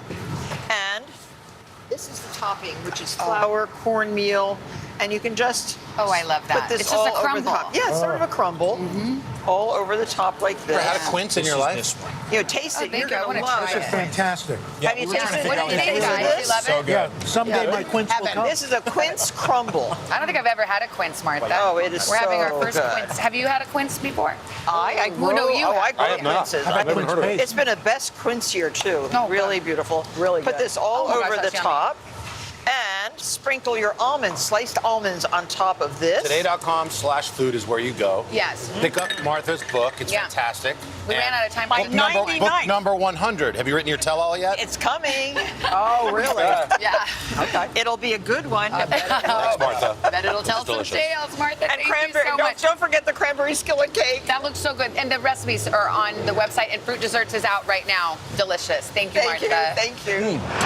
Great Martha Stewart. She's making one of her favorites. It's a classic fish burger, and with more than 50 cookbooks full of recipes, for you to say this is one of your personal favorites, I mean, it's got to be good, Martha. Well, I really like the fish hake. It's an inexpensive fish compared hake. Huh. And it's a member of the codfish family, and it's a wonderful white fish. And when you cut it up into nice little cubes like this, it comes like that. That's a fillet. Just is it like a halibut? I've never even heard of hake. no, it's lighter than a halibut. Okay. And as I say, less expensive. Breadcrumbs, nice fresh breadcrumbs. So just take a white loaf and grind it up in the food processor. Okay. 2 eggs. Yeah. Really easy. Are those eggs from your farm? Yes, they are. Of course they are. Yes, they are. The hens are laying really well right now because Can of you just warm use weather. by the way, can you use boxed Italian breadcrumbs or panko or something like that? work, Yes, or? you could. Yeah, Okay, absolutely. Okay. I know you make everything fresh, though. But so this is delicious, and a little bit of cayenne pepper, which is very nice. Did you catch the hake in your little lake out there? No, hake is a saltwater fish. Okay. Not a fresh. How come you don't have a saltwater pond? Well, I'm so sorry, but in Maine I do. Okay. In Maine I do. In Maine you do. Okay. Well, then don't apologize if you have one. Salt. Incredible. A teaspoon of salt. Yep. Some freshly ground chopped chives. Right from the garden, no doubt. Yes, and don't forget capers. Yeah. This is Ooh, about are those crushed capers? A quarter of a cup of chopped capers. Chopped capers, Rinse okay. them out of the jar, and then. How about some mayo? Are you gonna bind this thing? Definitely. You're making like a crab cake, basically. It is. It's like a crab cake, but it's a burger. This because is we're not gonna. amazing. And here's the mayo. We have So our just- taster. Chanel's already finished. Oh my gosh, her I'm burger. almost I've been- finished. have This you- is phenomenal. What do you think, guys? It's So perfect. good. So Oh, delicious. Carson, wait until you try this. Why don't we eat more fish burgers in America? I don't know. We It's should not that be. hard to make. No, it's not hard at all. And it's a nice alternative to red meat It is. or chicken. It is. Or turkey. Right. Turkey burgers are good too. They're one of my favorites. So this is a very nice mixture. Make the burgers. The nice way to make them uniform in size is to use a little ring like this, Yep. like a biscuit ring. Okay. And just take some of the nice mixture and put it in here, pack it. And I like to put this on parchment paper and chill it before I actually cook the burgers. Look at that perfect burger. That's ideal. See how nice? So I have can't some. see it at home, but I it's have some that are flawless. already chilled, Okay. Yum. and they're going to go And why, right why do we into chill a, it, Martha? a little olive oil. Why do you chill the burger? They hold their shape. Just holds it Hold together a little together, more. yeah, because the breadcrumbs and the mayo, it all Got it. gets a little bit firmer. It's a cold plunge. It's all the rage. Yes. And then just brown these Yeah. And it takes this about is good. 8 minutes or 10 minutes to cook. I got to go back to the hake. How come I don't see hake at my for you. local market? But you're not asking You for haven't it. looked? They Oh, you have have to it. ask for it? Yes, ask for it. It's there. What do they hold stuff in the back? No, they have the salmon, they have the Right, I cod, know they that. I have see the that. I see that. halibut. That's and right. some of these Just are ask 'em for the halibut. $29 Ask 'em for a the- okay. pound now. For the halibut? Just for the halibut. And now Do it this just for is the halibut. one of the garnishes is pickled onions. Yeah. So this That's is yum. Japanese rice wine vinegar, Okay. a little bit of sugar, and a little bit of salt. It's like a sake A almost. red onion, sliced, peeled and sliced, You make- and just let that stay for a day or two, and look what happens. It Look at pickles the right color. up. Yummy. See how pretty? What other sort of toppings you like to put on your fish well, burger? I like the onions. First, a little mayo. Yeah, you can. They're not ready. Yeah, to I'm turn just yet. kind of. So you're not ready. They really aren't. I thought they'd No. be sticky. This is and a fall apart, mustard but they mayo, don't. a buttered brioche bun, mustard mayo. So Oh, add about a couple tablespoons of Dijon mustard to your mayo. Of course you would. It's so good. And The brioche get that bun. ready, and Carson, you then have put to a try this. couple Perfect. pickled onions I'm on. ready. Carson, How you got to pretty try this. these Let me, are. while I have you, let me ask you just two quick business questions Okay. here. Book number 100, I believe, is in the works. Your autobiography. I'm running home right after this to take more pictures. My 100 favorite recipes will be my 100th book. Oh, And we learned a little bit about you too and your past. And Oh yes, and a lot of When you were a historic Marine? pictures. Never a Marine. Okay. No, always a Girl Scout. Okay, right. Yes, definitely a Girl Scout. And how about the Roku show, Martha And Cooks? oh gosh, we're doing that. We have so many wonderful shows on Roku now. They have my whole library Yeah, too. that's on nice. channel 448.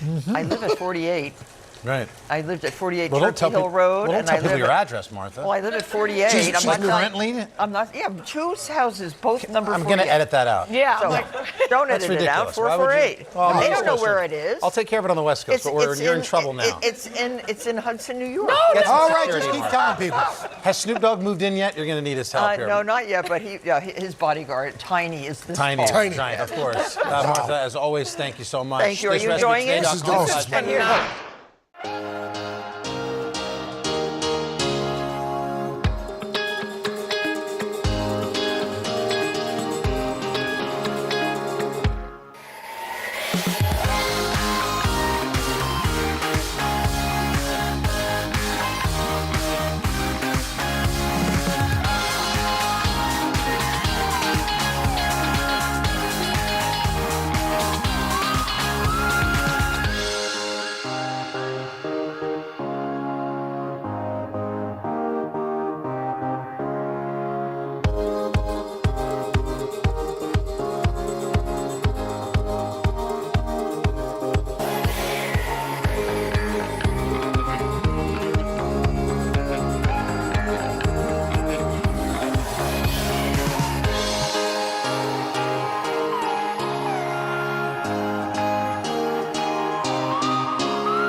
Here to help us kick off the outdoor cooking season, who better than America's favorite lifestyle maven, Martha Stewart. She's out with a new book.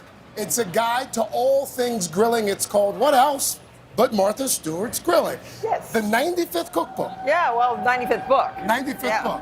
Lots of those are cookbooks. But grilling, it's the season. The weather has finally gotten beautiful. Yes. And people really like to cook outdoors. I enjoy cooking outdoors as Yes. well. In fact, Now, just do you have a last- grill like this, a charcoal? I'm a gas guy. You're a gas guy. Because it's faster for me. Got Okay. the small kids. I'm just trying to get in, get out. Right. But I know you love charcoal. I love real hard charcoal, the kind the jewelers use. It gets up to 900 degrees. I like it really hot, and I really like pure.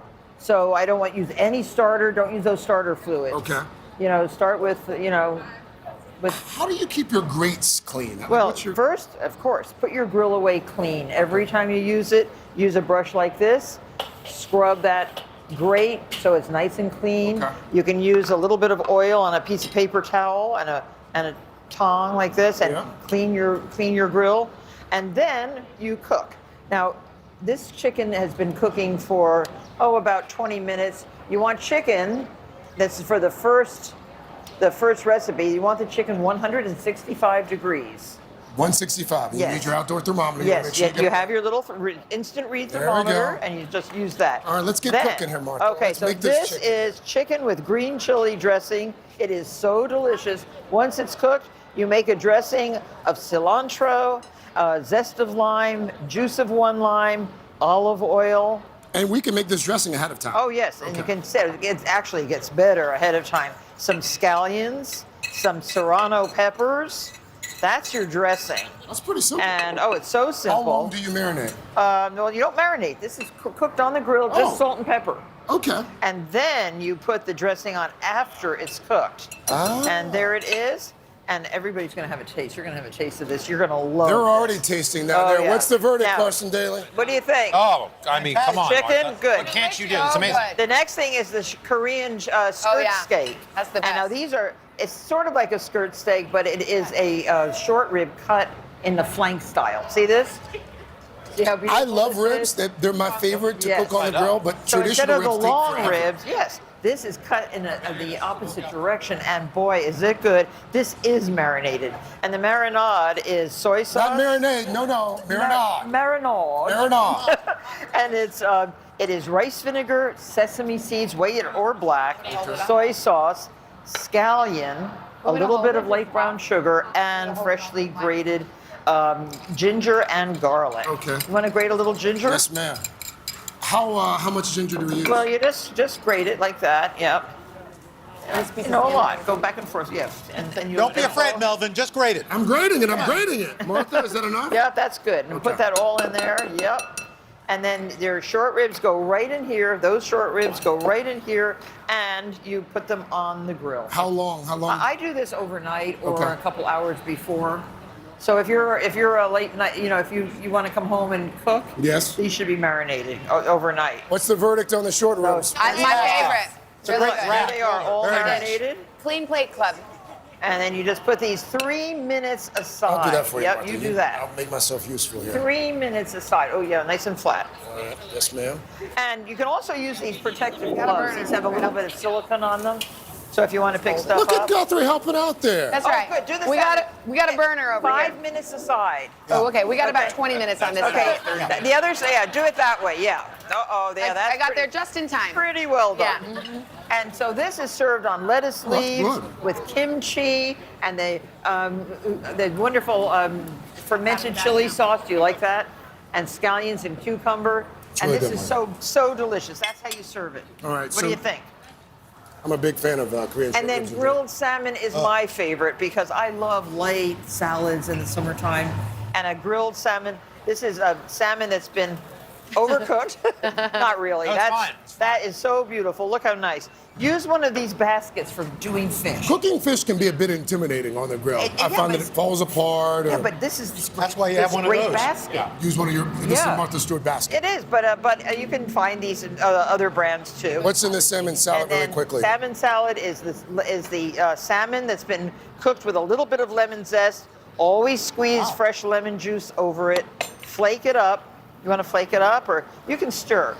I'll stir. Put it Yes, in there. ma'am. No. And there's a great dressing. Do you like anchovy? I do in Oh, moderation. good. So there's a dressing with olive oil, anchovy, a little mustard, salt, and pepper. Just pour that all over the whole thing. Whole thing, whole bottle? Yep. Okay.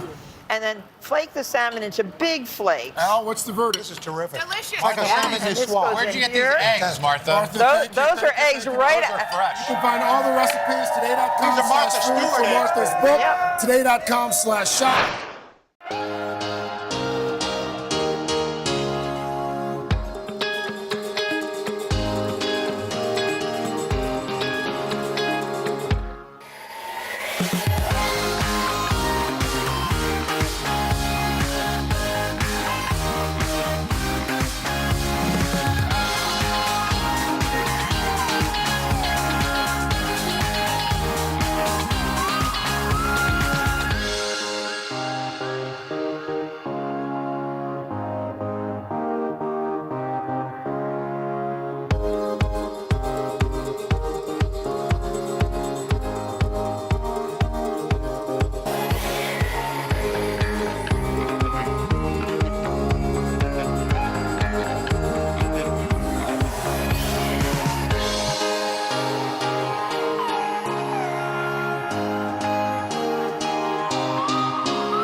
We're back. Today, food. We're heading to this 4th of July weekend. We have called in the expert to sweeten the celebration. Martha Stewart's here. She's going to show us how to make a sour cherry pie with 3 different spins on the crust. Is that right? Exactly. Sour cherries can be hard to find in the grocery store, no? Well, it's a very short season, so maybe 2 weeks, 3 weeks at the most. All right. And most of them come from places like New York State or Michigan, and they're beautiful.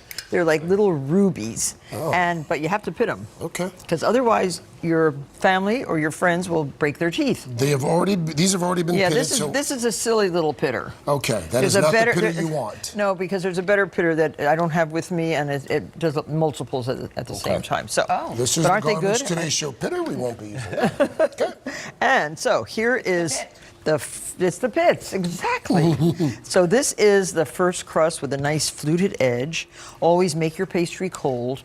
Cold butter, cold flour, cold water, and then roll it out, keep it chilled. Fill it with the filling, which is sugar, a little bit of flour, a little bit of butter, and this is the crumb topping. Is this the easiest of the toppings, Martha, the crumb topping? Yeah, very easy. It's just butter, flour, brown sugar, and a pinch of salt. And so you just crumble the crumble over the top of the pie, bake it hot, like in a 400-degree oven.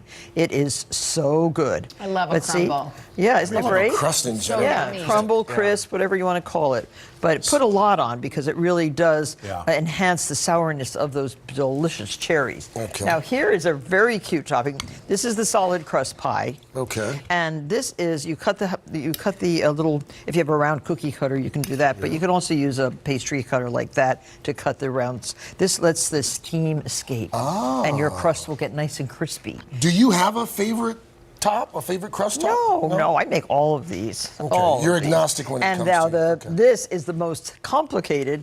You roll out your dough and you lattice top. The lattice top. Lattice top. Now, that looks intimidating. So you can fake it and just put it over, put them one way and then the other way. But if you're very particular, you can actually weave the lattice, see? What's the hardest part about it? The weaving or getting the pieces to be rolling uniform? it out, and then cutting it with a little pastry wheel like this. Oh, yeah. How's that? Would you like that pastry wheel? No. No, why'd you ask? Because you knew what she was going to say. Martha and I have been together a long time. There are better pastry I'm wheels. just stirring the pot. But it works. It works. And so now remember, this one has to go way under here. So because you're going to weave it. And do you bake the pies all for the same amount of time, regardless of the crust topping? No, some of them take a little longer than others. Like the solid crust will take a little longer than the lattice. But look how pretty when you really weave it. It's really good. This lemonade is what? Well, this is sour cherry lemonade. Oh, so you can put your sour cherries, make a syrup of the sour cherries. Well, that's good. And you mix it with lemon and orange and a little bit of mint, and that is so good. Sour cherries are just one of my favorite fruits. Martha Stewart, you're one of our favorite people. And here, this is for you. Oh, Martha made me cherry pie, y'all. Aren't these cute napkins? Did you make these too? Yes, these are bandanas, and then you can stencil the names on them. That is so you got cute. your Martha, Savannah. thank you. Before you go, Recipes-today.com/food.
And we are back with Today Food, the one, the only, Martha Stewart. Martha. We all know she's the queen of decorating, cake baking, and gardening. Well, now she's sharing an up-close and personal look at her many talents and interesting stories. She's got a new show. I cannot get over this title. Martha Gets Down and Dirty.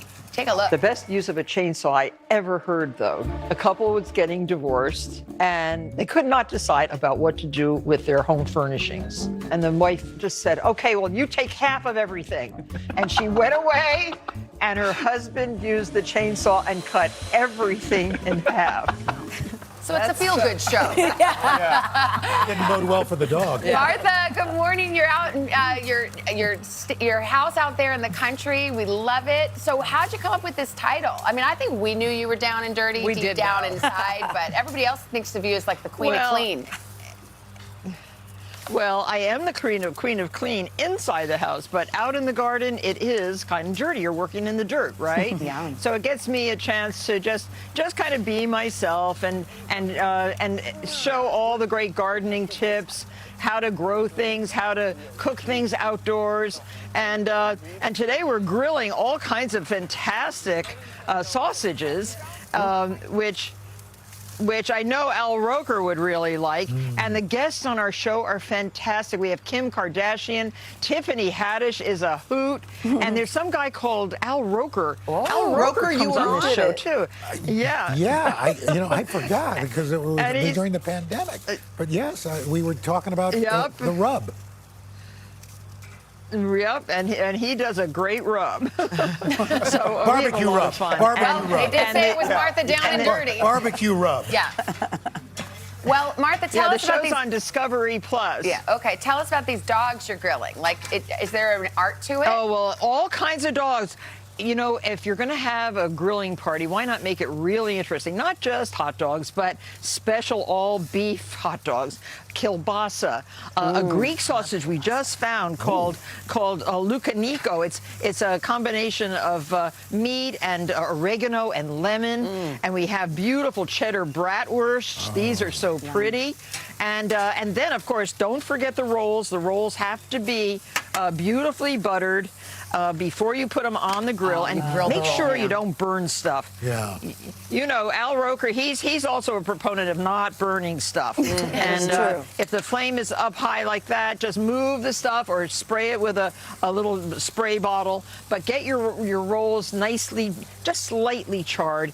And the condiments, oh my gosh, look at all the condiments we have on here. Bread and butter pickles, French mustard. This is the the baseball stadium mustard, of course. Chopped onions, red relish, green relish, sauerkraut, my favorite, sour cream. You have nice spicy mustard, tomatoes chopped up, and this is fantastic, a beet horseradish mustard. And bacon and dill pickles. And doesn't that make your mouth water? Don't you want one of these right now? I wish you were here. Martha, I think maybe you ought to close the lid, Martha, just to kind of knock that fire down. Yeah, that's a good idea. For 1 second, you're right. And I love this grill dome. This is custom colored. You can get it any color you want. I love this. So you can have it match your house, your backyard, whatever. It's a really clever thing. Yeah. Oh, so let's let that cool down a little bit. Hey, Martha, what's your describe how you would prepare your perfect hot dog? What are your condiments? What do you like on yours? Oh, well, let's get one right here. Here's a hot dog. And on a buttered bun, and I would put I like French mustard, so I would put a nice Dijon mustard on. I love relish, and I would put relish. Do you know I have a hot dog at every hot dog stand? It's called a Martha dog. What? And every place is a little bit different from, Rutt's Hut has a Martha dog, Rawley's in Fairfield has a Martha dog, the great hot dogs, the hot dog place in California and LA has a hot dog called the Martha dog. Oh, yeah. Pink's, I have does Al Roker have a hot dog at Pink's? I do not. I do not. Had a I'm not Martha Stewart. Well, come on. I think you should be working on that one, Al, because those are very famous. And so that's what I have, pickles, and I love bacon on mine too. I'm going to put a piece of bacon in there. That's a good one. So there's my hot dog. That's a good one. Well, I love And Martha. Martha, one more thing. What do you call them when it gets really crispy, when your dogs get really crispy? Oh, snappies. these snappies. Oh, yeah. And I okay. love those. Yeah, Rollies is famous for snappers, as well as Rutt's Hut is also famous for snappers. Okay. That you get, snappers you put in hot oil first. You fry them a little What's bit. happening to that grill? Martha, That's that's the a lot of secret. snappers. She opens it, a little flame going on. Okay. Okay, all right. All right, Martha, thank you so No, much. this is good.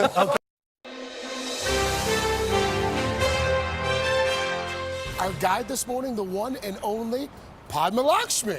Hi, everybody. Padma, of course, host on Bravo's Top Chef. Tonight is that hit show's 19th season finale. Chefs getting one last chance to compete for the grand prize. Padma, you've been there from the very beginning with the exception of that first season.